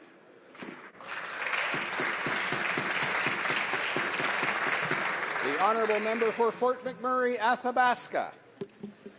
Mr. Speaker, I'd like to take this opportunity to thank Premier Alison Redford and Premier Christy Clark for their hard work and dedication to Canada's economy, especially to our Northern Gateway pipeline. Our energy industry provides Canada with continued job growth and a very reliable economy. Over the next 30 years, this pipeline is expected to create 261,000 jobs and a labor income of $23.8 billion. Yes, Mr. Speaker, that's billion with a B. Wow. The Northern Gateway Pipeline will dramatically increase jobs and revenue all across our great country in all communities, as would Kitimat Clean, David Black's green refinery process. Imagine the impact on Canada's economy if we focus our energy on upgrading and increasing our oil refining capacity. Our Conservative government is concentrating on Canada's economy. The honourable member for Halifax West. Mr. Speaker, I stand today to recognize the outstanding work of Dr. Kathy Gallagher, a physician at the Bedford Waterfront Medical Clinic. Dr. Gallagher was recently named Family Physician of the Year in Nova Scotia by the College of Family Physicians of Canada. She is known as a doctor who takes the time to listen and regularly makes house calls. Dr. Gallagher has demonstrated commitment to her patients and to her practice. She's also a member of numerous committees through the College of Family Physicians of Canada, Doctors Nova Scotia, and Capital Health. I'd ask my colleagues to join me in congratulating Dr. Gallagher on receiving the Reg L. Perkins Award. The honourable member for London North Centre. Mr. Speaker, today for the third consecutive year, I'm wearing purple along with members from both sides of the House in support of the London Abused Women's Centre's Shine the Light on Women Abuse campaign. Since its inception, the goal of this campaign has been to raise awareness around the issue of women abuse and its effect on society. Organizations, schools, neighborhoods, sports teams, and places of worship in London will be asked to participate by wearing purple. I am proud that the London campaign has grown to 16 cities and 4 counties across Ontario. This year we honor Jocelyn Bishop, 21 years old, killed by her boyfriend in July 2010 in London, and Shannon Scrumita, only 25, a Winnipeg mother, killed in April in 2008 by her common-law partner in front of their 4-year-old son. Since 2007, our government has funded more than $62 million for projects to end violence against women and girls through the Women's Program at Status of Women Canada. Mr. Speaker, I'd like to congratulate the London Abused Women's Centre, especially Director Megan Walker, for shining the light on women abuse. Thank you, Mr. Speaker.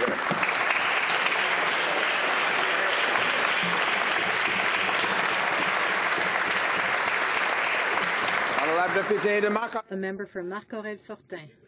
Mr. Speaker, in this National Diabetes Awareness Month, I would like to point out how much this illness reduces a person's everyday quality of life. Diabetes is particularly dangerous because too often those who have it don't even know it. Unfortunately, this illness takes advantage of the fact that its victims are unaware they have it, and so it's hard for them to follow the disease's progression.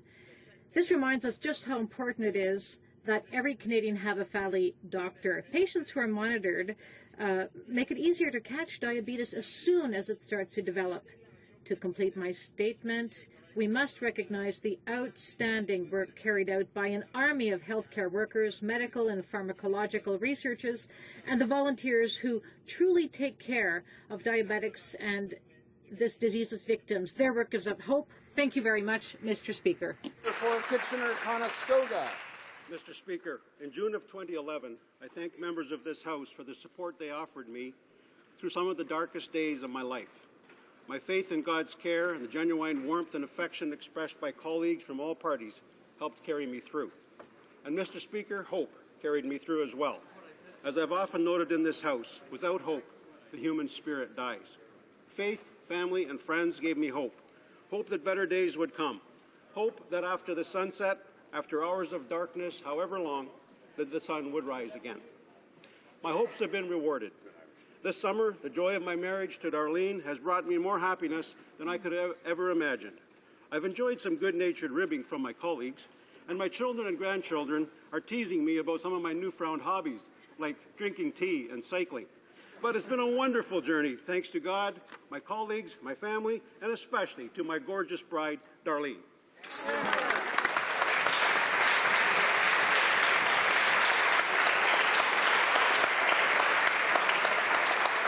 The honourable member for South Surrey, White Rock, Cloverdale. Mr. Speaker, in front of the American Embassy here in Ottawa, 5 members of the Iranian Democratic Association have been on a hunger strike for the past 65 days to bring attention to the plight of a large group of Iranian refugees in Iraq. The 3,000 pro-Iranian democracy activists known as the MEK, who are refugees in Camp Ashraf and Camp Liberty, are being harassed by Iraqi security forces. The hunger strike started after the latest assault on Camp Ashraf on September 1st, in which 52 unarmed refugees were killed by Iraqi forces, and another 7 individuals, 6 of whom are women, were taken hostage. The world community has condemned this outrage. Canada has called on those responsible to be brought to justice.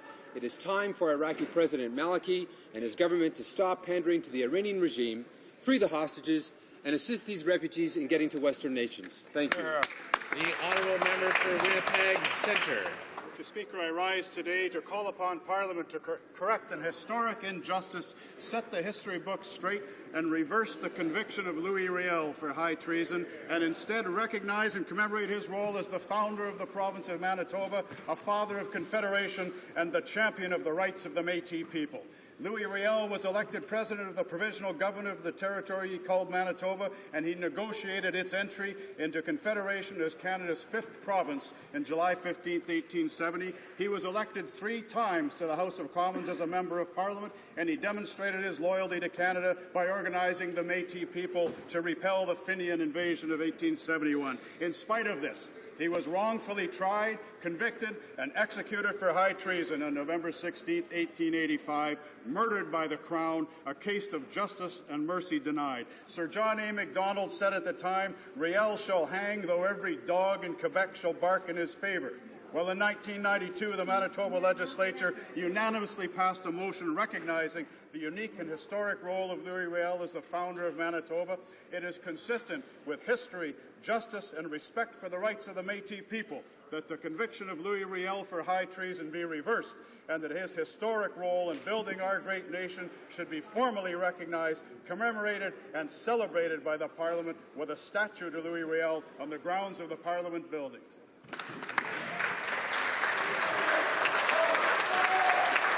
The honourable member for Miramichi.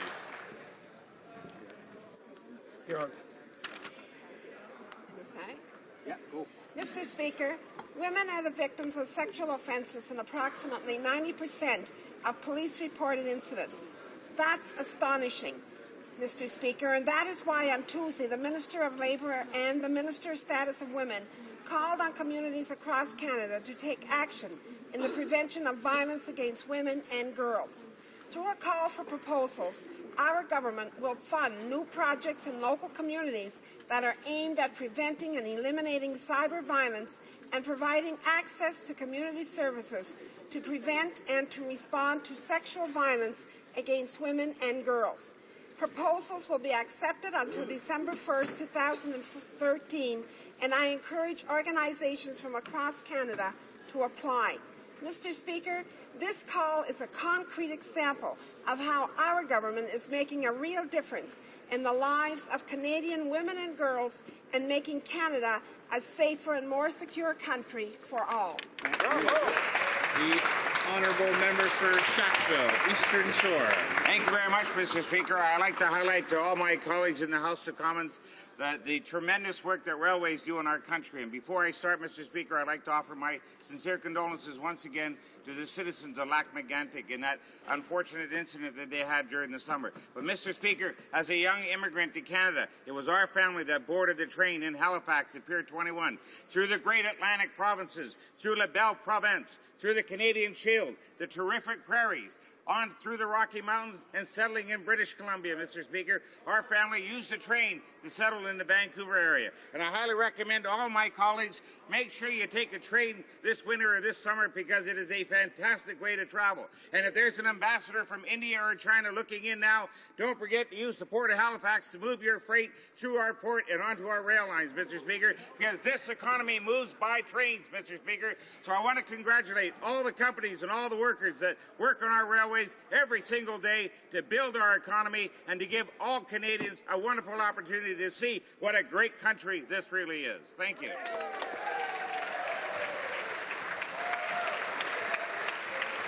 The honourable member for Mississauga East Cooksville. Mr. Speaker, last week the Liberal Soft and Crime spokesman from Malpec and an NDP member from Vancouver East met to support convicted drug dealer Mark Emery.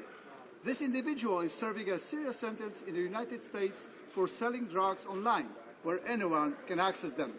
Criminals act like these put our children at risk. On this side of the House, we've been clear that drug dealers will face the full force of the law.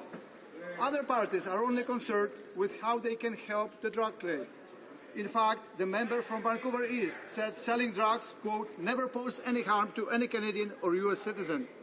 Convicted drug dealer Mark Emery sums it up best, quote, if the Liberals were still the governing party now, he would be immediately released upon arrival in Canada. Rather than worrying about the victims of crime, all the Liberals and NDP are concerned with is making things easier for convicted criminals. Our Conservative government will always stand up against the shameful policies put forward by the other side. Honourable Member for Vancouver Quadra. Mr. Speaker, our Canadian troops sometimes bear witness to atrocities most people can never begin to imagine. It's estimated that up to 30% of soldiers experience trauma from active combat. There are programs available to heal their bodies. It's often minds and hearts that need care the most. The Veterans Transition Program, headed by Dr. Marvin Westwood and his team of professionals at UBC, help former members of the Canadian military to come to grips with their trauma so they can make that difficult transition back to civilian life. I've met representatives about the problems members face and the wait times they face getting medically assessed and treated for psychological industry. And post-Afghanistan, their numbers keep increasing. Support services at places like Camp Shiloh and other bases simply can't keep up. That's wrong. In this week of remembrance, with the Prime Minister's communication budget that is increased by over 7%, why not instead put our troops and veterans first so that they receive the services they need every day of the year? The Honourable Member for Calgary West. Mr. Speaker, the Minister of Natural Resources is in Washington encouraging enhanced cooperation on energy and the environment. The NDP is there to attack Canadian jobs. Our Conservative government remains focused on jobs and the economy. The Canada-U.S. energy relationship is the single most important energy relationship in the world. Conservatives support the Keystone XL pipeline because it promotes energy security and jobs. The NDP speak out against the most important piston driving the Canadian economy. Our Conservative government, led by the Prime Minister, supports important energy infrastructure.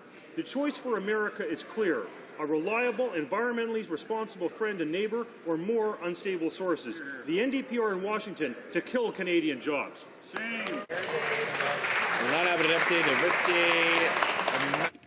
The member for Maskinongé. Weekend trying to limit a woman's right to choose, the leader of the Liberal Party is headed to Toronto today for Ladies' Night, charging women $250 each to really get to know him, to talk about women's issues and share their favorite virtue. Mr. Speaker, it's 2013 and all issues are women's issues. Healthcare, the economy, Keystone XL. It seems liberals think being condescending and patronizing is a virtue.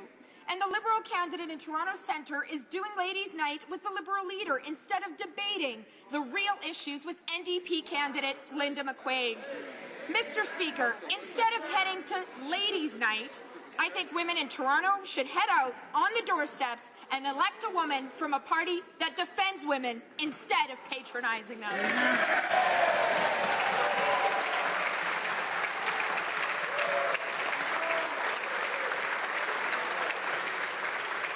The Honourable Member for Don Valley West. Mr. Speaker, while our government is putting jobs and the economy first, the NDP oppose all resource development. They oppose energy infrastructure before it has undergone independent scientific review. They ignore facts and science when it suits their ideology. The centerpiece of their irresponsible economic plan is to increase the price of everything with their $21 billion carbon tax. We now learn that the Liberals, too, are fond of carbon tax. Our government will not impose a job-killing carbon tax that would increase the price of gas, groceries, and electricity, a tax on all Canadians. Our government knows that higher taxes stunt job creation and economic growth, the very opposite of what Canadians want and need. Now, Mr. Speaker, let's hear if the opposition has anything meaningful to say on the economy. Oral questions, questions orales. The Honourable Leader of the Opposition.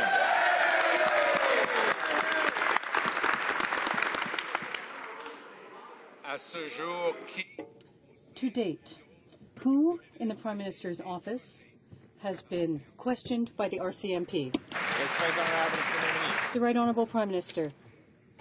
Mr. Speaker, the Prime Minister's office is not the subject of an investigation by the RCMP. The NDP has stated the contrary on a number of occasions.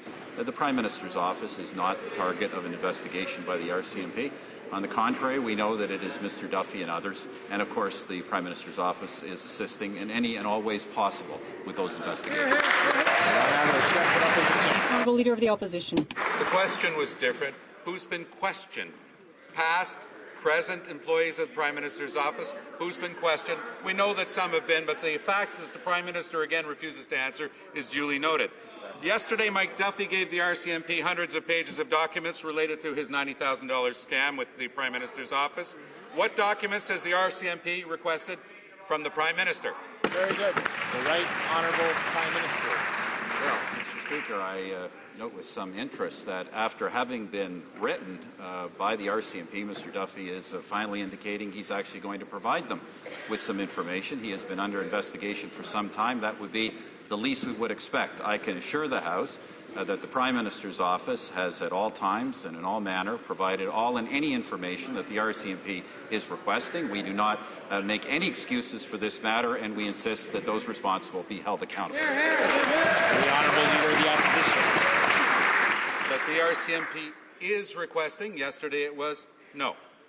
Est-ce que le Premier ministre savait que le plan initial de son Did the chef... Prime Minister know that the initial plan by his Chief of Staff, Nigel Wright, involved using Conservative Party funds to repay Mike Duffy's illegal expenses? Did he know that? Him. We're not talking about someone else, we're talking about him.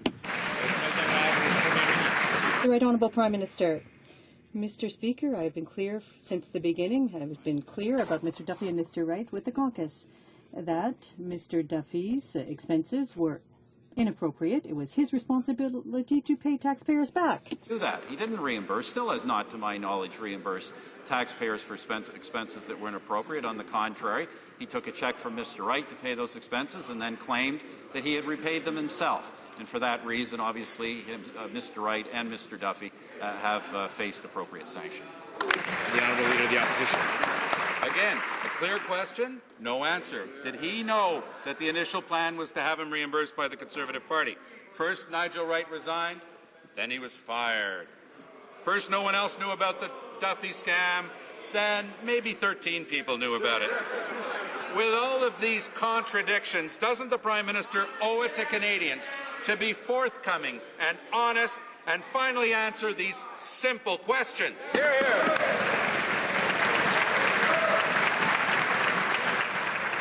Right Honourable Prime Minister. I'm obviously not going to play the game of the Leader of the NDP who tries to make allegations against people who have been accused of absolutely nothing. The facts in this case, Mr. Speaker, are not good, but they are clear.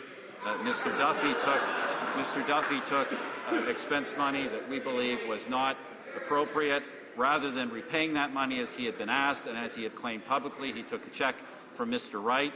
That information was not accurately conveyed to me. When I learned that information, I made that information public, and we have taken appropriate sanctions against these two individuals. The Honourable Leader of the Opposition. Good, bad, some progress. Does the Prime Minister remember saying about Paul Martin at the height of the sponsorship scandal that, and I quote him directly, "I don't think he's been forthcoming and honest on fairly simple questions when there appear to be contradictions." Does he remember once thinking that? Very good. The Right Honourable Prime Minister. Speaker, the Leader of the Opposition refers to a matter in which $40 million was taken due to the actions of a political party from the coffers of the taxpayers, and that money, for the most part, still has not been located. In this case, Mr. Speaker, In this case, Mr. Speaker, certain senators made claims that we do not believe were right or legitimate. We know that that was done, and Mr. Speaker, we have taken action to ensure that those who did that have been held accountable. The Honourable Member for Beausejour. Mr. Speaker, this government has falsely said on several occasions, and here in this House, that there were no documents linking the Prime Minister's office to Mike Duffy's bribe. We now know that that isn't true, and that the RCMP is investigating potentially criminal behavior by members of the Prime Minister's staff. In the documents that were given to the RCMP, was there included in those documents a document from Chris Woodcock, former senior advisor to the Prime Minister, the document detailing the order for him to lie? The Honourable Speaker, as the Prime Minister just said, we are continuing to work with the authorities on this matter. The Prime Minister's office, of course, is under no investigation. Very happy that finally Senator Duffy has decided to cooperate with the RCMP and provide that information. At the same time, Mr. Speaker, Canadians, I'm sure, are as disappointed as I am that the Liberals fought for the status quo in the Senate and refused to respect taxpayers by supporting those motions. We know how hard the Liberals fought for the status quo and how they ignored Canadian taxpayers. We're proud that on this side of the House we fought for and the Senate fought for and received those suspensions. Honourable Member for Wascana. Mr. Speaker, another Stonewall. Why can't Canadians get a straight answer? Are the police investigating Chris Woodcock's emails? Canadians can only assume the answer is yes. The allegation that Duffy was coached to lie, and the coaching came from Woodcock when he was a senior advisor to the Prime Minister, is deadly serious. It is corruption in the highest political office in the land. Since he became aware of that risk, at least last May or earlier, did the Prime Minister ever ask Woodcock what was going on? The Honourable Parliamentary Secretary to the Prime Minister. Of course, as I just said, Mr. Speaker, we're going to continue to cooperate with the police. The Prime Minister's office is under no investigation. I think what this member has to do is explain to Canadians why they continue to make victims out of these three senators, why it was that their senators either abstained or refused to vote to suspend them, why it is that once again they refuse to stand up for Canadian taxpayers. I think people understand that when it comes to protecting taxpayers, it's the Conservative Party that they can always count on. The Honourable Member. Mr. Speaker, more obfuscation.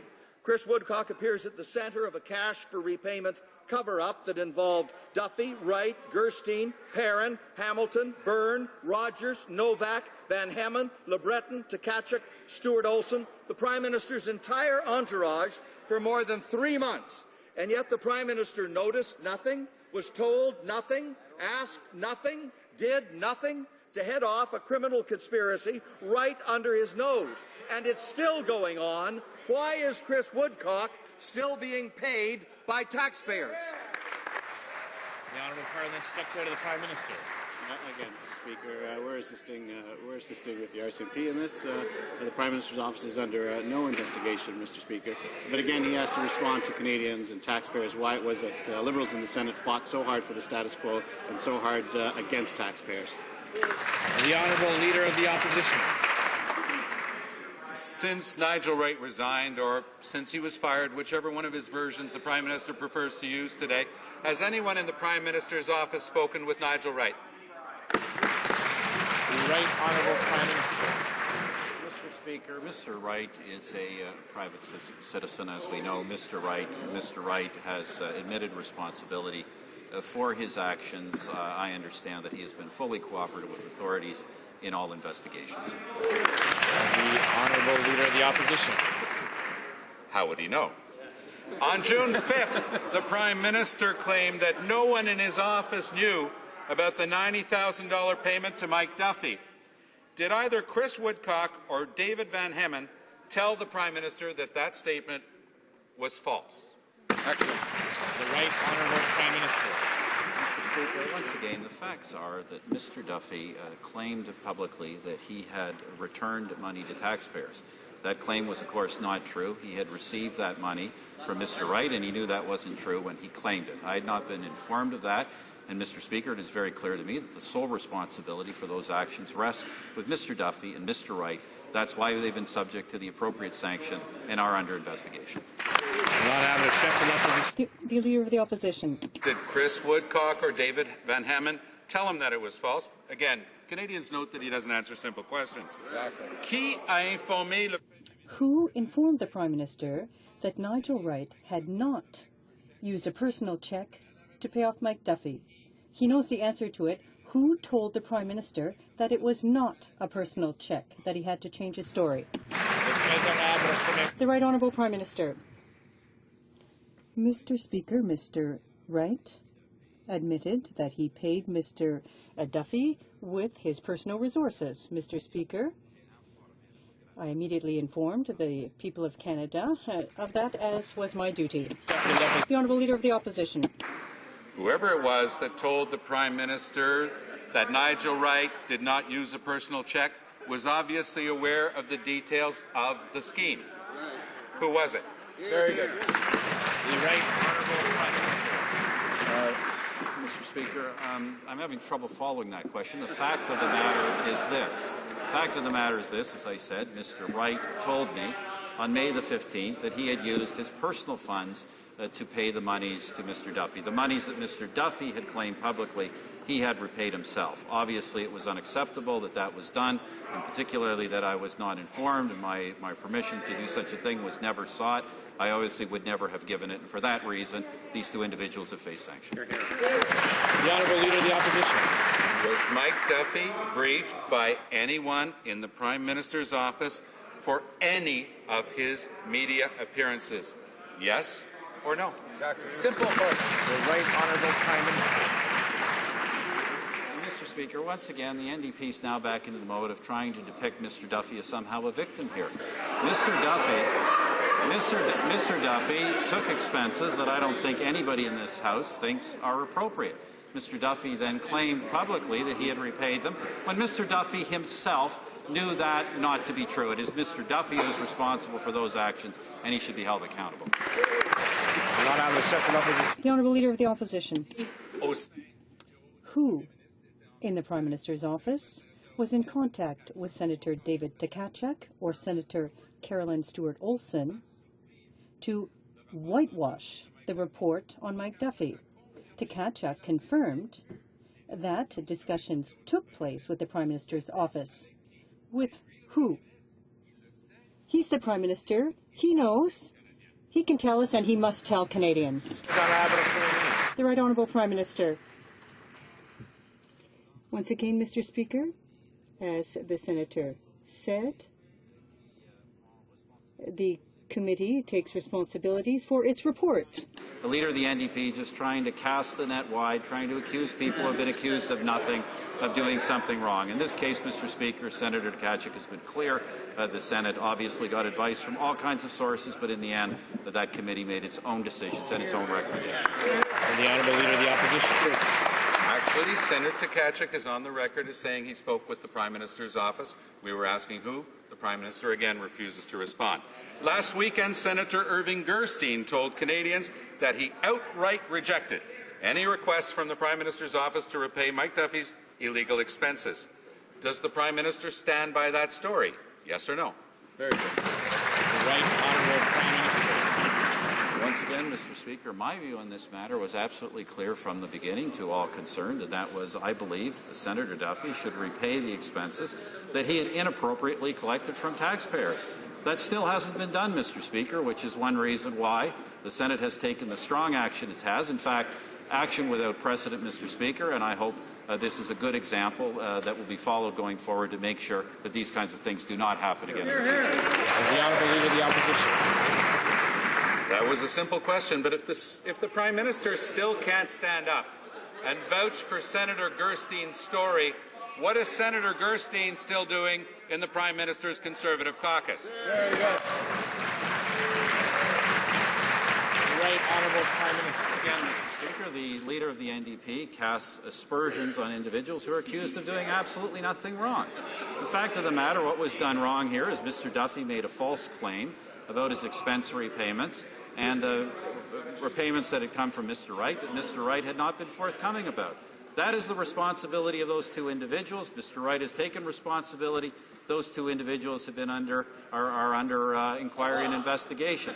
Mr. Speaker, very different than the leader of the NDP, who for 17 years knew of bribe attempts by the Mayor of Laval and refused to take any action himself. The Honourable Leader of the Opposition. Only a Conservative would consider asking whether or not someone was telling the truth to be casting aspersions. When the Prime Minister named Pamela Wallin to the Senate, he knew she lived in Toronto, not Saskatchewan. Why did he name her? He knew Mike Duffy lived in Ottawa, not in PEI. Why did he name him? The Prime Minister knew his close friend Carolyn Stewart Olson lived in Ottawa, not New Brunswick. She worked beside him. Why did he name her? Very good.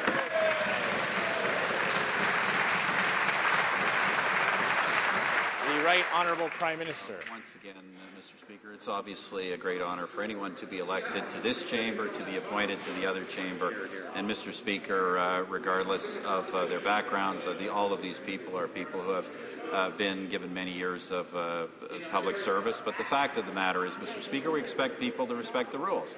We expect people to not make expense claims that are false, or that are contrary to the rules, or that entirely disregard whether rules even exist. Those senators who have done that, 2 out of the 3 senators the NDP leader made, those senators have been sanctioned. That was appropriate, and Mr. Speaker, I hope it sends a good message. The Honourable Member for Vancouver Quadra. Mr. Speaker, U.S. President Nixon was forced to resign not because of the Watergate break-in, but because of the denials and cover-up that followed. This Prime Minister is in exactly the same boat. The unethical behavior of the senators and the Chief of Staff is shameful. But the real issue is his role in the alleged bribery, corruption, and cover-up. Order. Order. The Honourable Member for Vancouver Quadra still has the floor. I'll ask for a little bit of order. The Honourable Member for Vancouver Quadra. Mr. Speaker, the unethical behavior of the senators and Chief of Staff that he appointed is shameful. But the real issue is his role in the alleged bribery, corruption, and cover-up. With the RCMP now knocking on the door of the Prime Minister's office, will the Prime Minister finally stop evading our questions and tell Canadians the truth? The Honourable Parliamentary Secretary of the Prime Minister. Well, Mr. Speaker, let me just say this: that member in that question is a complete disgrace and deserves no answer. The Honourable Member.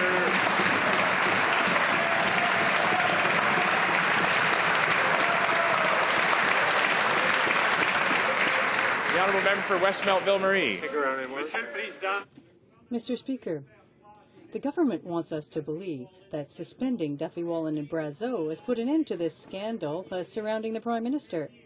What's worse is that the government is trying to cover up this scheme and refusing to set the record straight for Canadians. Last night, Conservatives continued through their vote to cover up the Prime Minister's participation and the participation of his office. If the Prime Minister doesn't have anything to hide, then why is he refusing to testify under oath before a committee? The Honourable Parliamentary Secretary. Again, Mr. Speaker, our Senate colleagues took very decisive action with respect to these 3 senators. They protected the taxpayers, unlike the Liberals in the Senate, unlike the Liberals in the House. The Liberals in the House, of course, make victims of these senators and disgrace Liberal Senator Matt Carb. In the Senate, they refuse to stand up for taxpayers. We're doing just the opposite, Mr. Speaker. At the same time, the Minister of Democratic Reform, who's been compared to Winston Churchill recently by some in the press gallery, has put forward a series of reforms in front of the Supreme Court that we hope will provide a roadmap for future changes to the Senate. Wow. The Honourable Member for Westmount Ville-Marie. Mr. Speaker, my question is again for the Prime Minister. If the government is not engaged in a cover-up, then why are they refusing to release documents that were requested through the ATIP process that we now know exists thanks to our RCMP court filings? Why did Chris Woodcock try to deceive Canadians by writing a phony story about Mike Duffy taking out a Royal Bank loan to pay the $90,000? Why is this government still employing former PMO staffers like Chris Woodcock, who participated in an attempted cover-up? The Honourable Parliamentary Secretary to the Prime Minister.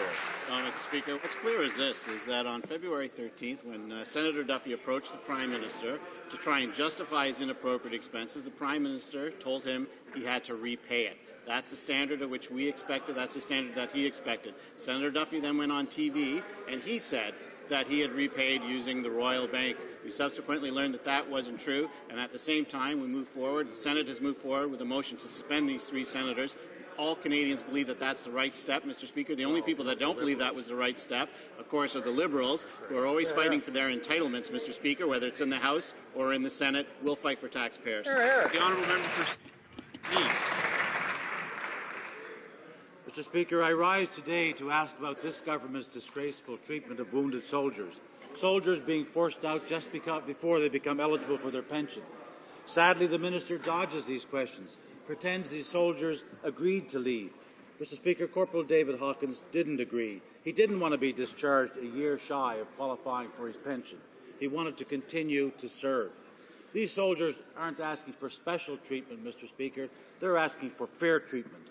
Why won't the Minister stand up, do the right thing, and support these soldiers? The Honourable Minister of National Defence. Mr. Speaker, nobody has done more to support these soldiers than this government. I'm very, very proud of that, Mr. Speaker. As I've said before, we've been working with our Chief of Defence Staff and the Chief of the Military Personnel to ensure that members of the Canadian Armed Forces are not released until they are prepared, Mr. Speaker. I again remind the honourable member that every possible accommodation is made to ensure that soldiers are kept in the forces and provided with the best possible support before being considered for release, Mr. Speaker. That's the way it should be. The honourable member for Portneuf-Jacques-Cartier. It is shameful. It is not with their scripted lines that they will help our soldiers. The minister's cavalier attitude is a slap in the face of all those who have risked their lives to defend our country. Men and women have paid the price for their dedication. Their health has suffered. Now the Conservatives are letting them down. Can he show some heart and ensure soldiers that have been injured in combat that they will qualify for their pension before being released? The Honourable Minister of National Defence. Chief of Defence Staff and the Chief of the Military Personnel, Mr. Speaker, work very closely with all issues related to soldiers and those being released, Mr. Speaker, and they are very accommodating to them in terms of making sure that they have all the resources that they need. Nobody is released, Mr. Speaker, until they are ready for that, Mr. Speaker. What is shameful, Mr. Speaker, is that every time we come forward with any initiative to help support our men and women in uniform and veterans in this country, the NDP always votes against it. The Honourable Member for Windsor West. When it comes to veterans, Conservatives are speaking out of both sides of their mouth. Veterans deserve better. Mr. Speaker, Windsor is a community that has responded to the call. It provided our nation's capital, the Korean War Memorial. Our men and women stepped up during the Great Wars, Korea, Afghanistan, and countless peacekeeping missions. Instead of honouring these contributions, Conservatives are closing our Veterans Office and others, forcing veterans to travel for hours to get help. Why won't the government protect those who have protected Canada?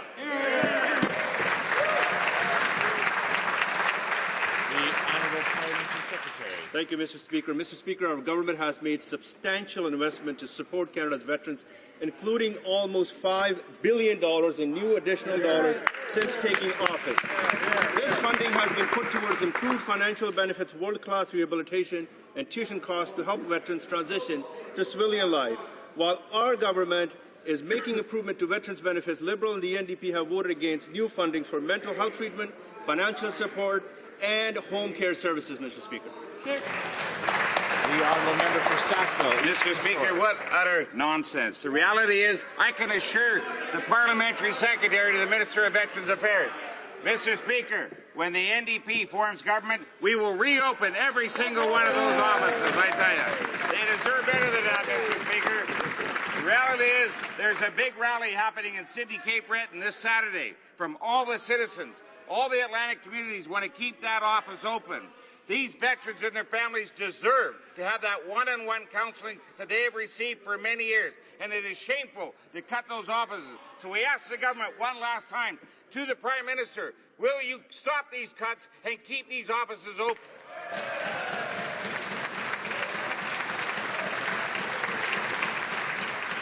remind the honourable member to address his question through the chair and not directly at the Prime Minister. The Honourable Parliamentary Secretary, the Minister of Veterans Affairs. Mr. Speaker, there are now 600 additional points of services across this country available to Canadian veterans. A critically injured veteran no longer has to drive to a district office. Our government now sends a registered nurse or a case manager to visit them in the comfort of their own home. And Mr. Speaker, I like to point out the fact that it's the opposition parties and the members that have voted against every single initiative we have introduced to help our veterans.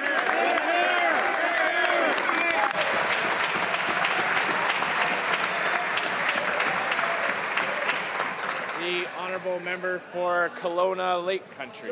Thank you, Mr. Speaker. Our government recognizes that supporting innovation in the private sector is key to our continued economic success. While the Liberals and NDP spread fear and uncertainty, we've been encouraging the growth of our entrepreneurs and business leaders. With the launch of the Western Innovation Initiative, otherwise known as WIN, Mr. Speaker, can the hardworking and talented Minister of State for Western Economic Diversification please outline how our government is creating new economic opportunities in the West? Thank you, Mr. Speaker. The Honourable Minister of State for Western Diversification. Well, thank you, Mr. Speaker. It's always a pleasure to introduce policy in an area that you have a background in, and knowing how important it is to have access to capital for small, medium-sized entrepreneurs when they're scaling up their products and trying to get it to market to bridge that innovation gap is something that our government gets, which is why we've launched the WIN initiative. The first program intake date is November the 8th. This is a good thing for Western Canadian businesses, and we don't need a pastel-coloured poster to tell them that. Honourable Member. The Honourable Member for Trois-Rivières. Mr. Speaker, a broad coalition of over 70 community groups, student associations, and unions from 7 provinces have recently spoken out to strongly denounce the Conservatives' employment insurance reform, having stigmatized people on EI, penalized thousands of workers in career transition. How far will this government go before admitting that this reform should be cancelled? Honourable Minister of State. Mr. Speaker, the opposition is purposefully misleading Canadians about the fact. And in fact, Mr. Speaker, their fear-mongering is just trying to score cheap political points. The fact is, our modest and reasonable changes have not changed the rules around applying for and qualifying for EI. In fact, Mr. Speaker, EI remains strong for those Canadians who have paid into it, and when, for no fault of their own, they need to count on it. That's our government's record. In addition, Mr. Speaker, we've created more than 1 million net new jobs. We have the lowest unemployment rate since 2008. We're on track to keep our country strong and prosperously successful. Honourable Member for Gaspésie and La Madeleine. Mr. Speaker, if the Parliamentary Secretary had really done an impact study on employment insurance, she would know that what she is saying is quite wrong. A recent poll indicated that 4 out of 5 people in the Gaspé-Madeleine Islands region personally knew people who had had to leave their region to look for a job. It is not true that people continue to have access to employment insurance if they become unemployed for reasons beyond their control. Does the minister understand that this reform will cause an exodus from my region? Why doesn't he put it in the garbage? Honourable Minister of State. EI recipients have always been required to look for work while they are receiving benefits. What's disappointing, Mr. Speaker, is when the opposition continually asks us to enable temporary foreign workers to come in to areas where people are unemployed, where Canadians need work. I want to talk about, Mr. Speaker, some of the great changes we've made to EI, including a job alert system where 33 million alerts were sent out this year. We have a work sharing program, Mr. Speaker, that we introduced. And, Mr. Speaker, we also have introduced benefits for parents of critically ill children. Those are great changes that we've made. We're empowering Canadians, Mr. Speaker. The Honourable Member for Vaudreuil-Soulanges. In his report, the Commissioner of Official Languages has been clear. Since 2006, the Conservatives have had a terrible record. It is impossible to get service in one's language in the airport. They have canceled the long-form census. They have closed the only search and rescue center. They have appointed unilingual officers, among other things. What does the new minister intend to do to stop moving back on official languages? Thank you, Mr. Speaker. I would like to begin by thanking the Commissioner for his annual report. I would like to correct my colleague who has just spoken by quoting the Commissioner. He says the federal government has explored various initiatives that have enabled Francophone and Anglophone communities to thrive and to look toward the future with more optimism. I'm very proud of our government because we have put unprecedented funding into these communities and initiatives. The reality is funding for official languages is going down under these Conservatives, Mr. Speaker. A bit rich, the minister forgot to mention that. Mr. Speaker, these service cuts have a dramatic impact on our minority communities, and bilingualism rates are dropping across the country. Shame. Our official languages are a critical part of who we are as a country. The minister must do better. So will she implement the Commissioner's recommendations? Yes or no? The Honourable Minister of Canadian Heritage. Once again, Mr. Speaker, the Commissioner was very clear about this government's moving forward on official languages, and I'd like to say that he noted several positive developments, including that there are now 500,000 more bilingual Canadians than there were 10 years ago. The majority of Canada's provincial premiers are bilingual, and French has actually become, as he states, the language of ambition. We believe it's ambitious, and I want to thank and congratulate all members of Parliament and senators who are presently taking official language training. Congratulations. The Honourable Member for Markham Unionville. Mr. Speaker, over the past 5 years, under the responsibility of this Conservative government, waiting times for family reunification have soared from 13 months to 34 months. For some people, there has been an increase of 500% in the amount of time required. When it takes 2 or 3 years to be reunited with one's spouse, how can a marriage survive that kind of experience? What is the government going to do about this problem? Honourable Minister of Citizenship and Immigration. Thank you, Mr. Speaker. The statement by the member is false. We are getting rid of the backlogs created by the Liberals, and we are continuing to do this work and have been doing so for 7 years. We want to reunite families. We want to make sure that the workers arriving in Canada have impeccable services. If we had continued along the lines of what the Liberals were doing, we would have 10-year waiting periods for families and workers. Now it is only 1 year.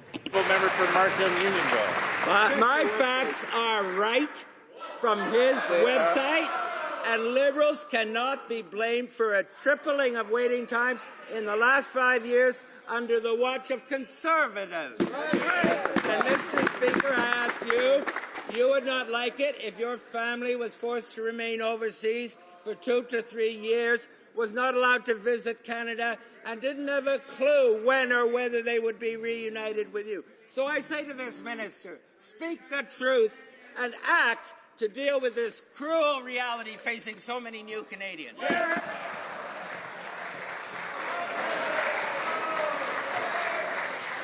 The Honourable Minister of Citizenship and Immigration. Mr. Speaker, it would be great if the member opposite had mastery of the facts on the same scale as his anger and confusion. Because, Mr. Speaker, this is the party, the Liberal Party of Canada, that cut family reunification by 40% in their first 5 years in power. When we came into office, Mr. Speaker, we increased family reunification by 4,000 per year compared to their last 5 years. And this year, we are bringing 27,000 parents and grandparents to this country. We brought 25,000 last year. That's the largest number in Canadian history. We'll bring 20,000 more next year, Mr. Speaker. No government in history has ever done that, and the Liberals had better get to know.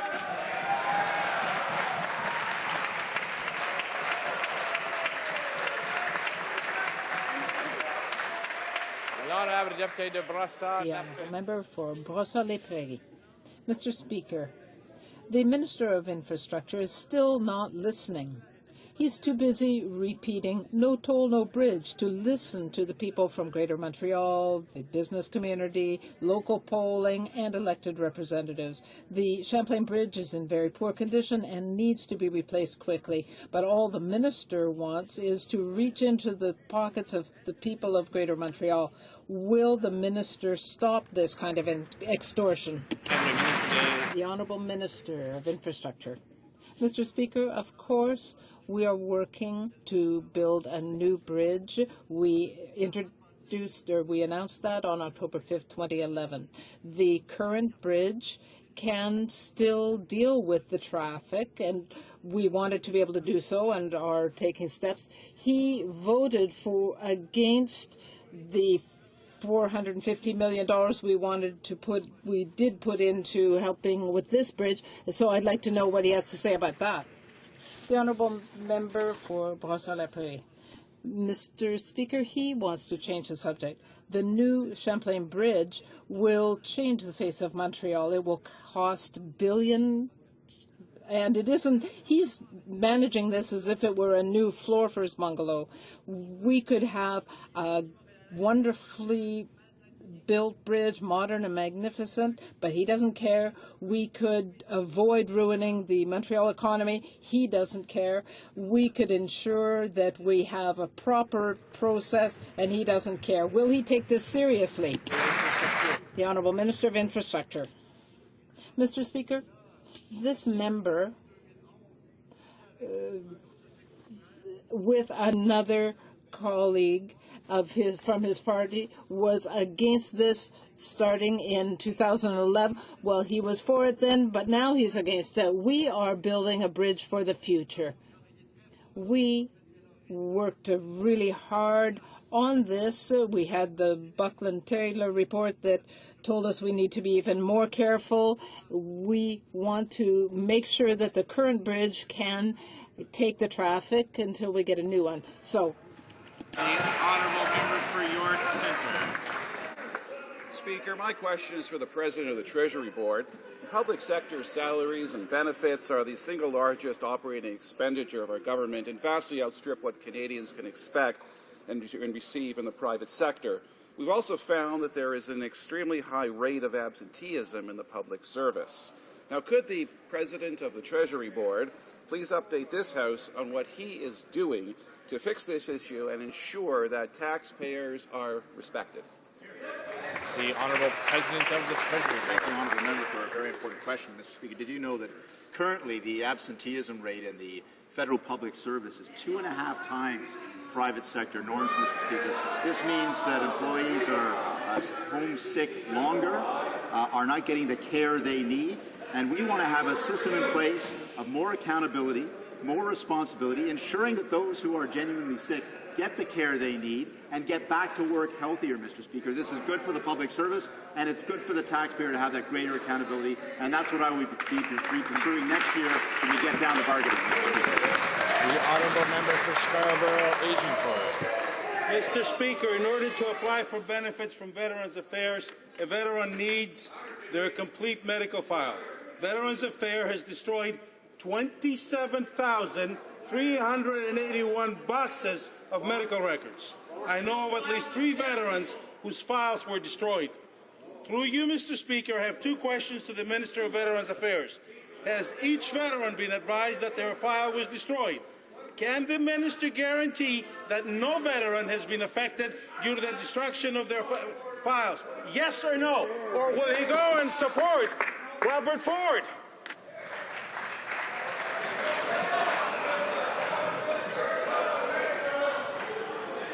The Honourable Parliamentary Secretary to the Minister of Veterans Affairs. What an idiot.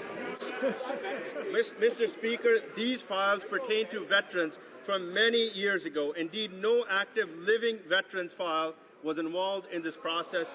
What's more, each and every Canadian Armed Forces member and veterans military file remains in the archives. To that member, I am very disappointed that he could choose to misinform and try to spread fear during the week designed to remember those who gave their lives to sacrifice of Canada. The honourable member for Joliette. Mr. Speaker, the children in the Simon P. Ottawa Elementary School have been moved into windowless warehouses. Recent Health Canada reports show humidity levels of between 96 and 100% in the school walls, which creates serious mold contamination. The report talks about sick building syndrome and vermin. I would therefore invite the minister to release funding to correct the situation and come and visit the premises on November 22nd. What is his answer? Honourable Minister. Mr. Speaker, my answer is simple. The department is aware of the situation. We have taken steps to deal with the problem. Peace River. Mr. Speaker, liquefied natural gas is an important resource to our country, especially in my province of British Columbia. Canada is 5th in the world for production and 4th in exports of natural gas. This resource plays an important role as we transition from traditional coal plants and provides Canada the opportunity to increase exports to new markets. Can the Parliamentary Secretary to the Minister of Natural Resources comment on new developments in the area of natural gas? Secretary to the Minister of Natural Resources. Mr. Speaker, I'd like to thank the member for Prince George River for that question, and I look forward to working with him on committee.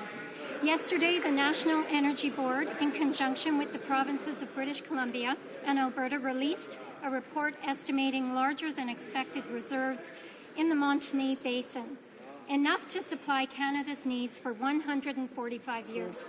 This is fantastic news for our energy sector. Our government understands the importance of accessing new markets for our energy products, especially natural gas, and we will remain focused on jobs and economic growth for all Canadians. Honourable Member for Laurier-Sainte-Marie. Mr. Speaker, the Global Fund Replenishment Conference will be taking place in early December. The United States, the United Kingdom, Australia have all announced that they will be increasing their contributions. They understand that we are at a turning point where we could finally control AIDS, tuberculosis, and malaria in developing countries. But the Conservatives have still said nothing. Will Canada also increase its contribution to the Global Fund? And when will there be an announcement? The Honourable Minister. Well, thank you, Mr. Speaker. And Mr. Speaker, Canada was a founding partner and continues to be a contributing partner to the Global Fund. We recognize the importance played by this organization in the fight against these three terrible diseases, and we know that a replenishment conference is coming up in late 2013 for replacement, and as in the past, Canada will continue to determine its support in the lead up to the conference. The Honourable Member for Huntsic. Mr. Speaker, the Quebec Status of Women Council recently issued a report on forced marriage, including of girls who are sometimes forced by family members to marry, often abroad, someone they don't even know. Once they are married, these girls are often raped and held abroad for years. Does the Minister of Justice plan to criminalize forced marriage, as he did for other unacceptable practices such as female genital mutilation? The Honourable Minister of Foreign Affairs. Canada is playing a leading role around the world on pushing for the end to early and forced marriage. This is something that is an abhorrent practice. Canada is taking the lead at the United Nations by tabling a standalone resolution this fall. The issue with respect to what we can do in Canada to prevent young girls from being taken out of this country and forced to marry is a serious one, and I know our colleagues will be considering it and prepared to work with the member opposite on this important issue. That concludes question period for today. The honourable member for Beausejour is rising on a point of order. Thank you, Mr. Speaker. Mr. Speaker, during question period, the Parliamentary Secretary to the Prime Minister, in response to a question from my colleague from Vancouver Quadra, began his answer with a personal attack using language which in the past, Mr. Speaker, you have ruled unparliamentary. To begin with a direct personal attack on a member, and I would ask, Mr. Speaker, that the Parliamentary Secretary may wish to withdraw those first words of his answer. And if he doesn't, Mr. Speaker, maybe you could review the record and come back to the House with some clarification as to what's an appropriate answer. Hear, hear. The Honourable Parliamentary Secretary to the Prime Minister. Mr. Speaker, of course, I'll take advice from you on that, but I stand by the comments that I said that question and that member, that was a despicable, disgraceful question and should have no place in this chamber. Hear, hear. I will take a look at the record, as the Honourable Member for Beausejour suggests. I think it's important for members to make a distinction between actions they may be critical of and members themselves as individuals. So I will look and see exactly what phrase looked and, if need be, get back to the House. It is Thursday, so I suppose the Honourable Member for Skeena-Bulkley Valley would like to ask the Thursday question. Thank you, Mr. Speaker. It's an honour for me to rise on behalf of the opposition to ask the government what it has in store for the House for the rest of this week and next week. Please head back to our ridings to mark the solemn occasion of Remembrance Day. I want to take a moment to acknowledge the ultimate price that has been paid by countless men and women, affecting far too many families, in the name of all Canadians, and to defend our most cherished rights and freedoms at home and abroad. This year, the year of the Korean War veteran, which marks the 60th anniversary of that war's armistice, we pay particular respect to those 517 Canadians who lost their lives in that war. We will never forget their sacrifice, particularly over the week of remembrance ceremonies. For the Government House Leader today, what does he have planned for the House in the days following Veterans Week? Thank you very much, Mr. Speaker. The Honourable Government House Leader. Merci, Monsieur le Président. Mr. Speaker, this afternoon we will finish debating today's NDP motion. Tomorrow, we will resume the second reading debate on Bill C-2, the Respect for Communities Act. After Remembrance Day and a week of work in our constituencies, Mr. Speaker, we will return here with a continued focus on protecting Canadians. I expect that we will continue debating Bill C-2. If MPs discuss that bill with their constituents, I expect that they will endorse the bill, which gives communities input on decisions on drug injection facilities that could have a real impact on those communities. Before question period on Tuesday, we will resume the second reading debate on Bill C-3, the Safeguarding Canada's Seas and Skies Act. Following question period, we will take up Bill C-5, the Offshore Health and Safety Act, at second reading. On Wednesday, the House will start debating Bill C-11, Priority Hiring for Injured Veterans Act, which the Minister of Defence introduced this morning on behalf of the Minister of Veterans Affairs. This is a bill that both honours those who serve and advances employment opportunities for the disabled. It is a very fitting bill to be introduced this week, Veterans Week, and I hope that all honourable members will join together in passing this bill quickly at second reading so that it can be reviewed at committee and become the law of this land ultimately. Finally, Mr. Speaker, the honourable member for Papineau had a chance earlier this week to put forward a fresh new idea for governing Canada, any idea, in fact, but he didn't. However, don't worry. The Liberals are going to get another chance to give us an idea, some policy idea, other than simply the legalization of marijuana. Just one new idea on continuing Canada's economic leadership, we might suggest, and that will be on Thursday, November 21st, which will be the fourth allotted day set aside for a Liberal Opposition Day motion. Thank you very much, Mr. Speaker. Orders of the day, order du jour.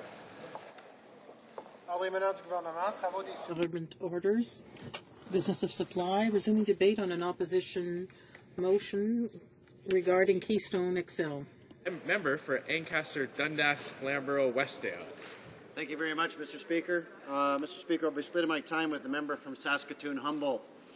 It's an honour for me to stand and speak in the House today about Keystone XL Pipeline and its vast benefits to Canadian families and our national interests. In my time today, I will touch on why Canada's oil sands and the approval of the Keystone XL pipeline is important to our energy relationship with our most important bilateral and economic partner and neighbour, the review process, and the current state of play. Canada and the United States are more than just neighbours. Our two nations' shared commitment to democracy, free markets, and rule of law underpin why Canada and the United States have the world's most successful relationship in a number of respects. Our energy relationship remains the single most important bilateral energy relationship in the world, and we will continue to work to further strengthen this relationship to benefit of both of our nations. Our energy partnership, based on our open market energy policies and energy trade relationship underpinned by NAFTA, has served both of our countries well. Our energy infrastructure, including oil and gas pipeline networks and electricity grids, is highly integrated. Already, we trade oil, natural gas, and electricity safely across our shared border every day.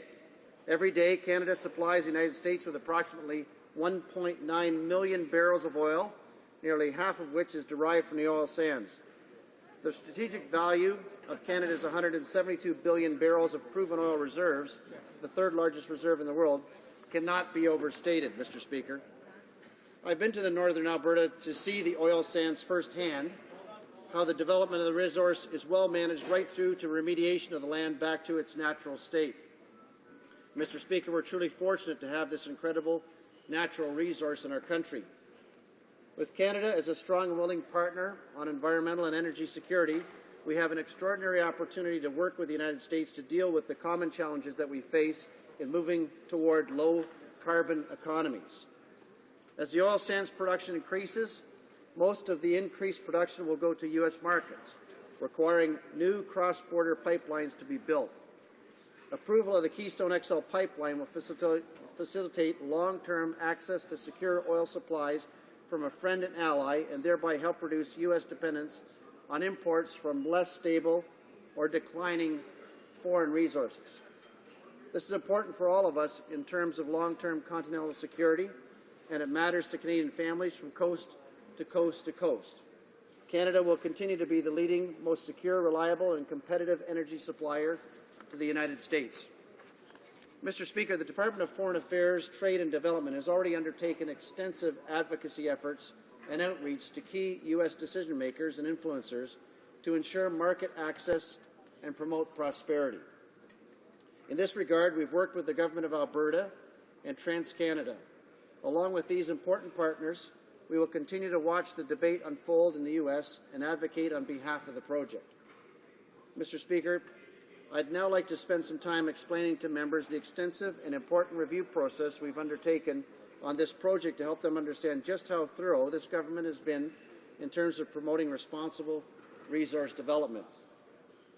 TransCanada first filed its application with the U.S. Department of State in September 2008. The Department of State, which has delegated authority to issue presidential permits for cross-border pipelines, engaged in a lengthy review and consultation process for the Keystone XL pipeline permit application, and then, over the course of 2009 and 2010, as part of the presidential permit review process, the State Department prepared a draft environmental impact statement, or SEIS, consistent with the National Environmental Policy Act. In April 2010, the State Department released a draft SEIS for Keystone, which began an interagency consultation process and a 45-day public comments period, including 21 public meetings in communities along the proposed route. The public comment period was twice extended by an additional 15 days, and additional public hearings were added. Congress and various U.S. agencies, notably the Environmental Protection Agency, the State Department, decided to undertake a supplemental SEIS, which was released in April 2011, and which initiated another 45-day public comment period. On August 26, 2011, the State Department issued the final SEIS, which found that there would be no significant impacts to most resources along the proposed project corridor. Mr. Speaker, I cannot emphasize the importance of these findings enough. Again, the final SEIS found that there would be no significant impacts to most resources along the proposed project corridor. As well, TransCanada had agreed to incorporate 57 project-specific special conditions developed by the U.S. Department of Transportation Pipeline and Hazardous Materials Safety Administration. The release of the final SEIS began a 90-day national interest determination. The broader evaluation of the application extended beyond the environmental impacts and took into account economic considerations, energy security, foreign policy, and other relevant issues. For the national interest determination, the State Department decided to hold additional public hearings in 6 pipeline states: Montana, South Dakota, Nebraska, Kansas, Oklahoma, and Texas, and in Washington, D.C., and to receive additional public comments. The September 2011 hearings in Nebraska highlighted a growing public concern about the proposed pipeline route that crossed the Sandhills and a desire to see the route that crossed the Sandhills moved off of the Sandhills. In November 2011, the State Department announced that it could not make a national interest determination without further information and directed a supplemental SEIS for alternate routes wholly within Nebraska but away from the Sandhills. Mr. Speaker, when we then supported the responsible decision and agreement made between TransCanada and Nebraska to move Keystone XL off the Sandhills. They're now working together to agree on a new route. On January 18, 2012, the State Department recommended to the President that the Keystone XL application be turned down because of a provision that forced a decision on the pipeline within 60 days as the reason. The Department of State argued that the federal government could not assess a new, not yet announced route in Nebraska within such a short period of time. Mr. Speaker, it's extremely important to note that in his statement of concurrence, the President said, "This announcement is not a judgment on the merits of the pipeline, but on the arbitrary nature of a deadline that prevented the State Department from gathering the information necessary to approve the project and protect American people." The State Department has stated that to the extent that the new application is the same as the previous application, both the National Environmental Policy Act and internal State Department procedures allow the State Department to access information from the previous application. It noted, however, that a determination as to how much information may be accessed and how this information may shorten the assessment time cannot be made until an application is filed. TransCanada then announced that it would proceed with building the Gulf Coast segment of the Keystone XL pipeline from Cushing, Oklahoma to Port Arthur and Houston, Texas. Construction will begin as soon as remaining required permits from federal, state, and local entities are obtained, with a possible in-service date of mid to late 2013. In May 2012, TransCanada filed a new Keystone XL presidential permit application to seek approval for the northern portion of the pipeline. Mr. Speaker, last year, the Nebraska Department of Environmental Quality released its draft evaluation report on Keystone XL. The report does not make a recommendation but notes that TransCanada has been responsive to concerns raised by the NDEQ, the HDR Engineering Incorporated, the state's contractor for the evaluation process, and the public. A 36-day public comment period, ultimately extended to 39, took place between October 30th and December 7th, 2012. A public hearing was held in Albion, Nebraska on December 4th, 2012. Following a review of the public feedback received during this period, as well as the hearing, the NDEQ submitted its final evaluation report of the Keystone, Nebraska reroute to Governor Heineman on January the 4th. On January 22nd, 2013, Nebraska Governor Heineman approved the revised Keystone XL route in Nebraska based on the findings of NDEQ. This report concluded that if the pipeline is rerouted away from the environmentally sensitive Sandhills, the construction and operation of Keystone XL would result in minimal environmental impacts in Nebraska. Mr. Speaker, as previously stated, we've supported the responsible decision and agreement made between TransCanada and Nebraska to move the Keystone XL off the Sandhills, and they're now working together to agree on a new route. On March 1st, 2013, the U.S. State Department released the draft supplemental environmental impact statement for Keystone XL. The scope of the draft SEIS was to evaluate the new route in Nebraska and to include any new information since the August 2011 final SEIS for the first Keystone XL application was completed.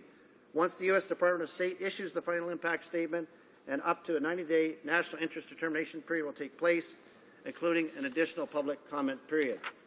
Mr. Speaker, I hope this overview has helped members to understand just how thorough the review process has been. I also hope that this has demonstrated to members just how committed this government is to responsible resource development. Thank you, Mr. Speaker. Questions and comments? The honourable member for Timmins, James Bay. Thank you, Mr. Speaker. I listened with interest, a little bit of dubious interest to my honourable colleague. I think the problem the Conservatives have is the fact that they have consistently stripped environmental protection, ridiculed issues of climate science, and have left themselves seen in the world as an outlier. And I refer to their Minister of Natural Resources, who attacked the respected NASA scientist, James Hansen, while he was the resources minister was on a supposed diplomatic mission to Washington. He said that Dr. Hansen should be ashamed because of his work on climate science. Now, these comments might have played well with the Conservative backbase, but it certainly didn't play well in The Guardian and the New York Times, and I see my colleagues on the backbench and the Conservatives nodding in support of the Minister of Natural Resources comments. I'd like to ask my honourable colleague, does he support such attacks on credible climate scientists, and does he think that that's a good way to promote trade with the United States? For Ancaster, Dundas, Flamborough, Westdale. Well, Mr. Speaker, let me just maybe let the member know exactly what's going on as far as our stewardship of the environment. Canada's GHG regulations will significantly reduce emissions from cars, light trucks, heavy-duty vehicles, and coal-fired electricity. Canada is one of the few countries in the world to regulate and phase out of traditional coal-fired electricity generation. Mr. Speaker, Canada is improving its GHG performance in the oil sands. Between 1990 and 2011, GHG emissions per barrel were reduced by 26%. And Canada is doing more in the future to reduce emissions as well. Mr. Speaker, if the honourable member goes to ec.gc.ca and goes to the air quality statistics, he'll find that in every measure, NOx, SOx, particulate matter, all have been reduced since this government took responsibility of the nation in 2006. Questions and comments? The honourable member for Scarborough-Guildwood. Thank you, Mr. Speaker. And I suppose we wouldn't actually be having this debate and this problem if, in fact, the honourable member was correct.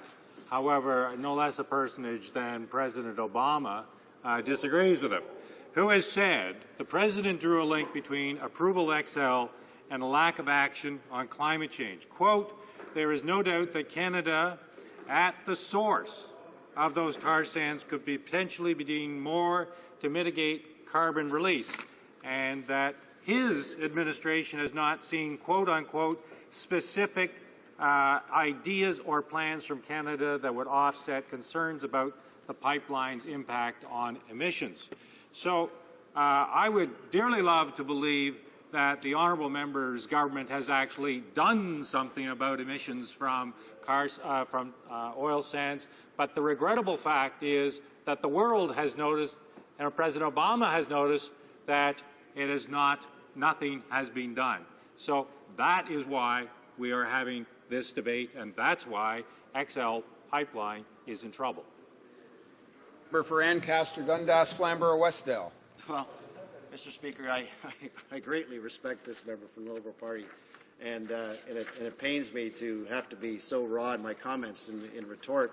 But I would remind him just to go to ec.gc.ca, and we have professionals in the government who put those statistics on the internet. It's beautiful living color, by the way, several colors for all the different measurements, and will show that we've continued to take good action.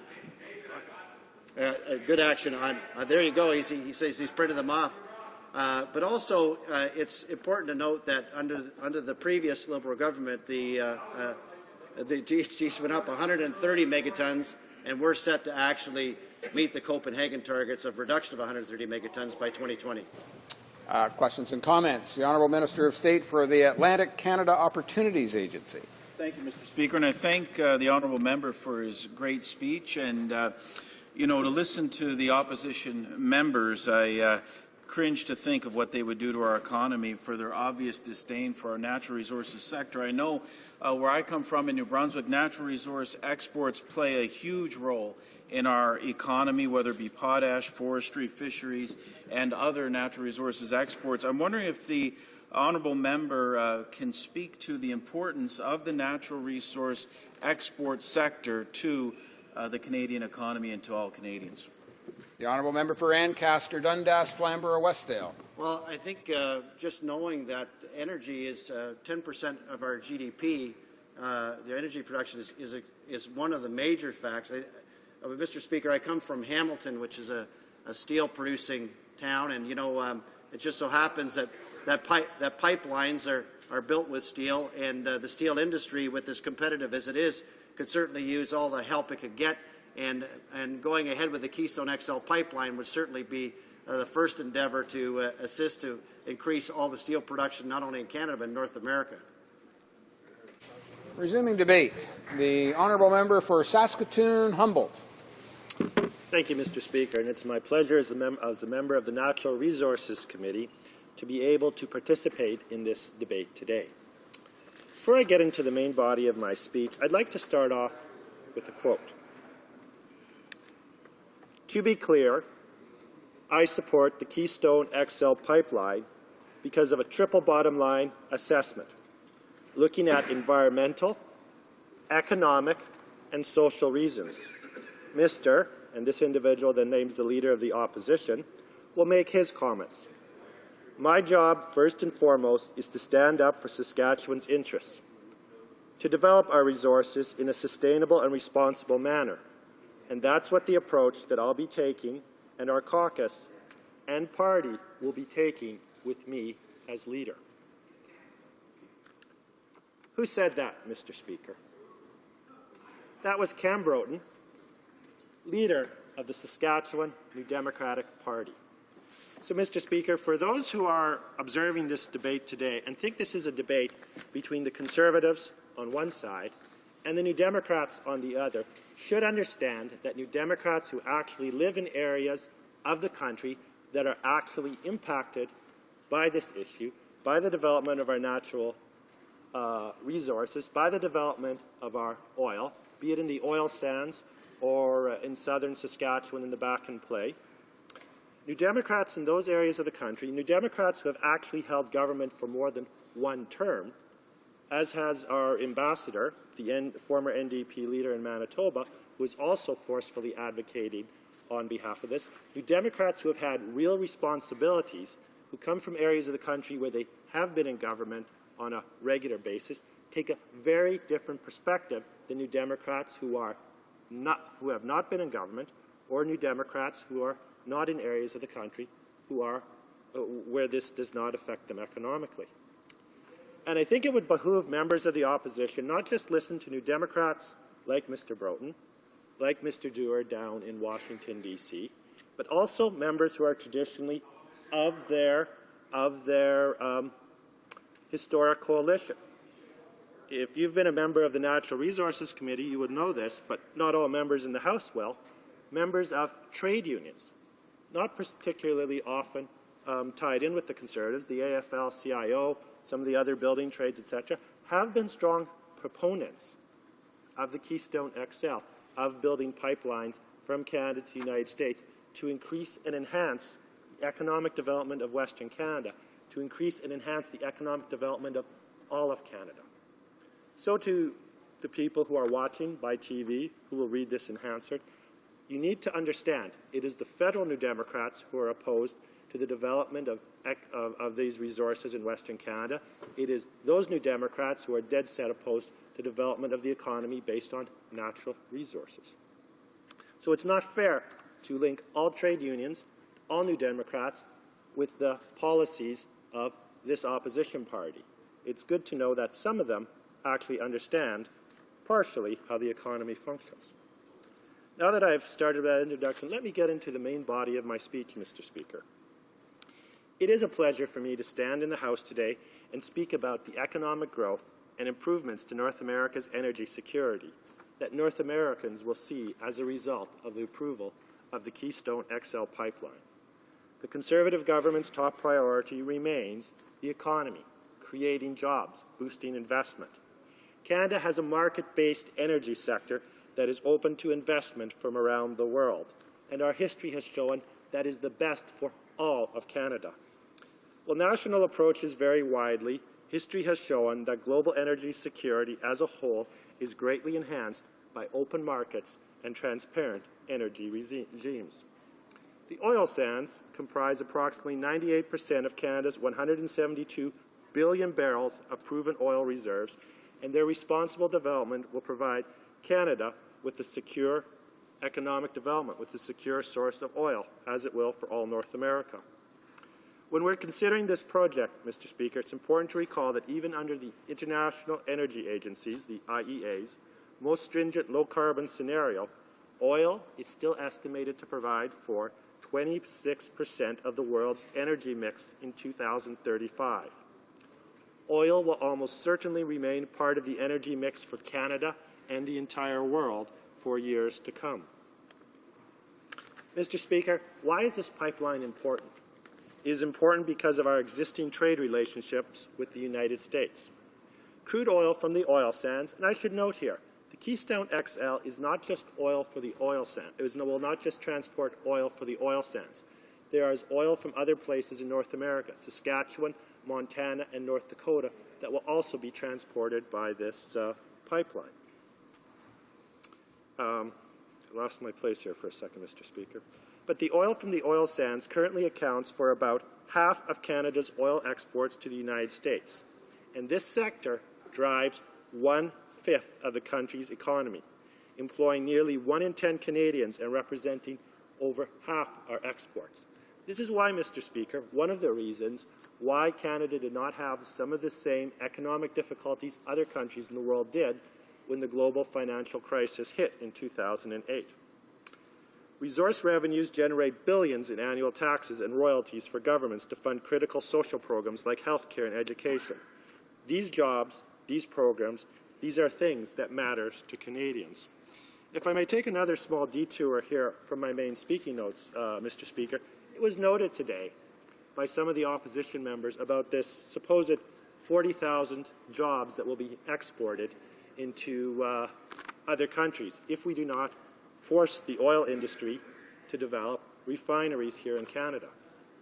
Well, Mr. Speaker, what would happen if we actually did force oil refineries to build in Canada? What would happen? How would we have to do it? There's a few ways you could approach it.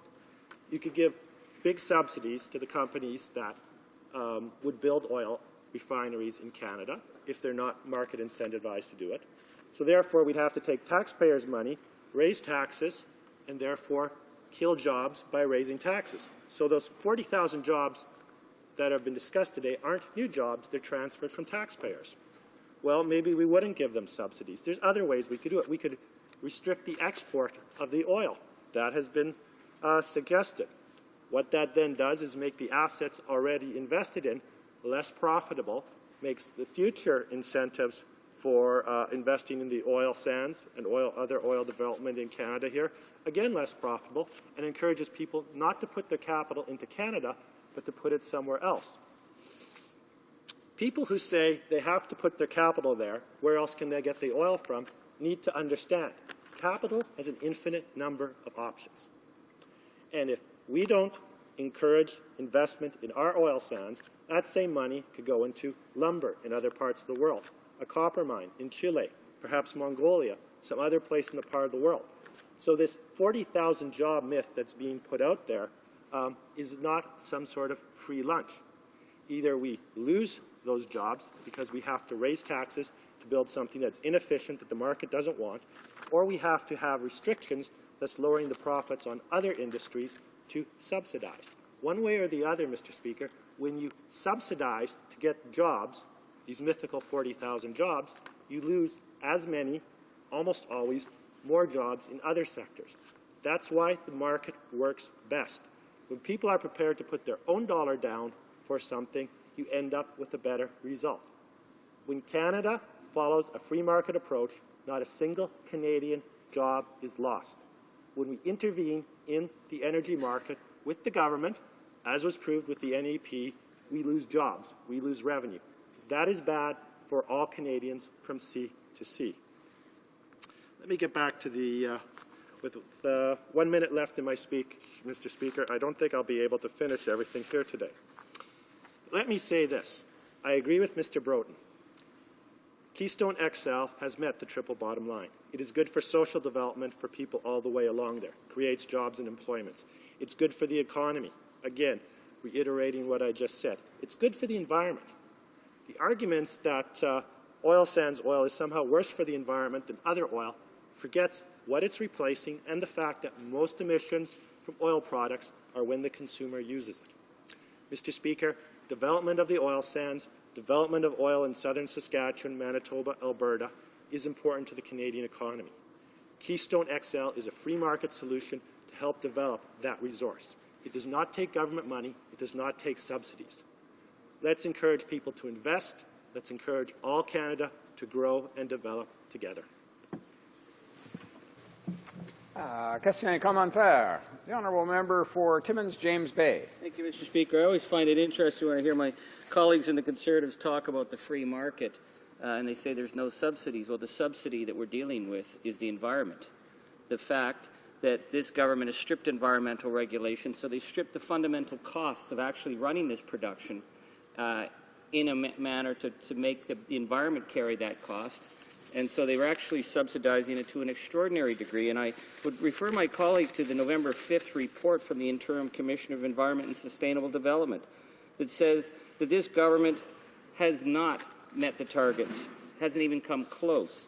And I'd also refer him to what we're seeing in Reuters, saying that we've just reached a historic and very dismal mark in terms of greenhouse gas production around the world, and we're set to reach the 2-degree world increase very soon.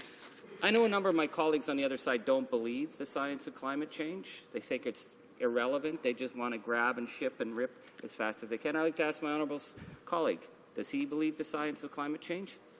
The honourable member for Saskatoon-Humboldt. Well, Mr. Speaker, I don't want to overemphasize my qualifications, but I think I'm one of the few members of the House that actually has a science degree in the geosciences. And if the honourable member wants to have a learned discussion about climate change, my sedimentology professor at the University of Saskatchewan would be a very good person to educate him. I tend to take similar views as my sedimentology professor said. But I will note in his criticism of the government's environmental position something here. There's two approaches to environmental regulation. One is to actually emphasize outcomes and protection. The other is to use environmental regulation legislation as means to social engineer economic and or social results. That is the difference between their approach and ours. We are interested in environmental results. They are interested in using environmental regulation for social and economic reasons. Questions and comments. The honourable member for Winnipeg North. So, thank you, Mr. Speaker. You know, done properly, Keystone will generate thousands of jobs. It will generate literally hundreds of millions of dollars. You know, Western Canada, in fact, all of Canada benefits by the development, progressive development of our natural resources, and something in which we as a party have been very, very strong in terms of supporting, always being caution with in regards to our environment. It's interesting to contrast the different style of leadership on the issue. On the one hand, we have the New Democrats that go down to Washington, and they're down on the oil sands. They're down in terms of the Keystone. They don't want it. They want a moratorium put on the oil sands and so forth. Then we have the Prime Minister who bypasses Washington, goes to New York, and his line is that we just won't accept no for an answer. And I'm wondering if you can indicate to the House in terms of what did the Prime Minister mean when he said to President Obama, we just won't accept no for an answer. For Saskatoon-Humboldt. My understanding of what Prime Minister Harper said when he said we won't take no for an answer is that he will be absolutely resolved and totally engaged in defending the interests of Canada. When it comes to standing up for Canada, this Prime Minister does not take no for an answer. He says yes to Canadians from sea to sea. He says yes to Canadians for a growing economy. He will not take no from an answer from anyone in this country or abroad when it comes to stopping the development of Canada. Questions and comments. The honourable member for Peterborough. you, Mr. Speaker. Mr. Speaker, I'm delighted to enter into this debate and ask this member a question. You know, one of the things that strikes me so profound is that the first oil pipeline in North America was built in southwestern Ontario. It has a remarkable safety record. In fact, 99.9999% of all fluid put into a pipeline over the last, since 2006, and even predating that, has in fact reached its end terminus without any incident whatsoever. It's the most environmentally friendly way to transport oil. It's the most productive way to transport oil. It's the most cost-effective way to transport oil. And unless you're a supporter of the horse and buggy caucus, our constituents need to buy gas at a reasonable cost, Mr. Speaker. Can this member please speak to the efficiency of pipelines and the absolute hypocrisy of a party that burns gas in their cars and stands up and rails against pipelines? The honourable member for Saskatoon-Humboldt. Well, I think the honourable member has made the point here. If we are going to move oil, we have to move it somehow. We have options. One of them's rail, one of them's pipeline. Engineers, scientists, etc., and the market, as the honourable member across the aisle says, helps to make those decisions. We should let those decisions be made by technical professionals, not try to impose social engineered outcomes to try to skew results in political ways that may favour us. Reprise de débat. Resuming debate. The honourable member for Abitibi-Témiscamingue. Thank you very much, Mr. Speaker. I'm very pleased to be able to speak to this motion that I am seconding, and I will be sharing my time with the member for Timmins James Bay. And I do that very often for many activities because our ridings are close together, so I'm happy to do it as well in this House for debate. I think our motion will really allow people to understand the difference between the two parties, the other two parties, the NDP, because they seem to be enthralled to certain special interests. In Canada, like in the United States, the Keystone Pipeline project has raised serious concerns, especially with regard to its environmental impact and also with regard to job creation. The NDP believes in a sustainable economy, which is in the interest of Canadians and Canada in general. What did this do when Suncor cancelled its refining upgrading project of $11.6 billion when it realized that it was more profitable to simply export the raw bitumen instead of upgrading it? It did nothing. So on the one hand, jobs are leaving this country, and on the other, this government is very happy to trade in Canadian jobs for dividends from certain companies. Without this upgrading capacity from our Canadian companies, we are losing a major possibility of increasing our GDP and jobs relating to the oil industry. And when I'm talking about jobs relating to that, it's not just in the oil industry. There is a complete system when we talk about the economy. So when there are more jobs, it requires more nurses, more teachers. There might be a lot more business for the local grocery. The hairdresser will have more clients, and so it's not just about jobs in the oil industry itself. It's everything that is linked to that, everything that goes with it. Because to create jobs here, while people invest some of the money that they earn back into their community. So I just wanted to point that out, Mr. Speaker. Now I would like to talk about the problem of, or rather the issue of respecting our international environmental commitments. When we talk about developing natural resources, and I come from a resource region myself, my riding is very largely based on the development of natural resources.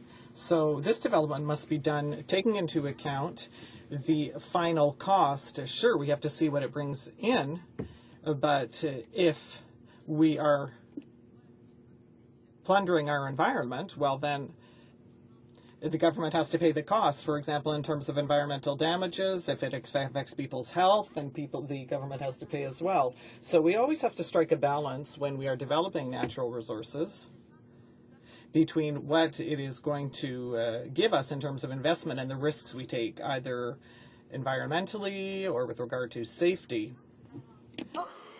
And I think that by striking that balance, we can simply say, well, if there are such risks, well, we'll have to contain them as much as possible in order to responsibly develop that resource. But obviously we have to keep our jobs here so we can have Canadians work instead of exporting these jobs. That is simply logic. And if we can't do that, well then I think that we must protect our natural resources, especially for the next generation. We have to take into account the idea of intergenerational fairness. There are some members here who have very young children, and I think that both those members and all Canadians have very young children. They would like to know that they are going to hand down a planet that is not environmentally damaged. We want to be sure that we have a transition plan in place for them. So we have to be fair to future generations. And Canada today is having trouble, rather like a patient who is suffering from a number of symptoms. There are more and more vulnerable jobs. People are having more trouble finding work. The environment is poorly protected, and Canada is the only country that has withdrawn from the Kyoto Protocol, and that is not even able to attain the targets that the Conservative government itself set. So the transportation of crude requires the importation of 200,000 tanker cars of chemicals, and the CO2 emissions associated with the Keystone XL pipeline project are equal to annual emissions of some 626,000 cars. And once again, thanks to the Conservative government, the National Roundtable on Environment and the Economy was abolished, and the Conservatives have thus shown a flagrant lack of respect for the fundamental principles of sustainable development. When we talk about the development of natural resources, it always has to be done hand in hand with sustainable development. Otherwise, there is a clear lack of vision in the government's economic and environment strategy that underpins the development of these resources. Currently, we have transportation systems that are poorly managed, especially when it comes to transporting hazardous materials. The government just waits until train derails or pipelines break before it takes action.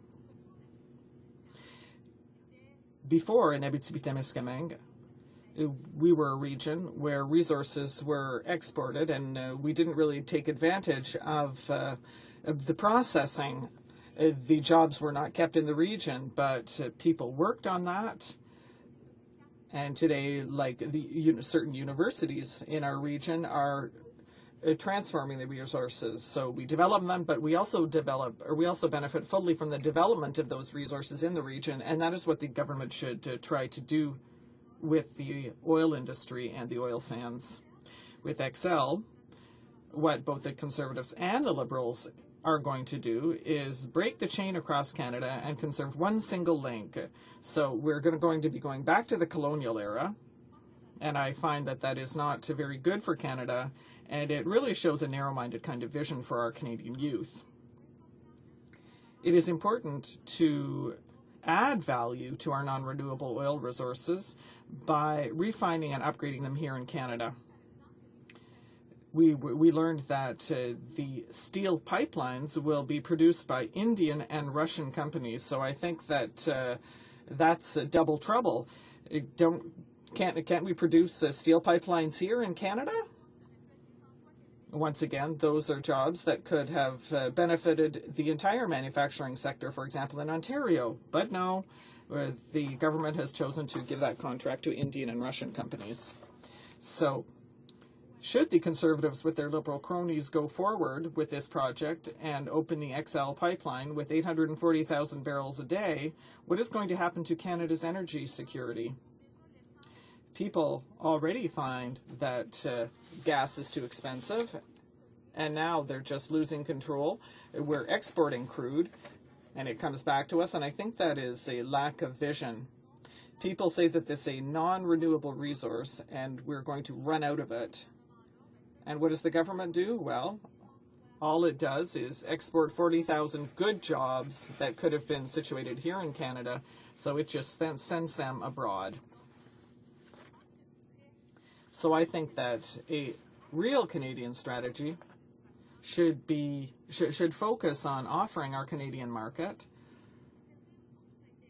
It should serve our interests first and foremost at the best possible price on the international market. We are able to offer global markets products that have been refined here instead of sending them abroad to be upgraded. The pipeline is the symbol of a Canadian government that does not trust Canadians in order to process these products and offer upgraded products. So, Mr. Speaker, I would like to close by saying that I find it unacceptable that we should deprive ourselves of thousands of jobs, that young people in from my region should have to move to Alberta, or that the jobs should be shipped abroad. I find it unacceptable, Mr. Speaker. Thank you. Questions and comments? Question commentaire. The honourable member for Winnipeg North. Mr. Speaker, I think a part of it is trying to understand basic economics.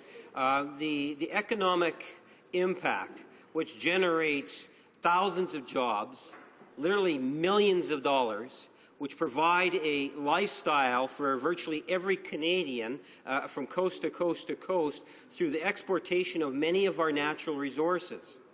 Not every country wants the final product. They're looking for natural resources. And I listened to the member speech, and I'm thinking that the NDP would oppose the exportation of natural resources. When I listen to the NDP's comments in regards to the Keystone XL, one can only draw the conclusion that they want to shut down the oil sands. And if you listen to the leader of the New Democratic Party when he talks about remember the Dutch elm disease, Mr. Speaker, and the devastating impact that he tried to portray that Western Canada was having on all of Canada, Mr. Speaker. The honourable member for Timmins James Bay on a point of order. A reference to a Dutch elm disease. That's about a tree. It was about the Dutch economy. Don't really think that was a point of order. Perhaps the honourable member might have the opportunity to have some say on that at a future point in time. The honourable member for Winnipeg North. Well, obviously, the member understood the message that's being sent, and him and his party should be sensitive, more sensitive to not only all Canadians, but in particular, from my perspective, I represent a prairie riding, and the natural resource development is very important to the prairies, Mr. Speaker. So the question that I have to the member is, why do the NDP refuse to acknowledge the important role that the exportation of natural resources can play for all of Canada, for Canada's economy? That, yes, we diversify and add value where we can, but let's remember how important the exportation of natural resources really is for all of us. The honourable member for Abitibi-Témiscamingue. Thank you very much, Mr. Speaker. On the contrary, my region is based on the development of natural resources, but I want it to be done intelligently and responsibly. I'd like to take the time to read something to my Liberal colleague. Last spring, the Conservative Minister of Finance went to Washington and proudly said that this project would create jobs in the United States. And the Department of State said that this was important for the economy of both countries because it would create over 40,000 jobs, well-paying jobs in the United States. So if my Liberal colleague is concerned about job creation in the United States. Well, I am more concerned about the creation of jobs in Canada. I want young people to have jobs here at home. I want us to do more with our own natural resources. I want us to develop them. I don't want them to be sold off cheaply. I want us to do something intelligent with them. Questions and comments. The Honourable Member for Beauharnois-Salaberry. Thank you very much, Mr. Speaker, and I would like to thank my colleague for her passion and for all the information that she has given us on job creation in Canada, but also her concern for young people. I think that she really cares about the development of sustainable jobs here in Canada to help out the next generation, and so that we can hand down a healthy environment where the economy is vibrant, but where we can provide added value to jobs. The Honourable Member for Abitibi-Témiscamingue. Thank you very much, Mr. Speaker. Indeed, I am very concerned about youth employment. I come from a resource region, and a lot of people went to school in my region, but then they decided to move away and try their luck out west. But when I see that there are projects that could represent vast economic potential, and then they decide, and the government decides to ship all those jobs off to the United States, I just don't find that that makes any sense. I trained in welding, and the people I trained with could work on the pipelines, and all of a sudden the government is saying, no, we're just going to ship those jobs to the United States. That's nonsense.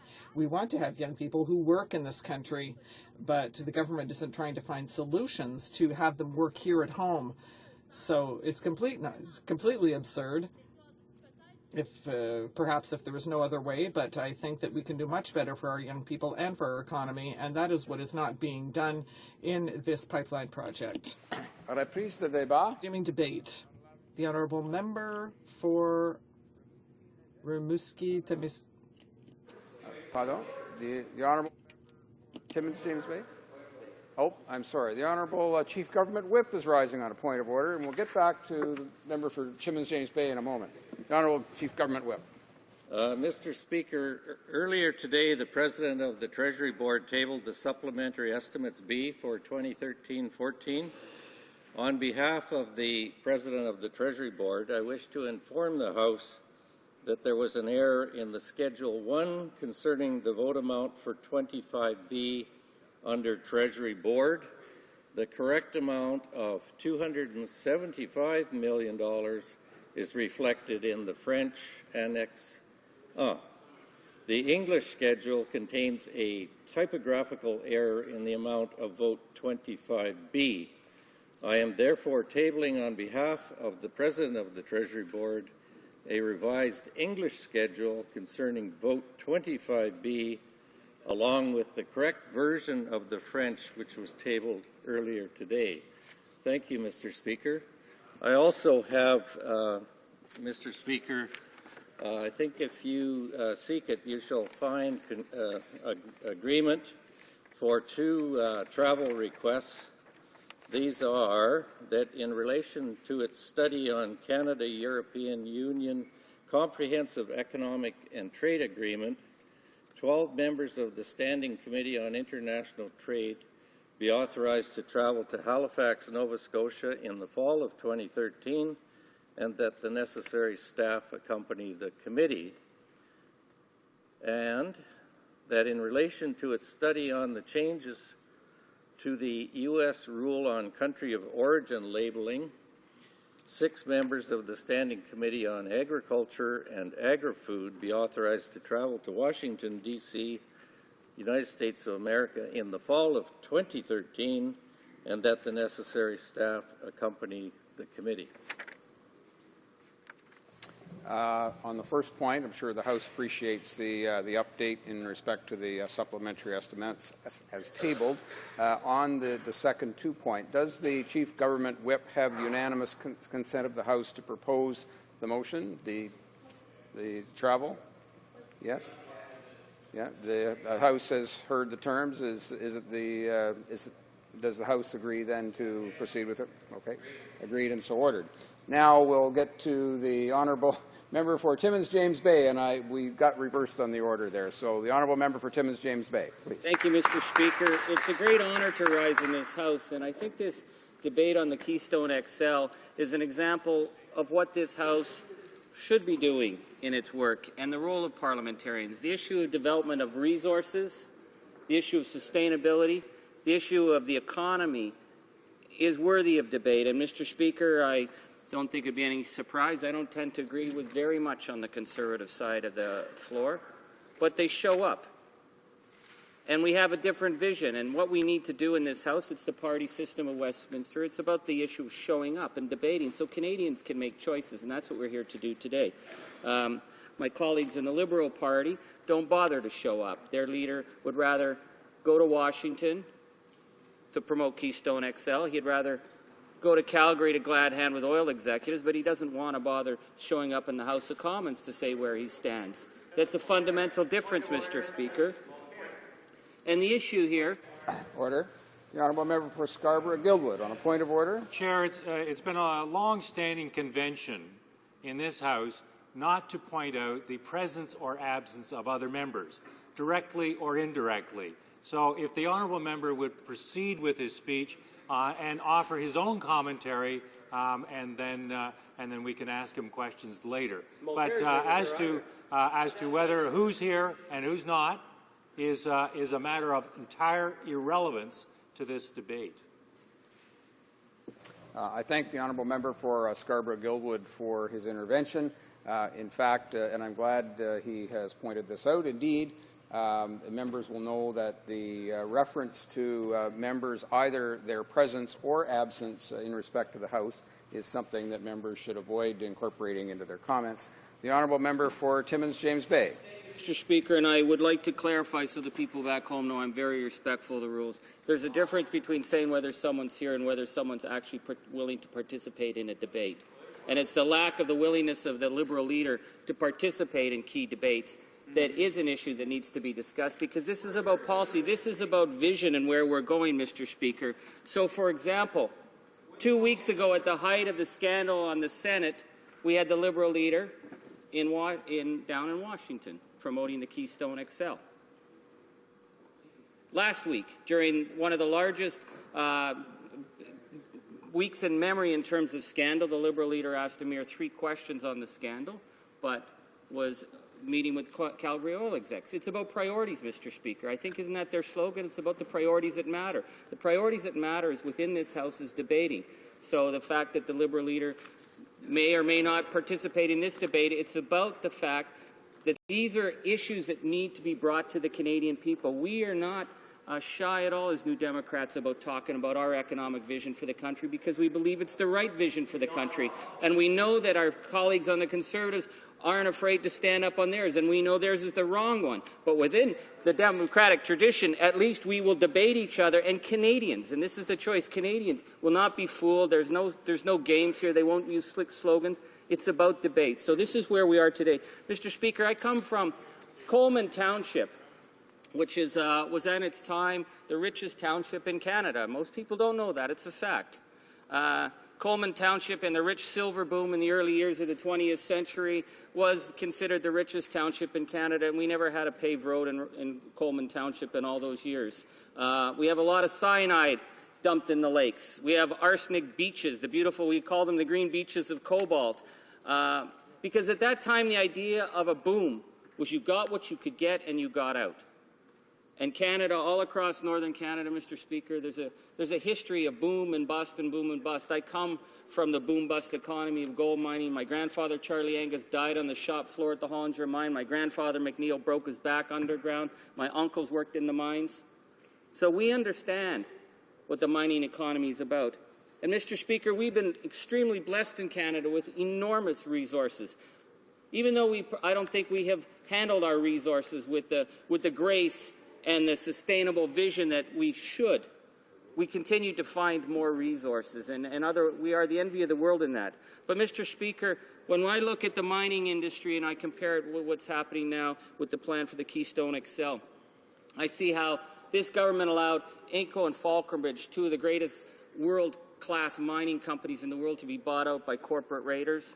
And within a year, we lost all the copper refining capacity in Ontario, and the member for Muskoka shrugged as though that was no big deal. And at the time, we were told there will never be another copper refiner ever built in Ontario if you let this one go down. It was about the exporting out of Ontario of raw resources. This is the issue, Mr. Speaker. It's the same when we talk to people about Ring of Fire. I have yet to meet a miner or a miner's family anywhere in Northern Ontario who says, my idea of mining is to get it as fast and get it out of the ground and dump what we want behind and ship it out without refining it. I've never seen a miner say that. In fact, miners tell me about Ring of Fire, if it's not going to be done properly, leave it in the ground. Leave it in the ground because it's the capital for the next generation. That's what I hear about sustainability. Mr. Speaker, I hear a lot of talk from the Conservatives about how Keystone and the oil sands is not subsidized in any way, but of course that's false because the fundamental subsidy of the rip and ship philosophy is stripping the environmental protections. So it is shifting the cost of these operations and making them actually seem cheaper than they are, but it's because they're allowed to get away with the stripping of basic environmental standards across this country. I refer you, Mr. Speaker, to November 5th Reuters article that's come out. So this is going internationally on Canada's poor environment record that could hit our energy exports. That's what Reuters is saying based on the Interim Commission of the Environment and Sustainable Development, who says that the Conservative government's record on the environment is so bad it is being noticed internationally and will affect their ability to go down and negotiate projects like Keystone. The report says, quote, the wide and persistent gap between what the government commits to do and what it is achieving has missed the mark on key deadlines to protect migratory birds, failed to protect wildlife habitat, and does nowhere near enough to protect species at risk. We saw that in the interest of helping their friends get the oil pipelines through as quickly as possible, they stripped the basic Navigable Waters Act of this country so that they could push pipelines through without proper review. Now, Mr. Speaker, this is not, as the Conservatives hysterically say, about stopping development. Development has to be based on sustainable resources, on a sustainable plan. If you're going to ship bitumen, you have to know that you can do it safely. This is why we have had the environmental standards over the years, and this is why the Conservative government is stripping them across this country, because they want to get it out as fast as possible. On the Keystone issue, Mr. Speaker, the issue that they're talking about is shipping raw bitumen to Texas, shipping 40,000 jobs to Texas. And my colleagues in the Liberal Party, their new word that they've discovered is middle class, and the Liberal leader is saying that he's going to create middle-class jobs, and he says that they're in the resource sector. Well, certainly they're in the resource sector, but if you're going to export 40,000 of them, it's not really that much of a plan. But there he was down in Washington, and he was calling out the people who've been raising legitimate questions about the greenhouse gas rises out of the oil sands, and he was saying that they were just, quote, sound bites. Well, Mr. Speaker, President Obama doesn't think it's sound bites. The question that Canada is facing is a fundamental question of lack of credibility, that they would rather try and ship bitumen to the United States, where even the Americans are saying Canada's record on the environment is atrocious. And unless Canada can show that it can develop these resources in a sustainable manner, America is going to look elsewhere.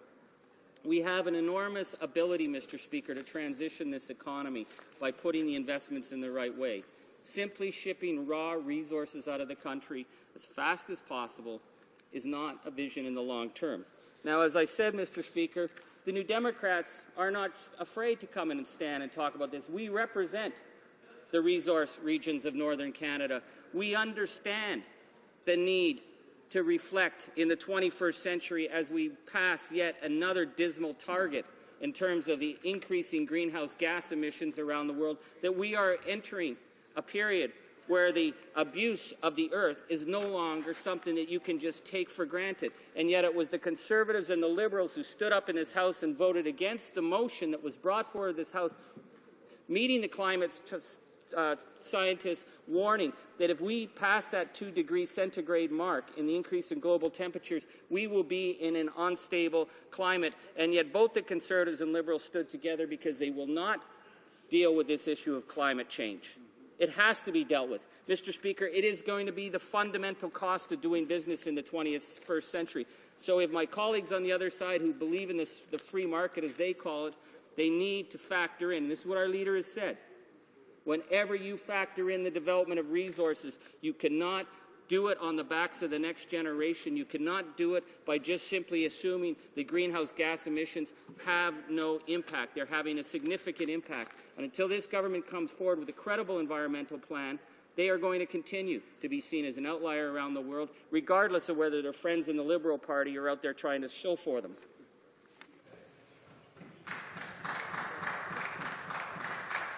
Questions and comments. The honourable member for Kingston and the Islands. My honourable colleague from Timmins, James Bay, talks about shipping 40,000 jobs to Texas. Mr. Speaker, on the Keystone XL pipeline, there's one decision left to make. That's in the hands of President Obama in the United States. When the NDP tells Americans that there are 40,000 jobs going to the United States, what's going to happen? Americans are going to tell President Obama, approve this pipeline. So the consequence of the NDP's argument today is actually to increase the chance that President Obama approves the Keystone XL pipeline, which contradicts their intent in putting this motion forward. And so what I would say, Mr. Speaker, is I think the NDP needs to go back and think about the economics of what the motion that they're proposing today. It contradicts itself. The effect of this motion is opposite to what the NDP wants the effect to be.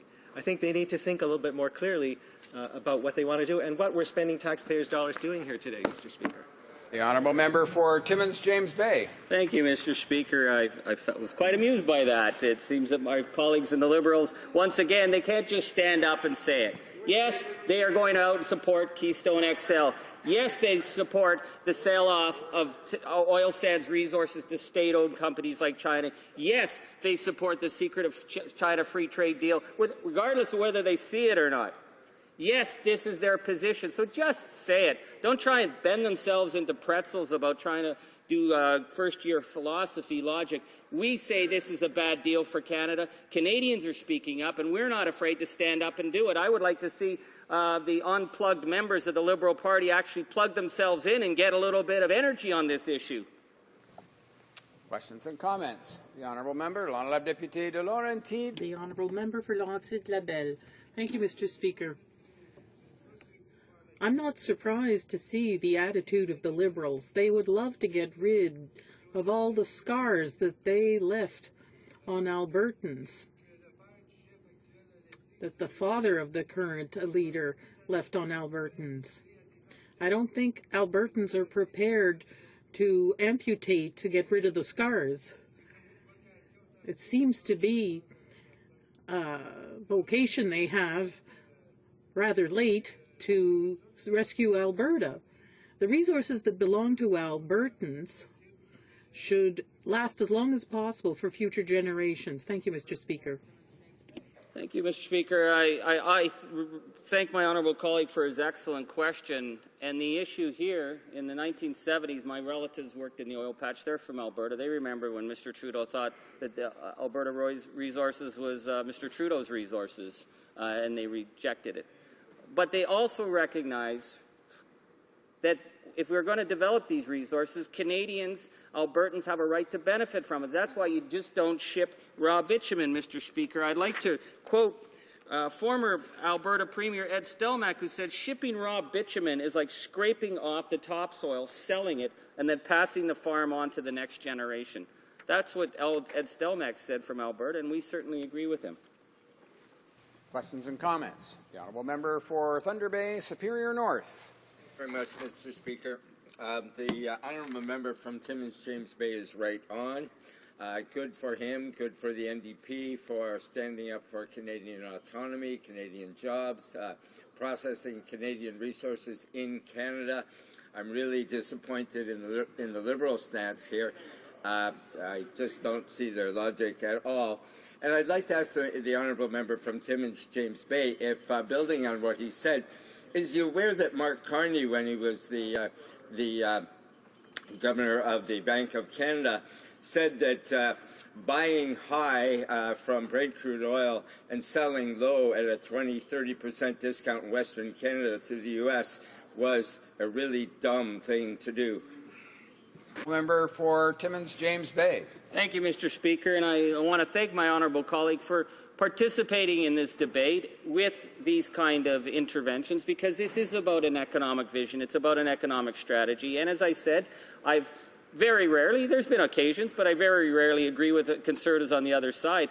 But at least they're willing to stand up and say what their vision is, unlike the Liberal Party, which is in the third party for this position, is that their leader will go to Washington, he'll go glad hand in Calgary, but we see him when it comes to Ottawa, he unplugs himself all the time and doesn't seem to think that participating in debates in the House of Commons is the role of a leader. The role of a leader is to stand in this House, show a vision, argue that vision, be challenged on that vision, and if he's right, then beat us at the end of the day. But, Mr. Speaker, simply offering cocktails to a ladies' night event when you should be in the House of Commons debating, that is a disgrace. So, Mr. Speaker, that is a failure of vision, and we will take them on any day over that. Resuming debate, the honourable member for Scarborough-Guildwood. Thank you, Mr. Speaker, and thank you for this opportunity to participate in this debate as a Liberal participating in this debate. That's right. Mr. Speaker, it's kind of amusing to listen to my NDP colleague who doesn't seem to be able to walk and chew gum at the same time. The issue, Mr. Speaker, is that Keystone starts out as a no-brainer. The Prime Minister rightly describes this project as a no-brainer. It has huge economic significance. It is a significant economic driver for both Alberta and the Canadian economy. Yet, Mr. Speaker, at this point, it's gone from no-brainer to cliffhanger. And how did we get from no-brainer to cliffhanger? Well, Mr. Speaker, by not paying attention to the environmental impact that oil sands development has. And the world has noticed, Mr. Speaker. The world has noticed. We didn't win those Kyoto fossil awards for nothing. This government worked at it. And the world has noticed, and the United States has noticed, and the anti-Keystone folks have noticed, and President Obama has noticed.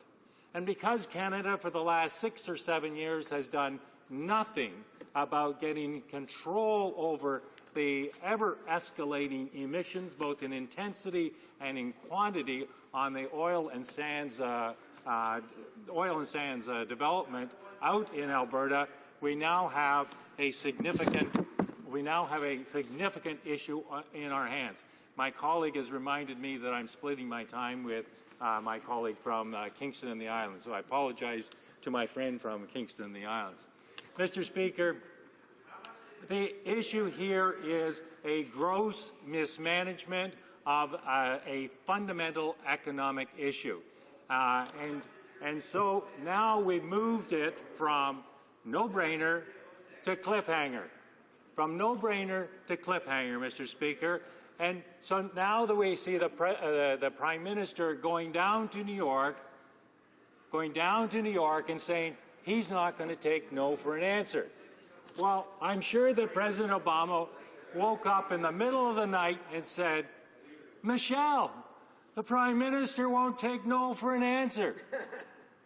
My goodness gracious me, what am I going to do? I'm sure Michelle also said, just go back to sleep, Barack, and stop snoring. For goodness sakes, you don't go down to the most powerful country in the world. You don't talk to the President of the United Nations, President of the United States of America, who controls whether Keystone proceeds or whether it doesn't proceed, and say to him, you're not going to take no for an answer. And then line up with the nutters in the Tea Party. President Obama's most difficult constituency, those who have brought the United States government to a situation of almost paralysis. So, it's quite bizarre, Mr. Speaker, that the Prime Minister should be actually flummoxed as to why Keystone has become this cliffhanger. He's flummoxed that this no-brainer is not apparently going to proceed without some pretty significant intervention. And it has enormous economic costs for our country. So it's not only is it an economic mismanagement, it's an environmental mismanagement, and it's a political mismanagement. So, Mr. Speaker, we are talking about one of the most, potentially the most significant economic developments that this country has seen, and yet we are in a situation now where we have no regulatory environment for those who do those who create GHG emissions, except for the government of Alberta, which is doing all of the heavy lifting in terms of both emissions into the air and emissions into the water. And, Mr. Speaker, the chickens are coming home to roost. They are actually coming home to roost. You ignore the environment at your peril, and the Prime Minister has ignored the environment. It's quite clear by all kinds of actions, both the issue of limiting the budget of the Ministry of Environment, but also C-38, which basically gutted many of the environmental protections. For goodness sakes, Mr. Speaker, all of the new development in the oil sands is in situ. There's two kinds of ways in which you take the bitumen out of the ground. You either do it in open pit mining or you do it in situ. The government last week said that it will, this is the federal government, will no longer review and do environmental reviews on in situ mining. Now, what message did that actually send to President Obama? Does that kind of reinforce the notion that Canada could do potentially be more doing to mitigate carbon release, or that he hasn't seen any specific ideas or plans from Canada that would help offset concerns? Or is it just that the Prime Minister has, through his actions and through his inept handling of this file, handed a huge 2x4 to those who wish to oppose this pipeline issue, and for those to whack him over the head, but also to whack President Obama over the head? And President Obama doesn't appreciate it when a significant ally, an important economic partner, makes it very difficult for him to approve this particular initiative. Mr. Speaker, the issue on shipping bitumen is not the issue here. Bitumen gets shipped by pipelines. It creates no more, no less GHGs than shipping by truck or shipping by rail. In fact, it's arguably safer. The issue is in the production. It's not in the tailpipe. It's not in getting there. It's in the production. And in the number of years that this government has been in office, they've not been able to, or they've not been willing to, actually regulate emissions. As a consequence, Mr. Speaker, the industry has a cheerleader. They don't have a regulator. Right. They have a cheerleader. So anything that the oil and sands industry does is good, and anything that a regulator does is bad. So they've absented themselves from regulation of the oil sands. And as I say, left the heavy lifting to the government of Alberta and to a lesser extent the government of Saskatchewan.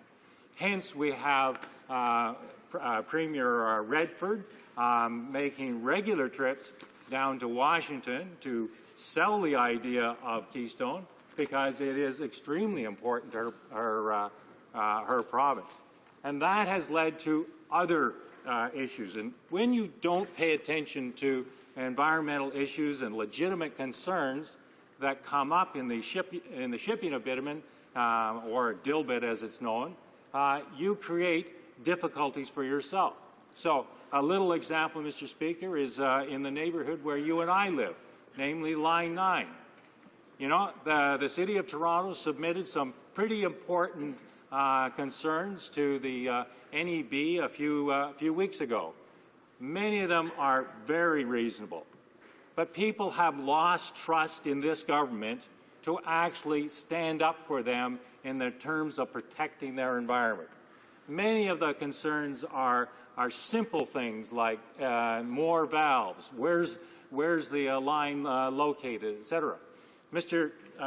Speaker, the Government of Canada can issue permits, but it's only the people that can give the social license in order to be able to allow these kinds of projects to go ahead. Hence, my leader is actually down in Washington, Mr. Speaker. He does not trash talk what happens in Canada. He actually tries to promote important projects. And when he does that, Mr. Speaker, we are all better off. And indeed, Mr. Speaker, you have to recognize that this industry is important. There is no government, whether it's Green, NDP, Conservative or Liberal, is going to leave that multi-trillion-dollar asset in the ground. Nobody. So the only question here, Mr. Speaker, is how do you get it out of the ground, minimize GHG emissions, and actually be a leader in regulating this kind of activity as opposed to a laggard. And that's what gets us from here to there, Mr. Speaker. That's what gets us from no-brainer to cliffhanger. Thank you. Questions and comments? The honourable member for Skeena-Bulkley Valley. Mr. Speaker, and I thank my friend from the Liberal Party, particularly his colourful cliffhanger, no-brainer coupling there. It was good and worth repeating several times for the home audience. I have a question for him because we're talking about pipelines and pipeline investment and Keystone XL, and I agree with him, of course, on the debacle of the Prime Minister of Canada going into the United States and suggesting that Canada won't take no for an answer. If there were ever a reverse scenario, thank you to my friends across the way, if there were ever a reverse scenario in which an American president came to Canada and suggested to a Canadian audience that a controversial project here, the Americans weren't willing to take no for an answer, I would hope that any government worth their salt would turn back to our American friends and say, thanks, you take care of your affairs, but don't challenge and threaten us, which is exactly what the Canadian Prime Minister did when he was in New York. But my question is for my friend, and there's only been a couple of policies uttered by the new Liberal leader, but one of them struck me as quite curious, in that the Liberal leader suggested that there should be no limits on ownership of Canadian the resource sector from the state-owned enterprises in China. It seems like a pretty extremist view. Even the Conservatives have some caution about that. I'm wondering if this is a view that my friend, who's advocated for responsible mining overseas and responsible development, advocates that the Chinese government should own whatever resource they see fit in Canada. Thank you, Mr. Speaker. For Scarborough-Guildwood. Mr. Speaker, if my leader said that, then that's news to me, and I think I would know. I'd appreciate it if he could be a little bit more specific. But on the issue of access to capital, which is what this is ultimately all about, the costs. I just came back from Fort McMurray, Calgary, and Edmonton, and met with some of the people there. I met with the Suncor people. They just committed to a $13 billion investment. Those investments are massively capital intensive, and these are difficult investments. There was a reference earlier to the discount that Alberta bitumen sells on the market, and if you read the ROB this morning, Mr. Speaker, you'll know that it's upwards of $40 on a barrel, and half of that discount is because of jamming in the pipelines. So we've got the worst of all possible worlds, Mr. Speaker. We have a government that pays no attention to GHG emissions, and we sell our resource at a massive discount. You couldn't mismanage a file more than that. Questions and comments. The honourable member for Etobicoke Centre. And I thank my honourable friend for his speech. But it's a little rich coming from a party that signed a protocol that was unrealistic and unachievable in the first place. And I would remind them that this country is at the top of the G7 right now. We have signed a world-leading CETA agreement that is going to help Canadians get jobs and grow our economy by billions. And it's an economy that's growing the job base by over 1 million since the recession hit. So, And in his comment to GHGs, I would remind him as well that a new study released by IHA Sereth confirmed that the Keystone XL pipeline will not have any impact on GHG emissions. However, I'm going to give my honourable friend an opportunity to comment on what Saskatchewan Premier Brad Wall said about the NDP leader, about his betraying Canadian interests, and what the NDP are doing is being quite destructive in terms of getting the important pipeline approved. Thank you, Mr. The honourable member for Scarborough-Guildwood. I think my colleague asked about 15 questions there, so let me just go through them serially.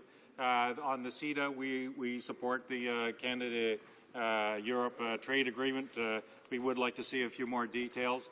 I thought I made my point in the speech that Keystone XL actually doesn't add in any significant way to GHGs as compared to other forms of transportation, so on that point we agree. I think he missed the core point of my speech, however, is because we withdrew from the Kyoto Protocol, as a consequence, we are not treated seriously with respect to GHG emissions, and his party is the one that basically killed the whole idea of pricing carbon. As a consequence, that discussion is dead in this country, and the rest of the world has noticed, and the only thing that will move the odometer, if you will, on GHG emissions is pricing carbon, and that, unfortunately, because of his party, is pretty well dead in the water.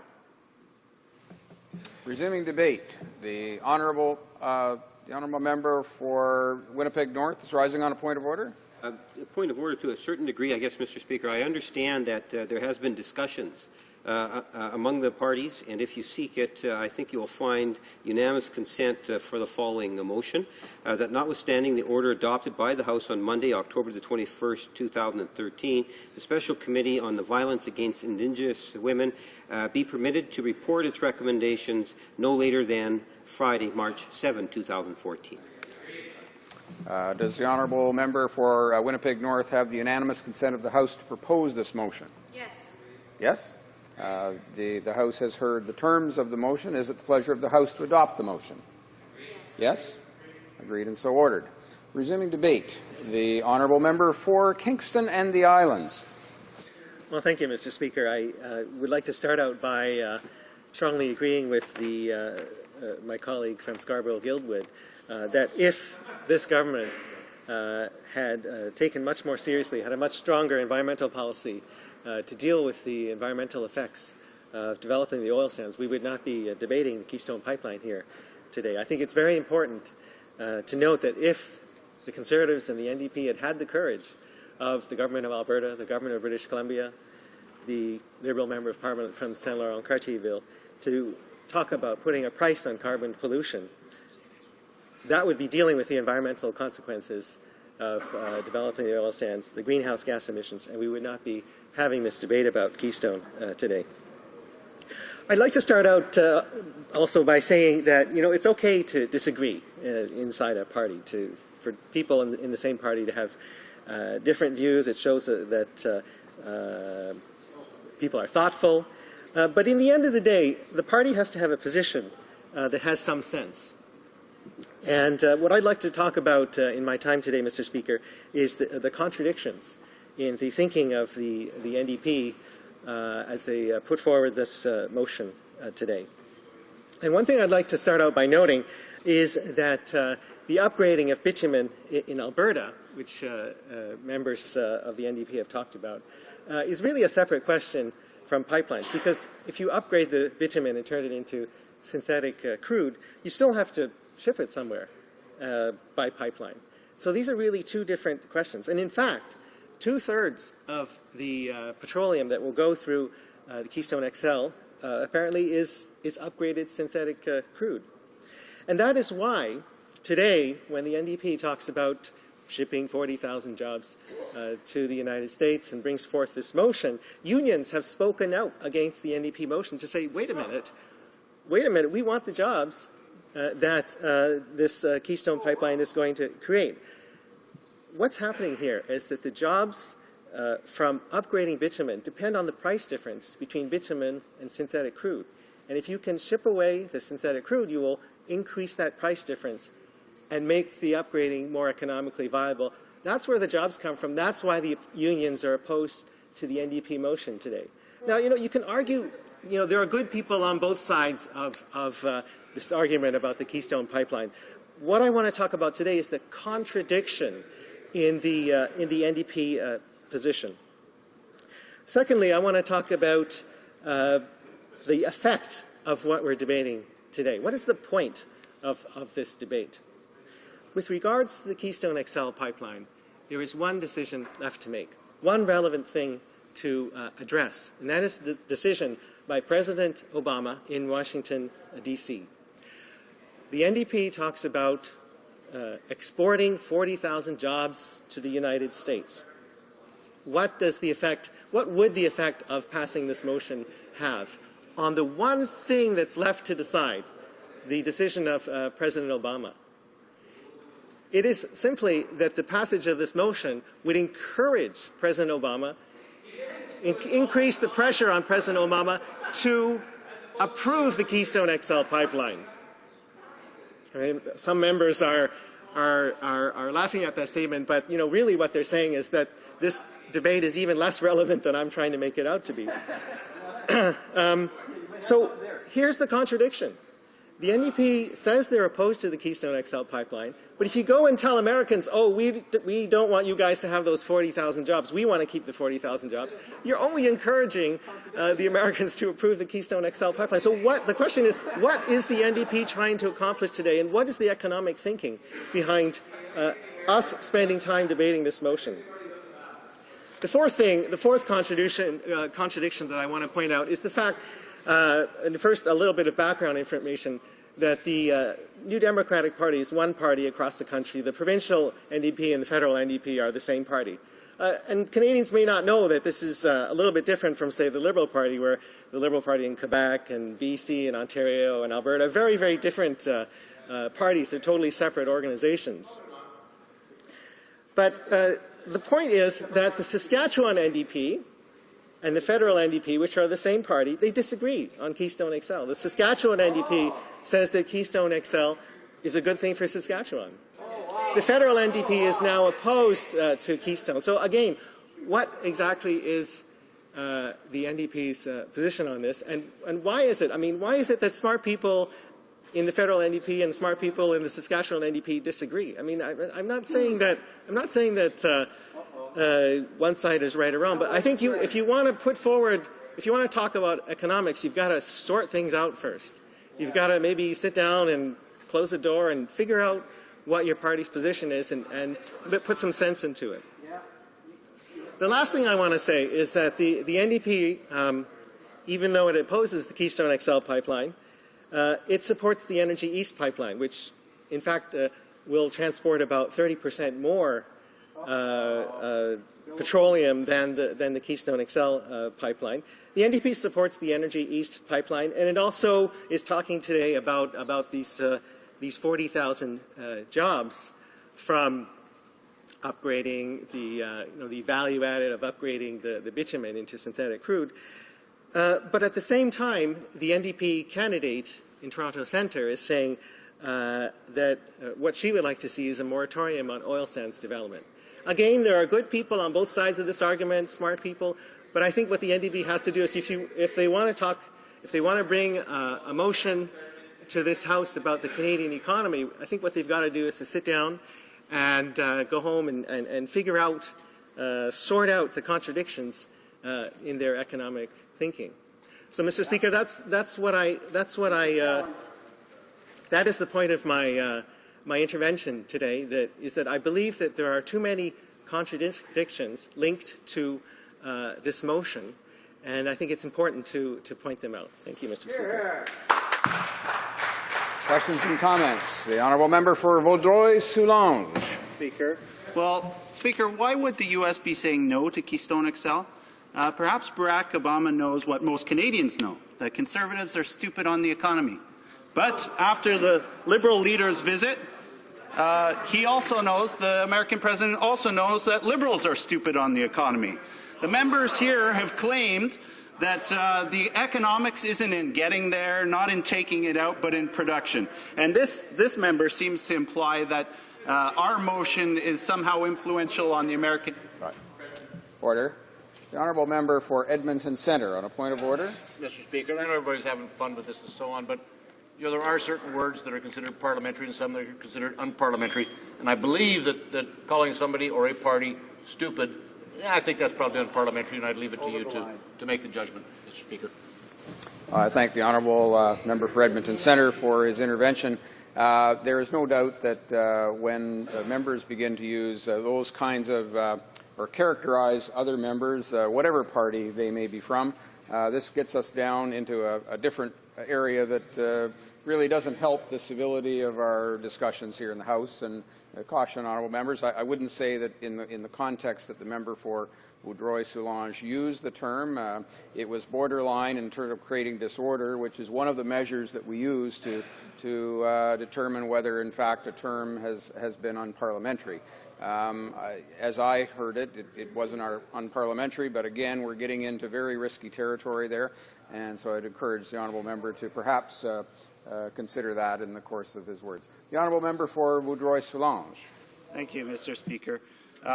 Perhaps I should have used uninformed on the economy, because nowhere has it been mentioned by Liberals and Conservatives in this debate the role of netbacks in transport options, which shows the lack of understanding of economics. Some analysts have mentioned that the netbacks are one of the reasons the XL project is stalled. So can the member illuminate why commodity prices and netbacks may play a role behind the project going forward or not? If it doesn't make economic sense, why would the U.S. want the project to go forward? This member seems to think that this motion will surely make the U.S. say yes to the project because it would mean the export of 40,000 jobs. But I think he should look more at the argument about netbacks and transport options, and could he illuminate the House about the role of netbacks in the oil industry? The honourable member for Kingston and the Islands. Well, first let me say that the NDP is saying that this debate here is not going to be relevant to President Obama's decision, and my response to that would be, if it's not relevant to the only thing left to decide on Keystone, why are we spending $1 million a day of taxpayers' money on this NDP motion today? It's got to be relevant to something that really matters, and that is the decision by President Obama. And if we don't address that, we're wasting our time, and we're wasting the time of the Canadian people who sent us here. On the question of commodity prices, what this pipeline does, and the reason why the unions are coming in to say today, we want the jobs that are coming from this pipeline. The reason why the unions are coming in is that 2/3 of the product that is going to be shipped through the pipeline is upgraded synthetic crude. So what that does is it increases the price difference between synthetic crude and bitumen, and that makes it more economically, that it makes possible these jobs in Alberta that the unions are talking about. Questions and comments. The honourable member for Winnipeg North. Yes, Mr. Speaker. One of the things that I found out in terms of the benefit, my colleague has made references in terms of why it is that the NDP have chosen this, and some inconsistencies in the motion itself, which kind of make the NDP look as if they don't really understand how the Canadian economy works. But one of the things that I do appreciate, and I understand, Mr. Speaker, is that the NDP have a consistent pattern in regards to the oil sands or the natural resources in the prairie provinces. And that seems to be to oppose the exportation of natural resources. And I'm wondering if my colleague would be able to provide his thought in terms of the value, not only to the prairie provinces, Mr. Speaker, but to all Canadians from coast to coast to coast. If we treat our environment well, and we look at using our natural resources, that all of Canadian society benefits, both economically, through jobs, through social programming, and so forth. This is something in which I believe that the NDP have overlooked by when they say shut down the oil sands, which they seem to consistently want to see happen. Member for Kingston and the Islands. Well, Mr. Speaker, let me start out by re-emphasizing what my colleague from Winnipeg North said. The important thing is we have to look at the fact that the federal government has not paid attention to the environmental costs. And we have to be absolutely clear that it is very important to go back and make sure that we have those environmental costs covered, and we're mitigating any damage and extracting real value. But we have to also remember that there is a lot of value in energy. We are going to be using energy. And if we can extract that energy and do it in a sustainable way, protect the natural environment, and we have a lot of work to do in that area, we should be doing that. And it will benefit the whole country. Because, for example, my colleague from Nova Scotia says that he went to visit Fort McMurray, and the tires there were made in Nova Scotia. So it's just an example of the fact that the entire country will benefit from this. Resuming debate, the honourable member for Rimouski-Neigette and Nisqually Basque. Thank you very much, Mr. Speaker. First, before beginning my speech, I would like to correct two things that the member for Kingston and the Islands said in his speech. The first is that the NDP supports the Energy East pipeline project, the Trans-Canada project. It's not a question of supporting or not supporting. We're waiting for the environmental impact assessment, because this pipeline goes from west to east, but we haven't made a decision yet. I would like to know. I want to hear about this because it goes through my riding. And so I think that it was responsible to wait for the environmental impact assessment. The second point, because he was talking about union support, before I was elected, Mr. Speaker, I was the economist for a union, and I can tell him that the study that was done that talks about the 40,000 jobs that was done by Infometrica was sponsored by that union. So to begin, Mr. Speaker, I'm very pleased to rise in this House to speak to a very important matter. We talk about these 40,000 jobs, and the economic issue is something that concerns me, but I think we expand the debate. We have to expand the debate beyond this issue, and also I need to say that I'm going to be splitting my time with a member for Thunder Bay, Rainy River. I'm sorry? Yes, okay. So, Mr. Speaker, there are a number of issues. There's the problem of economic diversification and the question of job creation, especially we talk about these refineries, but also petrochemicals, the environmental issue and the question of sustainable development. Those things are skipped over by both the parties, both of the other parties in this House, but they're important to this debate. Let's talk about the environmental issue. It is clear, and I think that our party's position is very responsible. As many of my colleagues have said, President Obama is fully aware of how many jobs will be created in the United States. But his objection is to the fact that the Conservative government, through diverse measures, including the gutting of the Canadian Environmental Assessment Act, given their lack of planning with regard to the fight against climate change, and given that they are not responsible with regard to the oil sands, then President Obama has no choice but to be very prudent when analyzing the Keystone matter and its development in the United States. So the question of the 40,000 jobs is not taken into account by President Obama. He's thinking about the lack of responsibility on the part of this federal government, this Conservative government, which seems to be endorsed by the Liberal Party of Canada. So, as regards climate change, I think that things are clear. Scientists from all over agree that the development of oil sands, the way it is occurring now,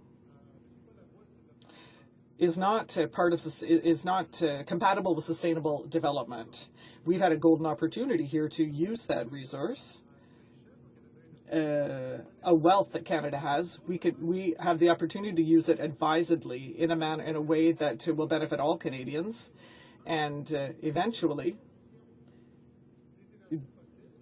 ensure a transition away from fossil fuels towards renewable energies, green energies. And so in that regard, I think that the Conservative government is missing the mark, and I think that the Liberal Party is completely blind to the repercussions of its unconditional support to the extension and the development of the Keystone XL pipeline. So with regard to sustainable development, and I think that this is worth looking at, sustainable development is very important. With regard to the development of the oil sands, Canada discovered a way of creating energy through the development of its fossil fuels. However, it has the additional pollution that crude produces.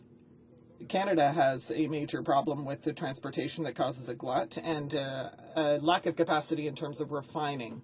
So it has to be able to export its crude, but we don't have enough capacity. We don't have enough capacity to refine it, so we have to export it anyway. So Canada discovers the potential of the oil sands and develops it as quickly as it can, which is not in line with sustainable development. So the government removes the irritants, environmental laws, public consultations, and First Nations claims that get in the way of its development. And then they realize that they don't have the capacity to refine it, so a lack of infrastructure locally and domestically. This situation causes the Canada gas prices to fall, or oil prices to fall, rather. And so because of this overproduction, the revenue diminishes. And only now is Canada deciding to build infrastructure. So it's absurd, Mr. Speaker. I think that in terms of sustainable development, we have to get away from this logic. And I think we've heard a few speeches here in this House that were very informative. We have to get away from the logic that says, well, we have this resource and we have to develop it as quickly as possible and remove all barriers. But these barriers are actually intelligent ways of going about development. But the Conservatives do the exact opposite. And I think that the reaction they have seen on the part of civil society and of many, many Canadians reflects their lack of transparency and reflects their lack of vision with regard to responsible resource development, especially the oil sands. So that is a question that is very important with regard to sustainable development. But as you know, Mr. Speaker, the motion deals more specifically with economic diversification. Obviously, we talk about the fact that this project is going to create jobs in the United States because that's where the processing is going to happen. At a time when numerous refineries have closed, we've seen that in Montreal and Alberta, we see that across the country. But we shouldn't only be focusing on the question of refineries. The entire petrochemical industry is declining in Canada, despite the wealth we have right here. They produce byproducts of oil, and many of those companies have had to close because there's no support from the federal government. We're not talking about they don't.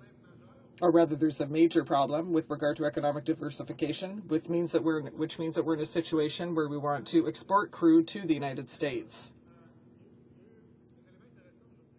Now, we saw something interesting today, because I sat at the Finance Committee today, and the Parliamentary Secretary to the Minister of Finance commented on something interesting, not on oil, but on the raw logs that are exported to the United States. And obviously there were concerns because this resource is often sent to Asia.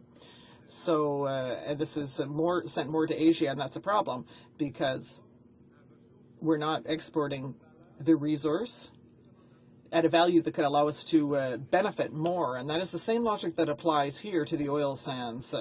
We're exporting the crude without having tried to see whether we can upgrade it or refine it so as to diversify the economy and to diversify our refining industries in order to make this a resource that has more value for Canadians so that we can then export it at a higher value. So all that means is that the NDP's position has always been clear. We have a responsible position. If we look at the taxation, or rather the position of the Liberal Party, his position is clear as well, but much less responsible. In October 2013, not very long ago, he said, my support for the Keystone Project is steadfast. It will create many more jobs for the Americans, and that is a good thing. And the NDP that has been expressed by our leader, the member for Outremont, is much more responsible, and I'm going to read it to you. The principle is to bring products from west to east by respecting a proper environmental assessment procedure. The minister has gutted the environmental laws and the assessment process. So in the absence of a credible process, the government, or rather the public, cannot believe the government about anything it says. So that is a responsible position on the part of the NDP. We want a west to east pipeline, but we want it to be done responsibly. For example, the Enbridge project and the use of Line 9, the reversal of this line is problematic in terms of environmentally speaking.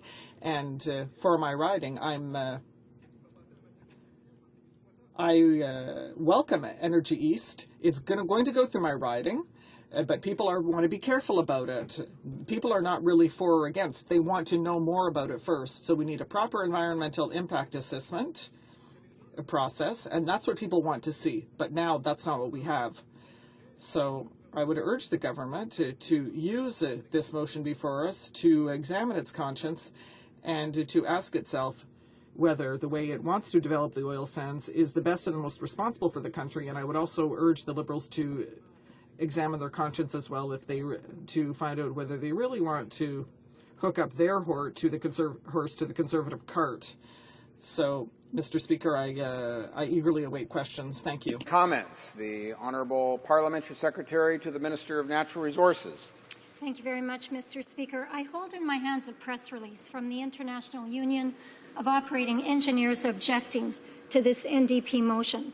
International Union of Operating Engineers International Vice President Michael Gallagher is quoted saying, "The Keystone XL project would be a net benefit to workers across Canada who depend on the resource sector and construction for their livelihoods.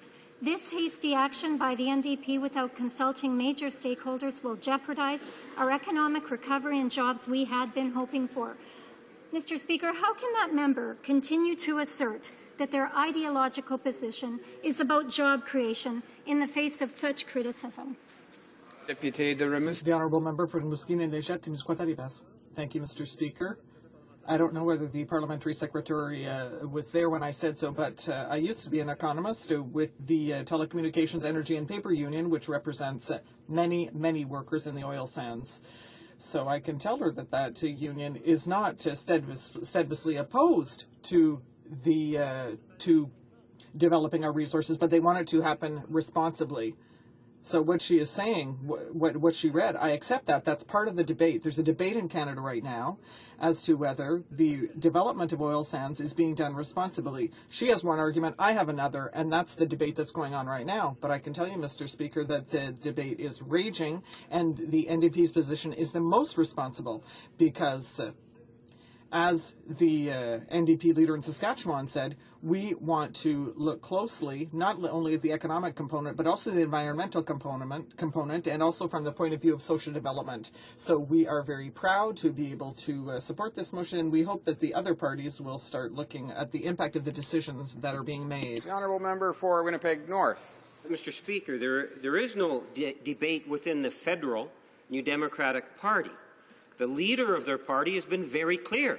Not only does he tell it to his own caucus colleagues, but he also goes down to Washington to dump all over Canada, to talk negatively about the oil sands, conveying the impression that the oil sands, from the New Democratic Party's perspective, should be non-existent. They do not support using natural resources in order to generate the type of economic and social activity that occurs as a direct result. The key, Mr. Speaker, yes, is the environment, and we too are concerned about the environment. But when we enter the debate, we're talking about the economic, environmental benefits, but also the economic benefits. And my question to the member is, now we know that the NDP are very clear about the Keystone. He made reference to the East connection, East Energy connection. What is the NDP's official position on that particular pipeline?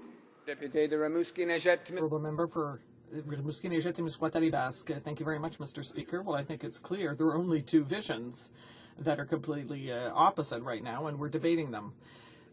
Are we going to refine our resources and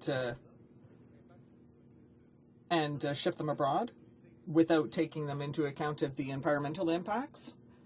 Or are we going to look at possibilities of being able to export our oil so it can be refined here? Because there are refineries in New Brunswick that are waiting for this oil and this Energy's project. We need to know whether it's viable, whether it meets environmental criteria and criteria of sustainable development. We'll have to wait for the environmental impact study.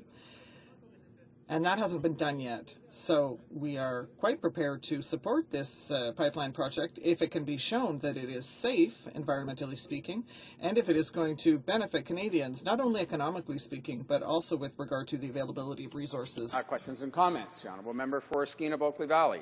First, I have to make some mention that I've never heard Conservatives so supportive of unions ever before in my entire life. Suddenly, they've just discovered the union movement today, and that attacking working families and the union movement has been forgotten for this one day.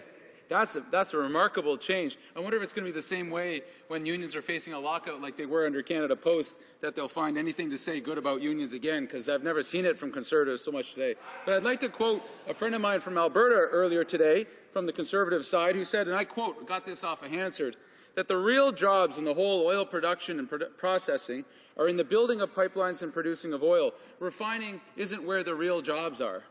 What a fascinating view of the oil and gas sector. Somebody who represents a riding with oil refineries and upgraders in it. We believe that adding value to our natural resources would be a good idea, not shipping $40,000, 40,000 jobs. I wish it were only $40,000. 40,000 well-paying jobs south. Is that not good economics? Basic, simple Canadian economics. I completely agree.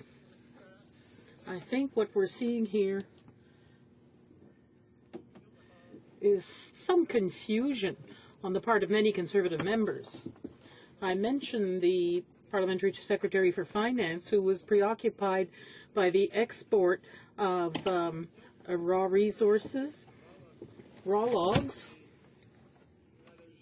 and the logic is the same. Why be preoccupied by the fact that you're exporting a raw resource that could be processed here when we could increase its value? But that doesn't seem to be a debate for the oil sands. So this discourse demonstrates a confusion about government policies here. Honourable Member for Thunder Bay, Rainy River. Thank you very much, Mr. Speaker, and I'm pleased to rise today, and this has been a very interesting debate. It's been very interesting in many respects, not just the exchange of information, the debating that's going on itself, but it's also interesting that what I've figured out over the course of this afternoon, and I hadn't really thought about it before, is that Liberals are becoming more like Conservatives every day. Mm-hmm.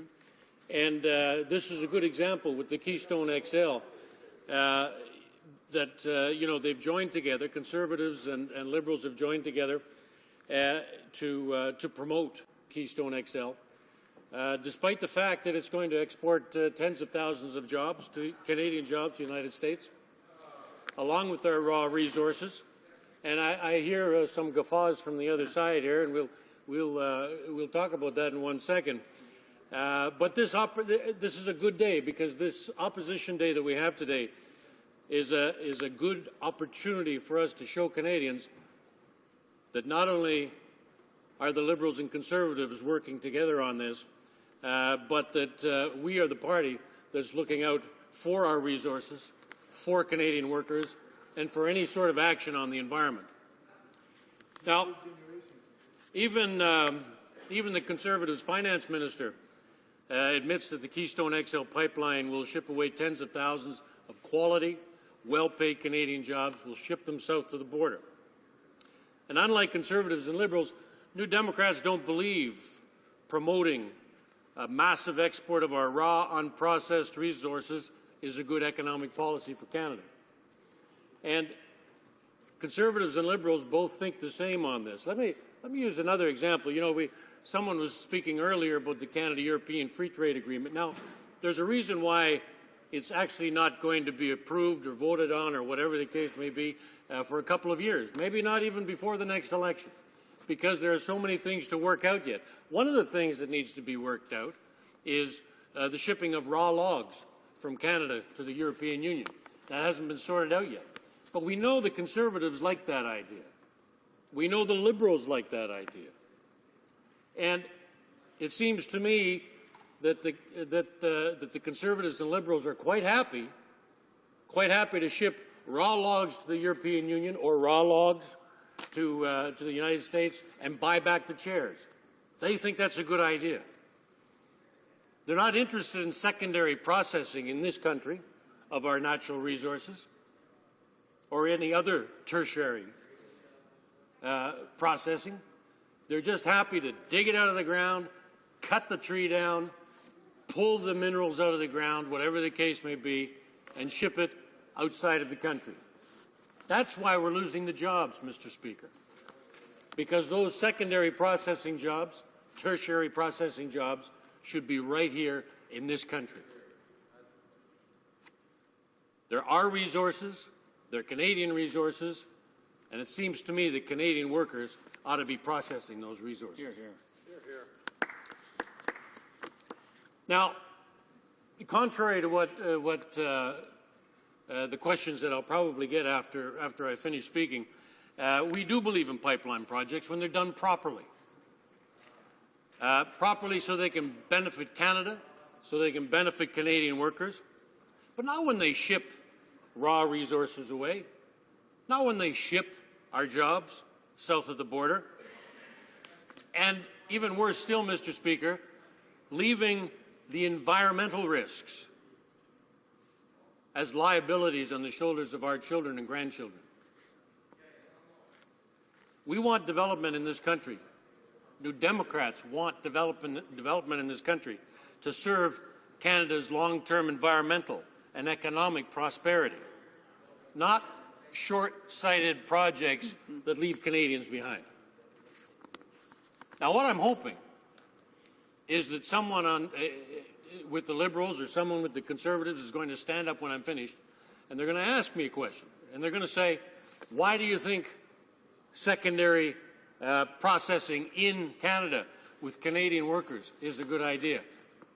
Because we've already heard all afternoon that neither of those two parties believe that that's important. In fact, the up-processing that's done with our bitumen now will, in fact, be reduced considerably if this pipeline is built. So even the little bit of processing that Canada does with our raw bitumen now before it goes anywhere will be even less. We'll be shipping, if you will, rawer projects or rawer resources out of this country. And I guess worse still, Mr. Speaker, is that instead of holding Conservatives to account for shipping these tens of thousands of jobs south of the border, for refusing to process our own resources here in this country, the Liberal leader is cheering them on before he even knows any details, like the Canada-European Trade Agreement. He says, yeah, we're with the Conservatives on this. I think that's deplorable, Mr. Speaker. The Liberals and their leader, well, it's particularly deplorable because the Liberals and their leader know full well that Conservatives have a very poor record on managing the environmental impacts of the oil sands. And it's not responsible for them to cheer on this pipeline. It turns out it's the same old Liberal Party, Mr. Speaker. The Liberal leader needs to explain why he's putting the interests of oil lobbyists ahead of Canadian jobs and our environment. Canadians deserve better. They deserve a real choice, not another party telling them that they have to settle for less protection for their jobs or for the environment. Now, Keystone has gone from a no-brainer to a major irritant in Canada's relationship with our closest trading partner. And all because the Conservatives refuse to address the environmental impacts of oil sands development. And I can understand why. It's a very difficult position that Mr. Obama, President Obama, is in right now. Because of the Conservatives' failure to address the environmental issues. There are very serious concerns in the United States, as there are in Canada, over the environmental impacts of this pipeline. And I do want to say something about TransCanada at this point in time, because TransCanada Pipeline they have a number of projects in northwestern Ontario. And I know that company, or at least some people who work for that company, to be very diligent. They believe in what they're doing. TransCanada is, from what I can see in my riding in northwestern Ontario, a pretty good corporate citizen. So I'm not talking about TransCanada here.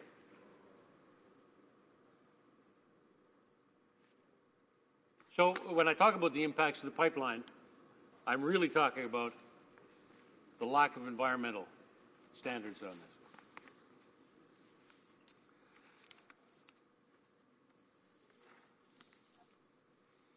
Talk in the last couple of minutes that I have left, Mr. Speaker, about the two aspects I've been talking about. One is jobs and the other is the environment.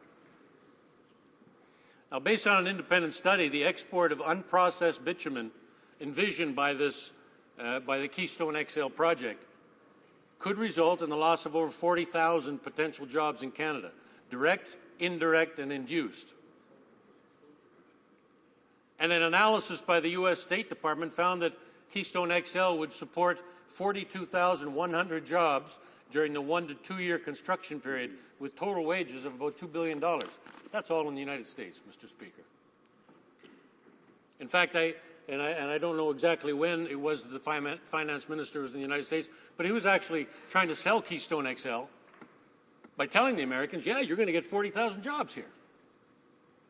And I can find that if members opposite want me to find out when that exactly was that he said that. Now, I actually do have the figures here. I was talking a moment ago about upgrading Alberta, upgrading the bitumen. So traditionally, Alberta upgrades about 2/3 of its bitumen, but that'll drop to less than half, 47%, by 2017, according to the Alberta Energy Resources Conservation Board. As for the environment, emissions from the oil sands accounted for 7% of Canada's emissions in 2010. That's forecasted to double to 14% by 2020. So to not talk about the environmental aspects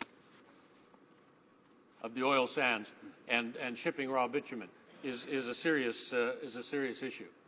I see my time has come to an end, Mr. Speaker. I look forward to any questions I might have from the Liberal. Questions and comments. The honourable member. Order. Questions and comments. The honourable member for Edmonton Centre. Listen with interest to my colleague, and he talks about the 42,100 jobs for building the American part of Keystone. So I have a couple of questions.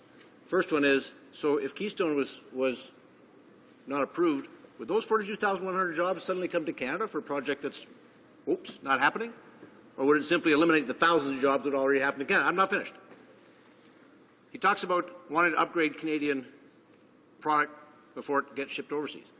There's a project, not on the books yet, but being proposed for an extremely high-tech, advanced, environmentally friendly refinery in Kitimat to upgrade Canadian raw product before they're shipped overseas. Would the NDP support that? The honourable member for Thunder Bay Rainy River. When we're talking about those jobs, Mr. Speaker, of course, I'm talking about jobs in Canada with a pipeline that perhaps runs west to east. These jobs that are in Canada, all these jobs would be in Canada then. The blueprint's already there. Much of the pipeline is already there. It just simply makes sense that we should be, and this goes back to my comment about secondary processing in Canada. What Keystone XL is doing is just simply, without any real discussion about a west-east pipeline, about anything else happening in Canada, any secondary processing happening in Canada, the Conservatives and Liberals say, yeah, let's just ship them all south. We could have those jobs in Canada, Mr. Speaker. That's the answer to the first part of the other. And my colleague knows full well that if we can process our natural resources in a secondary or tertiary level in Canada, that certainly, on the East Coast, we certainly have the ability to do that. Questions and comments. The honourable member for Winnipeg North. Mr. Speaker, when you talk about natural resources, there is no doubt a certain argument that can be made and should be made in terms of those secondary jobs, trying to take it to another level of processing. And I can appreciate that. I understand that. I want to fight for those jobs too, Mr. Speaker. Then there's natural resources that will leave our country in a raw form. We would argue ultimately that in an economy that's functioning well, that both have their place in the world market. If we listen and try to follow the logic that's been presented by many of the speakers from the Democratic Party, you would think that it would be wrong to export a raw natural resource. So if I look at the province of Manitoba, we mine nickel, we mine copper, amongst many other things, and most of which are not have secondary processing that ultimately allows more valued jobs. And there you have a New Democratic government. What is the NDP position on the overall approach with natural resources? Can we not export a raw natural resource? And if the answer to that is yes, then why not this? Member for Thunder Bay Rainy River.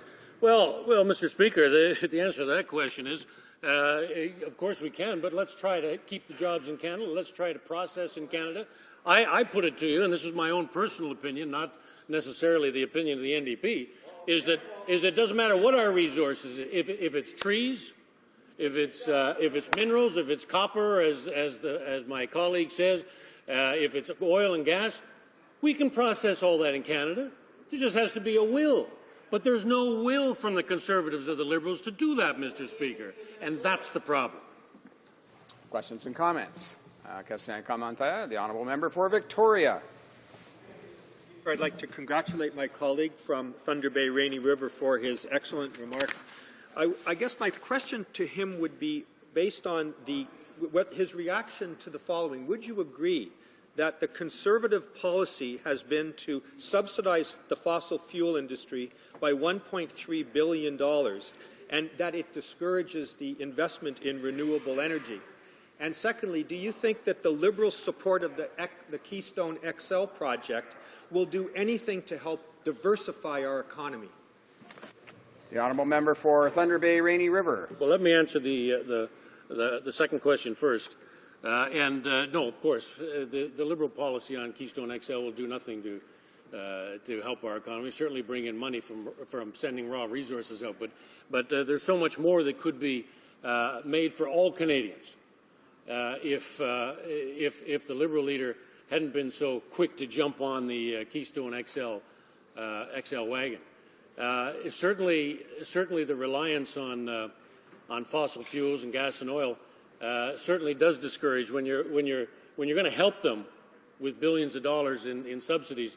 It's pretty tough to get a green energy strategy going that makes sense to Canadians and allows Canadians to take advantage of that in each and every home right across the country. It being 5:15 p.m., pursuant to an order made earlier today, all questions necessary to dispose of the opposition motion are deemed put and a recorded division deemed requested and deferred until Tuesday, November 19th, 2013, at the expiry of the time provided for government orders. I see the Chief Government Whip is rising on a point. Mr. Speaker, I would ask that you see the clock at 5:30. Is it agreed to see the clock at 5:30? Yes? Agreed. It being 5:30, the House will now proceed to the consideration of private members' business as listed on today's order paper. Orders of the day. Private members' business, second reading of Bill C-504, an act to amend the Canada Labour Code volunteer firefighters, standing in the name of Ms. Moore, Abitibi-Témiscamingue.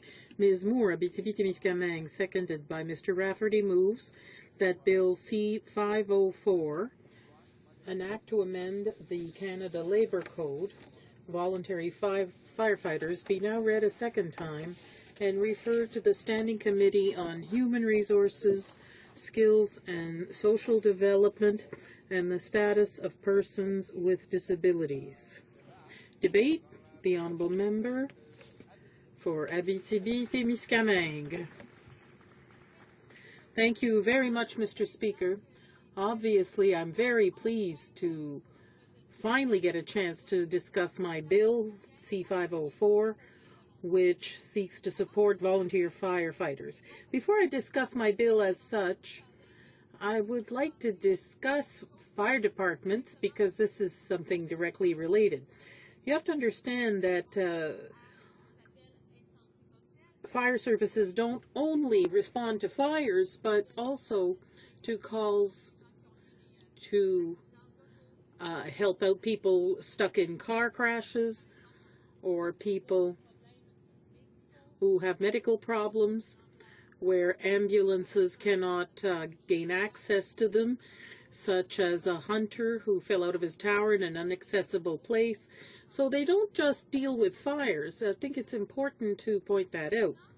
Now, we must also understand that fire departments are organized differently in rural and urban areas. In urban areas, there's a sufficient number of calls to have professional firefighters who are full-time, who've been trained professionally, and who are there to respond to calls. Whereas in rural areas, the volume of calls is insufficient to maintain that kind of staffing.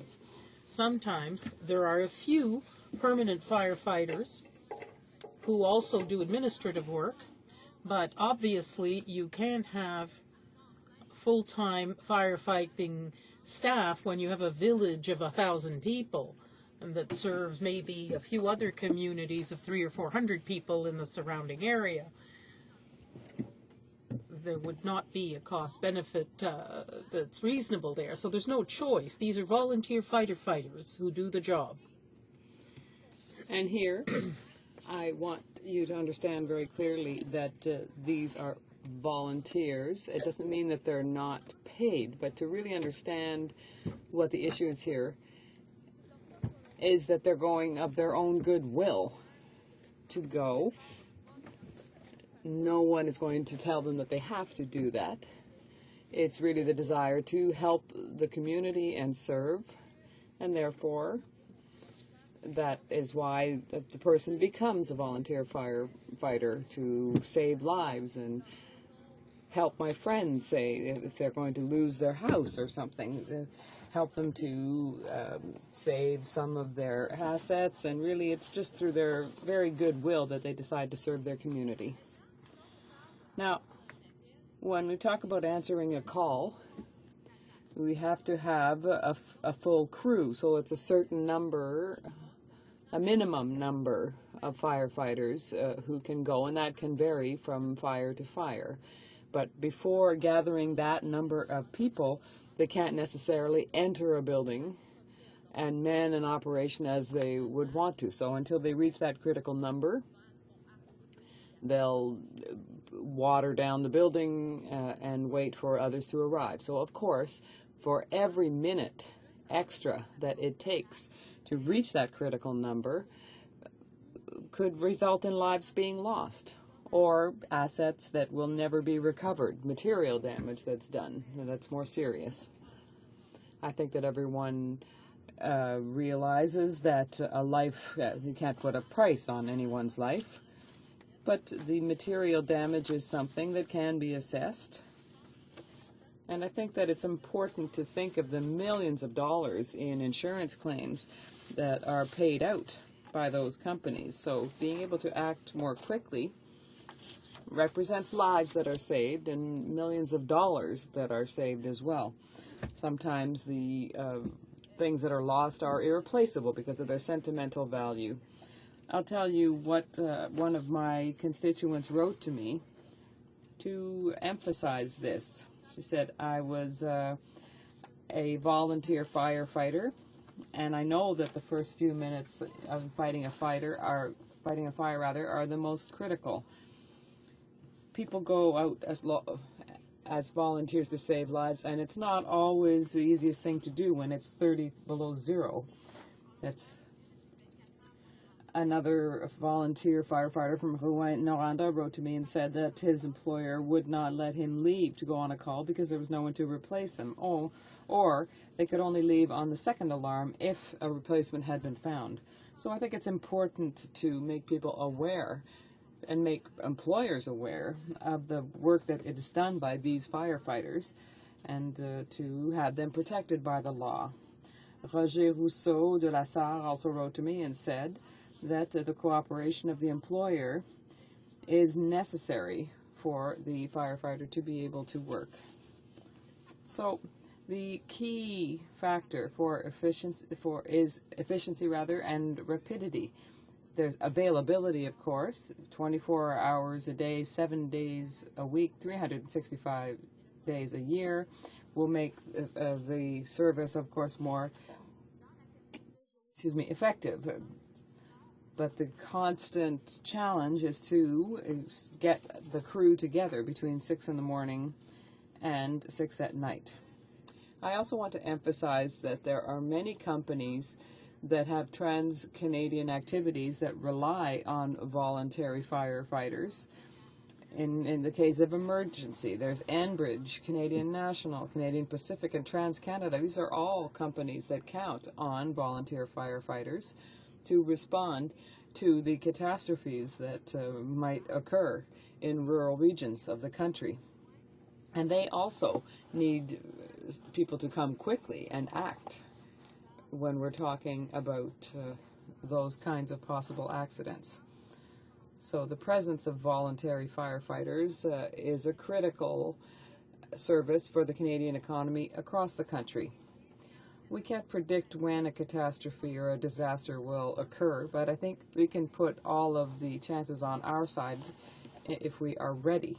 This bill would contribute to helping Canada to be ready to respond to disasters such as these. And the Insurance Bureau of Canada recently published a study saying that we have to be ready. We have to wake up and stop imagining that everything is fine. There are perhaps measures that we could take to help us be more ready. So the objective of my bill is to provide the right for a volunteer firefighter or part-time employee in a business under federal jurisdiction to leave their work if they are called upon to intervene and if the employer has been informed of their obligations.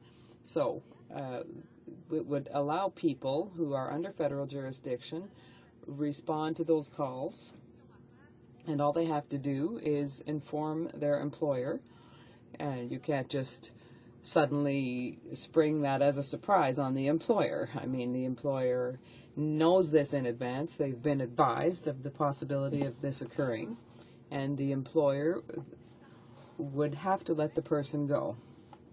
Now, what's very important to specify as well is that there's the obligation to allow the person to leave unless there are very valid reasons to not do so, because sometimes it might not be applicable, and I think it's important to understand this. There is a logic that underlies all of this. It's clear that if the entire factory would stop running because one person leaves because they're on a critical piece of equipment, well, the employer could have a valid reason in such a case to not allow the person to leave. You'd have to wait until there is a replacement. If that person is the only security guard in a bank, for example, well, it's logical that they not just leave from one second to the next. There were security concerns there. So there is a logic to all of this that would allow an employer, if they had valid reasons to not allow the employee to leave, to not do so. But if those valid reasons don't exist, they have to let the person go on the call. It also prohibits reprisals against volunteer firefighters or part-time firefighters who have to leave their workplace to act as a firefighter. and it prohibits, for example, them facing any action because they did respond to the call, or someone who calls in the morning saying, I'm sorry, I was at a fire from 6 at night till 6 in the morning, and I haven't slept yet, so I can't work today. And that would this would mean that the employer can't take disciplinary measures in such a circumstance. It protects the firefighters. So that's a concrete example. It also bans the employer from, or it prohibits the employer from refusing to hire someone because they are a volunteer firefighter. If the boss says, well, I think that's pretty troublesome, I don't think I'll hire you, because after that I'll have to manage your calls, and that would become illegal. So I want also to emphasize that usually there's good cooperation, but it's not always the case. I'd also like to take the time to just give a concrete example so that people understand what the problem is in terms of this. So in Quebec, there's a similar piece of legislation that exists for employees under provincial jurisdiction. So it protects them. With my bill, this would have the effect of protecting all employees under federal jurisdiction. So because of the two different bills, the two different laws, it would cover most all of the volunteer firefighters in Quebec. There aren't any similar laws in other provinces and territory, but I think that this bill could also encourage debate in other provinces and territories and encourage them to follow suit. So a current example, if there's somebody who works in a caisse populaire, which is something that would happen often in Quebec, this person would have to be allowed to leave to respond to a call. But if the same person is being trained and leaves, well, the same and does the same job in a bank, well, then the employer would no longer have to have the, or would have, no longer have the obligation to let them leave, because it's federal. So it makes no sense. Just the mere fact of changing jurisdiction doesn't protect the firefighter. So I think there needs to be a good balance here. And because of the problems for the municipalities who are more and more in need of this, the training is much longer than it used to be in the past, and some people prefer to spend more time with their families for various reasons, and it's becoming more and more difficult to recruit people to do this work. And the people who, if on top of that, those people are trained but they're not allowed to go to calls, or people come to see us and say, well, I'd like to be a firefighter, and the service says, well, I'd like to know if your employer is prepared to let you go on calls, and the employer says, well, no, I'm not going to let that person leave. Well, they can't take the risk of hiring them to do this and spend thousands of dollars on training if they aren't certain that they'll be able to go and take those calls in the end. So it's quite simple.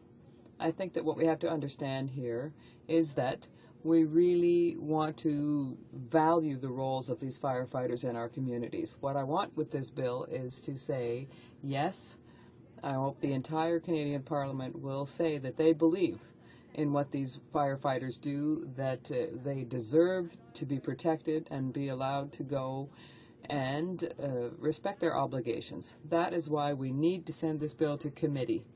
Perhaps there are a few legal corrections that need to be made. I never claimed that it was completely perfect as it is, but I think if we send it to committee and improve it, if there are legal improvements that need to be made, for partisan reasons, I think that it really is worth sending it to committee and saying that, say that we really are going to appreciate the work of these firefighters in our communities, will ensure that they are protected, their role is appreciated, and in that way, when improvements are made, at least we might save lives. We might be able to intervene more quickly. So 85% of firefighters are volunteers in Canada, and that represents 127,000 people approximately. This is a bill that would cost absolutely nothing. It wouldn't cost anything in the federal government's budget.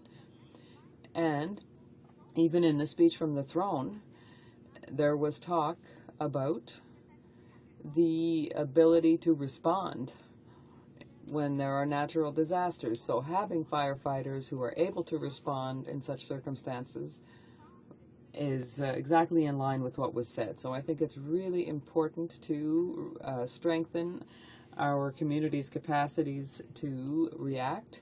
And this is something very simple that we can do that will help them.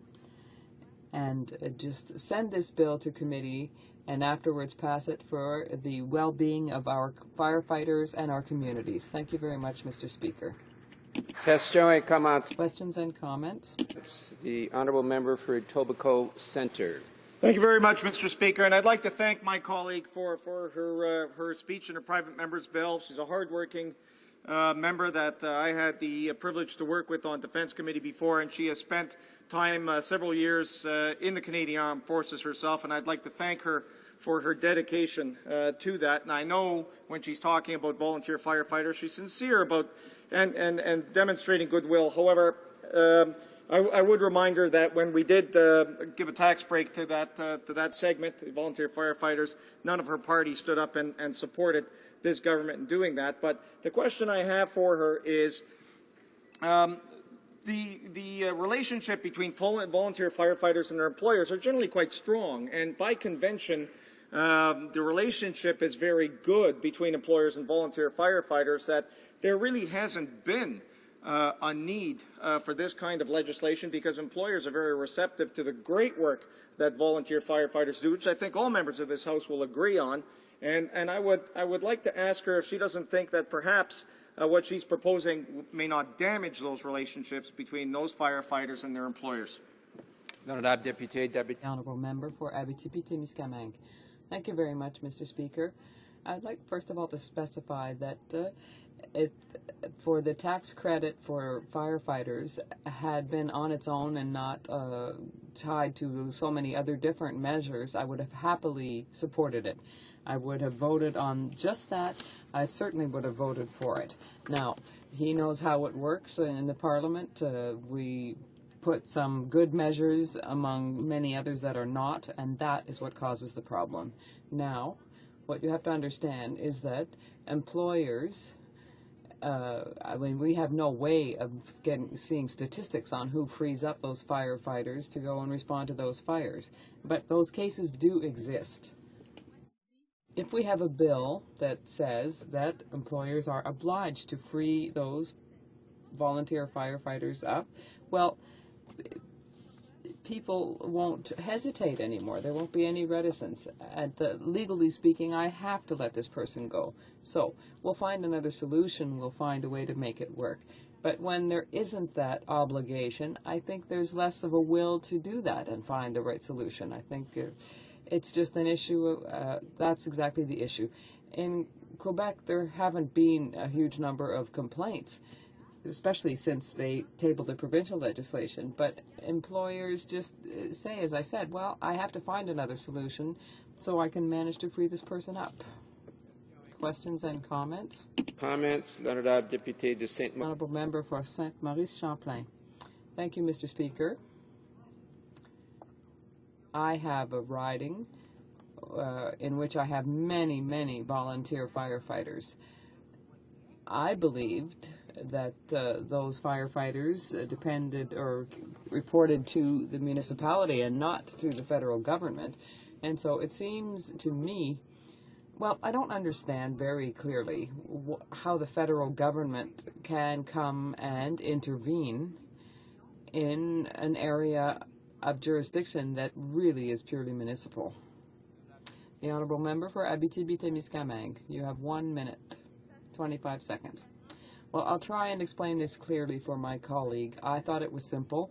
It's that volunteer firefighters have another job outside of their work as a firefighter, and some work for or in positions that are under federal jurisdiction. For example, if they work in a bank, if they work as a mailman, or something like that. But currently, the provincial legislation obliges employers who have employees under their jurisdiction to free those people up. But if the employer is under federal jurisdiction currently, they're not obliged to free those people up to go fight the fire. So what we're doing is that amending the Canada Labour Code so that employees under federal jurisdiction will have the obligation to free those employees who are also volunteer firefighters, and it is in that way that we are going to act. There are several other aspects that affect firefighters under provincial or municipal jurisdiction, and that's why they're not in my bill, in this bill. I chose to concentrate uniquely on people who work in positions that are under federal jurisdiction. That is why it's worded the way it is. Debar, the Honourable Parliamentary Secretary to the Minister of Labour. Thank you, Mr. Speaker, and I'm pleased to rise today and speak to second reading of Bill C-504, which is an act to amend Canada's Labour Code. But first of all, I too, like many people in this House, want to not only salute our volunteer firefighters, but our search and rescue folks and the many people throughout our country who work in our rural and remote communities and really ensure that we have a sense of safety, and we know that when we have trouble that they'll be there for us. So again, I think all of us agree and salute the very important work that they do. This bill actually claims to protect the employment of volunteer firefighters working in a federally regulated business. I think it's important to note that according to the Canadian Association of Fire Chiefs, only an estimated 4.9% or 4,200 of 85,000 volunteer firefighters in Canada are hired by federally regulated businesses.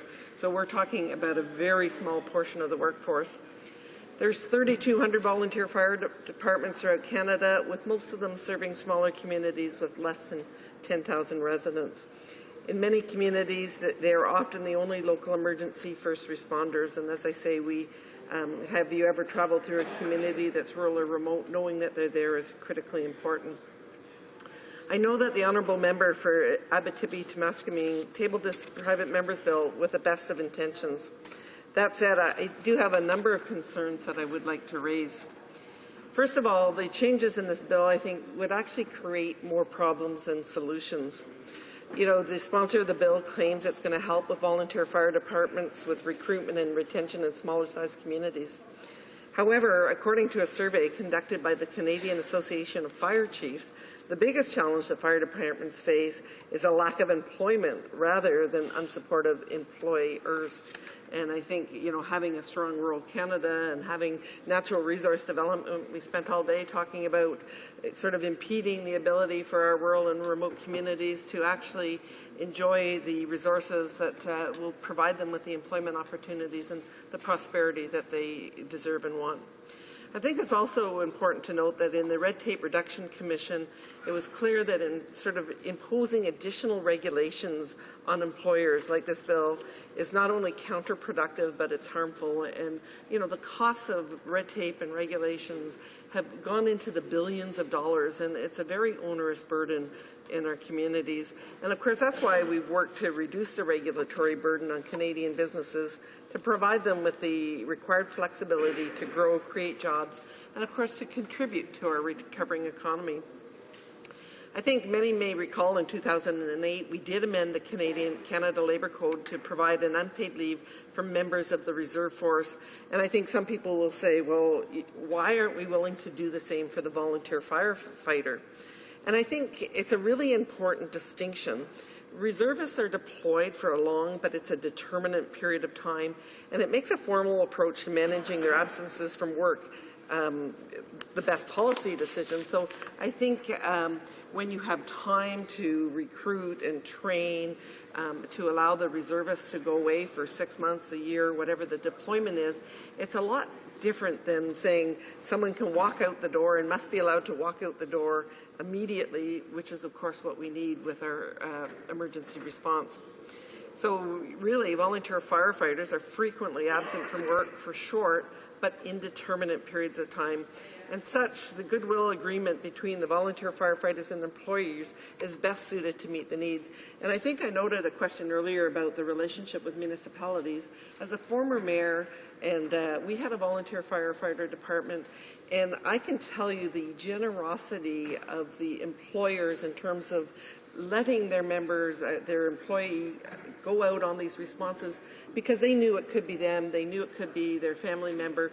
The communities were and the employers were incredibly generous, especially when it wouldn't really unduly disrupt what was happening.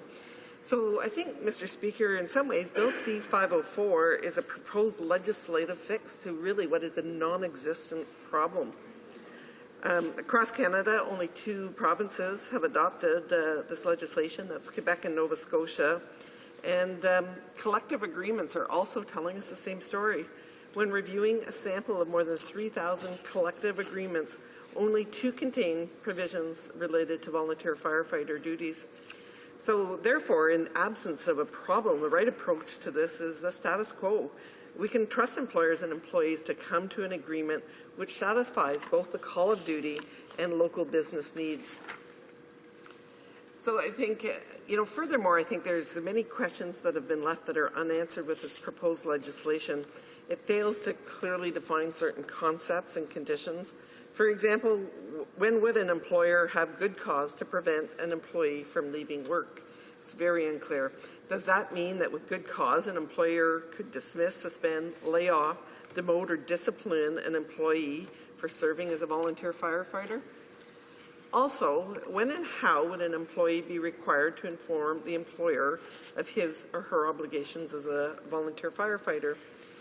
Bill C-504 also fails to specify for which volunteer tasks an employee could leave work because there are a large number of responsibilities for volunteer firefighters. Mr. Speaker, my son is currently a volunteer firefighter, but they know he has to work it around his work schedule. He's a nurse in the intensive care unit and would have to travel 30 minutes to actually respond. So it would be very impractical in that case to have legislation that would sort of compel the employer to allow him to go. So we know that there's the variety of tasks. I mean, our volunteer firefighters, they have emergency responses, of course, but there's training and equipment, fire hall maintenance, there's fire prevention and education, inspections, fundraising, administration, many tasks, so we haven't really clarified what they could respond to. So, Mr. Speaker, I think in conclusion, the Bill C-504 is far too ambiguous, and for these reasons, the government simply can't support it. And please don't get me wrong, we recognize the very crucial role that our volunteer firefighters play in our communities, and of course have taken action through such things as the provision of the volunteer firefighter tax credit. As you may remember, Mr. Speaker, that's a provision that's available for firefighters who provide at least 200 hours of eligible service per calendar year at 1 or more fire departments.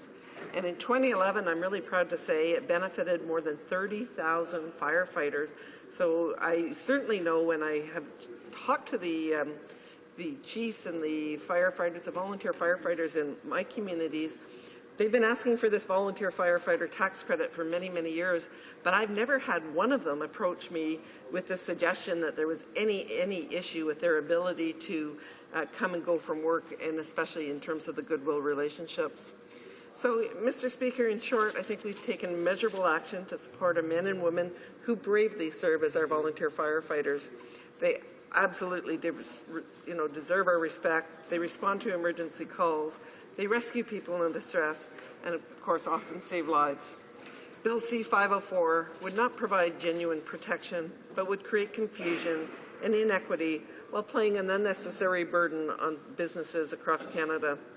So certainly we're committed to ensuring that workplaces remain safe, productive, and contribute to a prosperous Canadian economy. We will continue to work towards this commitment. But for all the reasons I mentioned earlier, our government cannot support this legislation. Again, I do appreciate the reasons that the member did bring this forward. I think, again, her intentions were very honourable, but really I think the best thing is this is a legislative solution in search of a non-existent problem is the best summary. So thank you, Mr. Speaker. Resuming debate, reprise the débat. The honourable member for Cape Breton-Canso. Thank you very much, Mr. Speaker. It's a pleasure to get up and speak on behalf of the party on this particular bill. I want to commend the member from Abitibi-Temiskaming in bringing this forward for debate. I think she's brought it forward as a well-intentioned bill.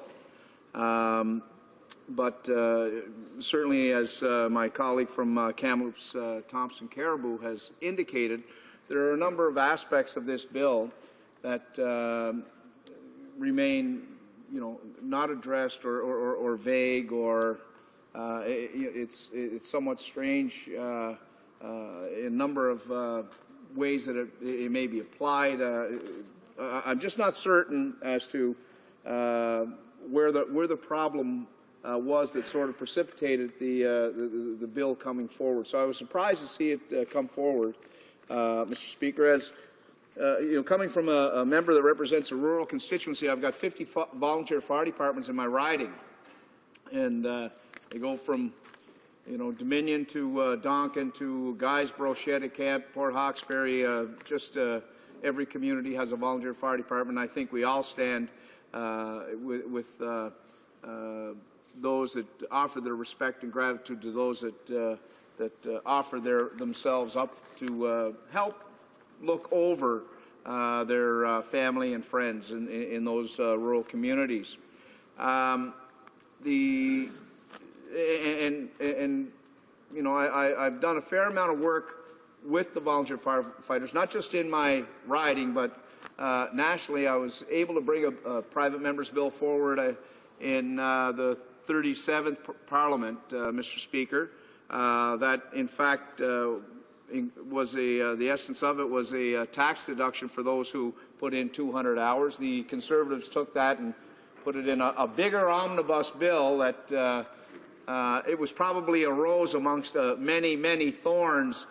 So we weren't able to support it at that time, but had it been broken free, I know that my colleagues in my party would have supported it. But at that time, I was able to speak with a great number of volunteer department chiefs from across the country and a great number of volunteer firefighters.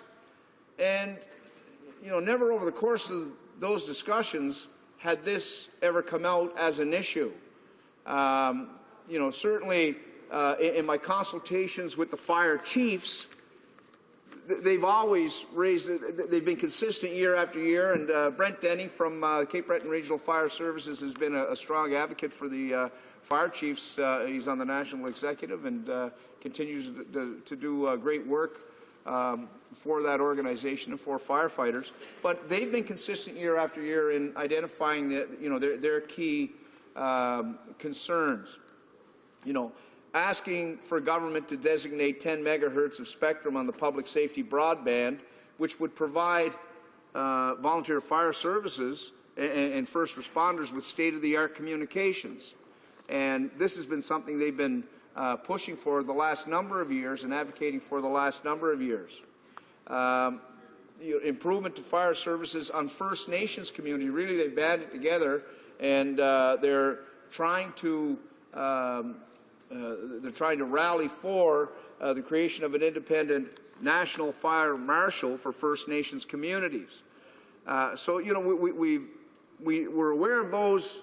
We're very much aware of those initiatives, but Mr. Speaker, we're not. This particular one was never one that we really heard coming from those that it would most impact. And since I received the private member's bill, I've done some communication with those people, and they still don't see it as being one that's, pardon the pun, but it's not a burning issue. Mr. Speaker, with regards to my party, I want to recognize the work by the member from Wascana, who has succeeded in passing M388. This was a motion that it introduced a one-time $300,000 benefit for firefighters who were killed or disabled in the line of duty. It also provided firefighters with priority access to vaccines, medications, very similar to what frontline healthcare workers are to their avail now. And it calls for the inclusion of firefighter safety in the National Building Code. So, Mr. Speaker, again, that motion that was presented by the member from Wascana, that reflected issues and concerns that have been brought forward by firefighters and representatives over the years, and were reflected in that particular motion. But the other thing that concerns me, Mr. Speaker, and I would think it should concern the members of the NDP as well, and what we're doing is we're asking the government to change the Canada Labour Code, and we know that the Canada Labour Code is the bedrock, it's the foundation for the relationship between workers and employers and employees. We know that that's fundamental. And we've seen the government put forward legislation in this chamber that has been an outright offense to that relationship. We saw that the change that they want to undertake in moving from a card check system in organizing, to a system with a secret preferred ballot. And Mr. Speaker, that's a change to that's a complete change to the relationship between employer and employee. And we've heard from unions that they said if you were to change the Canada Labour Code, it should be done through consultation and consensus, not one-offing. The Sims report that was tabled in the late 90s, it said we should not be political with this. The government of the day should not be involved in this. The relationship between employer and employee should be one that's built through consultation and consensus. So, if we are going to attack the government for their wrong-minded approach on those changes to the Labour Code, then I think there has to be a certain degree of consistency, on the part of the opposition to be consistent with that. To tell you the truth, I don't know enough about this bill, and I was hoping to learn more through this debate this evening, and I haven't seen anything in the debate that says, oh yeah, I get it now, I see where the problem was. I would hope that the member from Abitibi-Temiskaming can bring forward in her, over the course of this debate, some actual fact, some research, some position papers, or positions, voluntary positions that are put forward by those most impacted. Give us some cases where there's, where hardship has been met by volunteer firefighters, because in the time that we've had to look at this issue, we just haven't seen that. And if that comes out over the course of the debate, then certainly, we'll take that into consideration. But, in order to go in and make a change to the Canada Labour Code, that's something that we should not take lightly as legislators. Mr. Speaker, I think my time is winding down. Yeah, if I could just close by saying that each of us in rural communities and really, whether you're a paid firefighter or a volunteer first responder, know that probably the volunteer firefighters have it even tougher because they're expected to be trained. They have a full-day job, but they're expected to be trained just as well as a full-time firefighter. They're expected to deal with the physical, the mental, the emotional, even the spiritual impacts of being a first responder. Rushing into that house while everybody else is running out. Showing up at the scene of a head-on collision on a highway and with the jaws of life and scraping an 18-year-old kid off a dash of a car. When those first responders do that type of thing, and then they try to, go back to the hall, change their gear, and then go back to work again. Know that what they do is important, that we believe what they do is important, what they do is noble, and we appreciate their efforts.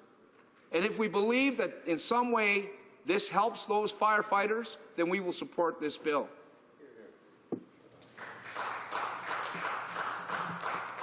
Resuming debate, reprise de débat. The honourable member for Beaches, East York.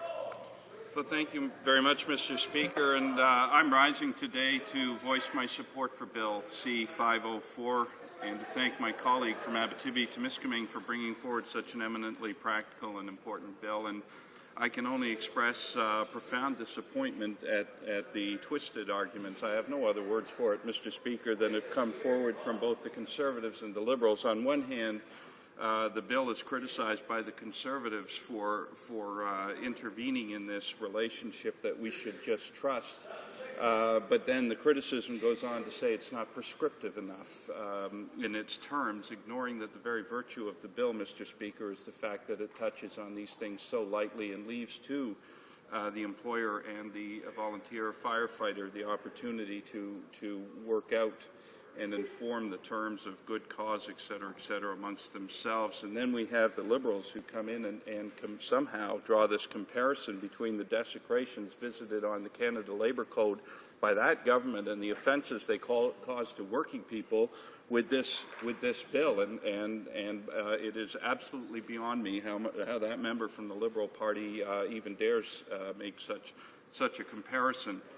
Let me just say that that this bill, I think, Mr. Speaker, puts forward for our consideration and hopefully ultimately support very concrete and realistic proposal at no cost to government or employers to keep our communities safer. The bill proposes to amend the Canada Labour Code to prohibit reprisals against volunteer, in the terminology of the province of Quebec, part-time firefighters who, to act in their capacity as firefighters, must either leave work or fail to appear at work.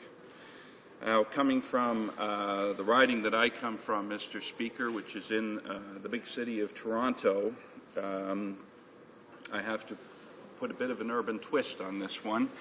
We have, of course, in Toronto a paid professional firefighting force, but the implicit assumption, or I'm making it explicit assumption here, Mr. Speaker, is that volunteers are volunteers and firefighters are firefighters wherever they are found. And there is implicit in this bill a very clear statement, Mr. Speaker, about the critical importance of firefighters, whether volunteer or paid professional firefighters, to our own safety, the safety of our families, and the safety of our communities. I'm happy to say, Mr. Speaker, that I live in a community that recognizes the important place of firefighters in our community and the risks that they do take and are always prepared to take for the safety of others. Thanks in large part to Bob Murdoch and Jean DeMagala, two long-standing, unfaltering and irrepressible pillars of the beach community in my riding, and to the Community Centre 55. Every year, our community commemorates the tragic events of September 11, 2001. Present and explicitly honored at the commemoration every year are firefighters, because 341 of the nearly 3,000 who died on that day, Mr. Speaker, were firefighters. These were men and women who weren't caught up in those tragic events on that day, but men and women who, as a matter of duty and incredible bravery, walked into an inferno for the sole purpose of saving others. The firefighters who perished on that day were members of the Fire Department of New York, but those deaths, the bravery exhibited that day, stands as a representation of all firefighters in all places every day. And, Mr. Speaker, if you care to look, you will find on the website of the Canadian Fallen Firefighters Foundation a list of nearly 1,200 names, all fallen firefighters, all fallen in the discharge of their duty, all Canadian. It is an inherently dangerous job, Mr. Speaker. I know it through 9/11 and the events of that day. I know it through the list of fallen firefighters. And, Mr. Speaker, I say in all due modesty, and much is due, I know this through my very brief experience not so long ago at the Fire Academy in Toronto on Eastern Avenue. Every year, Mr. Speaker, the Toronto Fire Department and the Toronto Firefighters Association invite Toronto elected officials to participate in some firefighter training, to take some time to walk in the boots of a firefighter. I had the opportunity to participate and specifically to enter into a building with a mock fire, a burning bed, and attempt the rescue of occupants in the house. And I want to thank the Toronto Fire Department and the Toronto Firefighters Association for that experience. It confirmed for me that the job is dangerous. It is both physically and psychologically challenging. It is, in a word, Mr. Speaker, scary. And I suppose the firefighters who work together will develop a means of communicating and working together as a team, but I was surprised and indeed shocked, Mr. Speaker, how difficult it is in the circumstances of smoke and fire and darkness, just how incredibly difficult it is to communicate with others.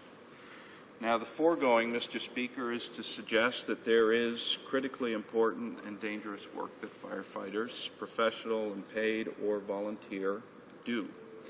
On the volunteer side of the equation, Mr. Speaker, we know the provision of volunteer firefighting services are built into the very emergency response plans of some very large and economically significant corporations. Enbridge, Canadian National Railway, Canadian Pacific Railway, and TransCanada.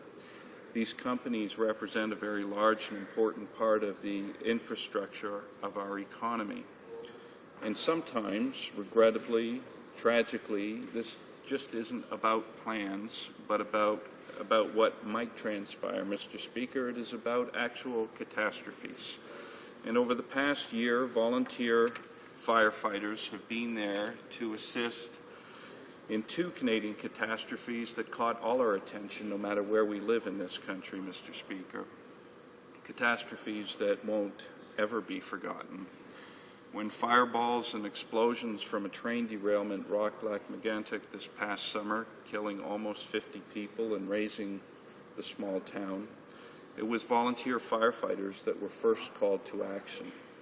And there they stayed on the front lines of recovery efforts in that town for weeks. And of course, Mr. Speaker, it is not just in the event of fire that we find volunteer firefighters. They are there to respond to natural disasters as well, as was the case this past summer with the floods in Alberta. With the assistance of corporate partners, volunteer firefighters in the context of the Alberta flooding this past summer provided portable charging machines, batteries, and distributed much-needed funding to flood victims, among many other important tasks required to restore normalcy in flood-affected areas. So it is in this context, Mr. Speaker, of the stuff that firefighters are made of the courage and dedication to our safety, of the critical work they do in times of disaster, that I want to return to this bill and its modest but critically important proposal. It would give volunteer or part-time firefighters who work for a company under federal jurisdiction the right to be absent from work if they are responding to a fire call and if the employer has been informed of this obligation ahead of time. It would prohibit reprisals against volunteer or part-time firefighters who, to act in that capacity, must be absent from their workplace, either by leaving work suddenly or by failing to appear at work. And it would prevent employers from refusing to hire someone because they are a volunteer or part-time firefighter. In all of this, the legitimate concerns of employers of volunteer firefighters have been taken into consideration by my colleague in the drafting of this bill. The amendments to the Canada Labour Code would not allow for the departure of a volunteer firefighter if the result was the endangerment of his or her co-workers. But, Mr. Speaker, at the beginning and at the end of the day, the fact remains that in rural and remote areas of this country and in its small towns, Canadians depend on volunteer firefighters to protect, in part, their safety. Across this country, there are over 100,000 volunteer firefighters, and that means that 85% of all firefighters in this country are protecting 80% of our communities. So here in the House of Commons, we should be doing what we need to do here to ensure that Canadians are safe. That is, in part, at least our responsibility. And my colleague from Abitibi-Temiskaming, with this bill, has made our job a bit easier today by putting forward this bill, and I will be supporting it, and I encourage all members of this House to do the same. Thank you, Mr. Speaker. Resuming debate, the Honourable Parliamentary Secretary to the Minister of Employment and Social Development. Well, thank you, Mr. Speaker. It's great to be here tonight to talk about volunteer firefighters across this country and this current legislation that's before us. Like the previous Liberal Speaker, my good friend from Cape Breton, Canso, my riding is a very large rural riding. We have over 33 fire departments, 30 of which are staffed solely by volunteers. There's over 650 volunteer firefighters in my riding. I know many of them. We've worked with them. We worked very hard to push the volunteer firefighters tax credit, which gave those volunteer firefighters a bit of dollars off of their taxes so that they could better represent their communities as volunteers and get their training, put the hours they need in to try to protect those communities. That was a great initiative by this government. I was pleased to stand here and support the volunteer firefighters tax credit with the rest of my colleagues on this side of the House. In 2011, over 37,000 volunteer firefighters engaged in the volunteer firefighter tax credit. Now, the basis of that tax credit was the fact that each volunteer really spends about $3,000 out of their own pocket if they put in $200 a year. And the rationale behind that tax credit was we really shouldn't benefit as a federal government from the taxes paid by people doing such a tremendous volunteer service to their community. So we instituted a $3,000 tax credit. It was about $450 into the pocket of each and every volunteer firefighter who served his community for 200 hours a year. I think that was a great initiative. I want to give credit to the finance minister, the greatest finance minister in the G7, for doing that, and credit for the prime minister for supporting our caucus in pushing that particular piece of legislation through. Now, in my own family, we have a great legacy of service as volunteer firefighters. My grandfather, in fact, served as a volunteer firefighter for over 40 years, from 1925 to 1965. When he came back from World War I, he immediately joined the fire department, had several Dalmatians as dogs throughout his life. I grew up with those dogs. And I also grew up many times he would take me to the local fire department. So I spent a lot of hours of my youth in the fire department, not only sliding down the pole, but learning a lot of things that my mother probably didn't want me to learn. Because as we know, those volunteer fire departments are a lot of young fellas, and they tend to sometimes get out of hand and have a lot of fun and build that camaraderie that is very valuable in any volunteer organization. And it's that camaraderie that we have to support, because these people are donating their time, their hours, their free time, they're away from their families, and they're ready to go out at a moment's call and protect their community. So being part of a volunteer fire department for young people, for people doing it all across the country, people like my grandfather, they know what a valuable contribution they're making, and it's a contribution that communities value across the country. Now, back to this particular piece of legislation, the question is, when we look at this legislation, is what problem is this legislation actually trying to solve?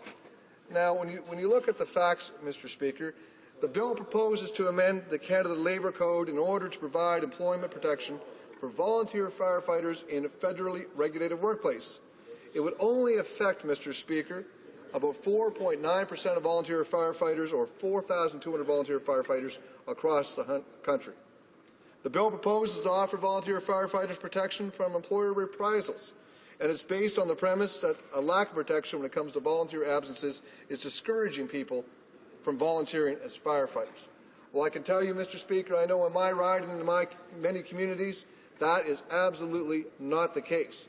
Employers and other people in the community support the volunteer fire department, bar none. Small businesses and medium-sized businesses want volunteer firefighters working in their establishments because they are community leaders. They actually bring people into those businesses because they know that business supports a valuable volunteer hours that are being dedicated from the volunteer firefighters who work inside their businesses. In fact, volunteer firefighters are probably some of the most sought-after employees by small business and medium-sized businesses in my riding and many ridings across the country. Now, over the past 18 years, the Labour program has not received any complaints of a reprisal related to volunteer firefighter duties. Not one complaint, Mr. Speaker. Now, secondly, out of 3,000 collective agreements, only 2 include provisions on volunteer firefighter duties. Now, according to these numbers, I think it's fair to claim that this is not a significant issue to volunteer firefighters themselves. And lastly, during the recent review of Part 3 of the Canada Labour Code, the issue of volunteer firefighter protection was not raised once by stakeholders. Now, Mr. Speaker, the lack of complaints on this issue suggests there is no real issue to be addressed here. Now, for those reasons, we will not be supporting this bill, but that does not mean we do not appreciate and support those who generously and courageously volunteer their time to keep our communities safe. Now, our government recognizes that volunteer firefighters play an invaluable role. To put that in perspective, in 2012, there were over 3,000 volunteer fire departments in Canada, the majority of which serve small and medium-sized communities. And for many of these communities, the volunteer fire department, the only emergency service available is provided by those volunteers. So I think it goes without saying that these courageous volunteers are deserving of the federal government's support, and that's why we introduced the volunteer firefighter tax credit. Now, the second issue brought up by this bill is the recruitment and retention of volunteer firefighters. This does remain a challenge, Mr. Speaker, particularly for small communities. Particularly on the East Coast where I live, a lot of the younger people have moved away, moved to the cities because of the employment troubles we're having in some areas in the East Coast, which we're addressing through the Jobs Grant, which we're addressing through the shipbuilding contract and the West-East Pipeline and the Lower Muskrat Falls project. Our government is standing behind the East Coast when it comes to jobs. But there's still a challenge. But that is being addressed within the communities themselves and within the departments themselves. Based on a survey, less than 20% of respondents said that a lack of employer support was the problem with recruitment. A small percentage, Mr. Speaker. If the lack of employer support is not a significant factor in recruiting volunteers, then why would we pass this legislation? If anything, it would only create cumbersome regulations and red tape, which may actually throw a wrench into a program which is already working. Now, from my own experience as a school principal, Mr. Speaker, in a small community with a robust volunteer firefighter department, I actually had a volunteer firefighter serve in the staff where I was served as principal of the school. He was the physical education teacher named Brad Smith. And we had an agreement that if there was a fire took place during school hours when he was teaching a class, that we would have a staff member immediately go in and cover his class while he hustled out the door to go fight the fire and save the community. And many times, Mr. Speaker, he was actually going to fight the fire that was taking place at a home of one of the students in our school. That is the type of arrangements and flexibility you see between employers, you see between staff, you see between volunteer firefighters and the places that they work. It's a system that works because communities support this initiative because they know how valuable it is to the community.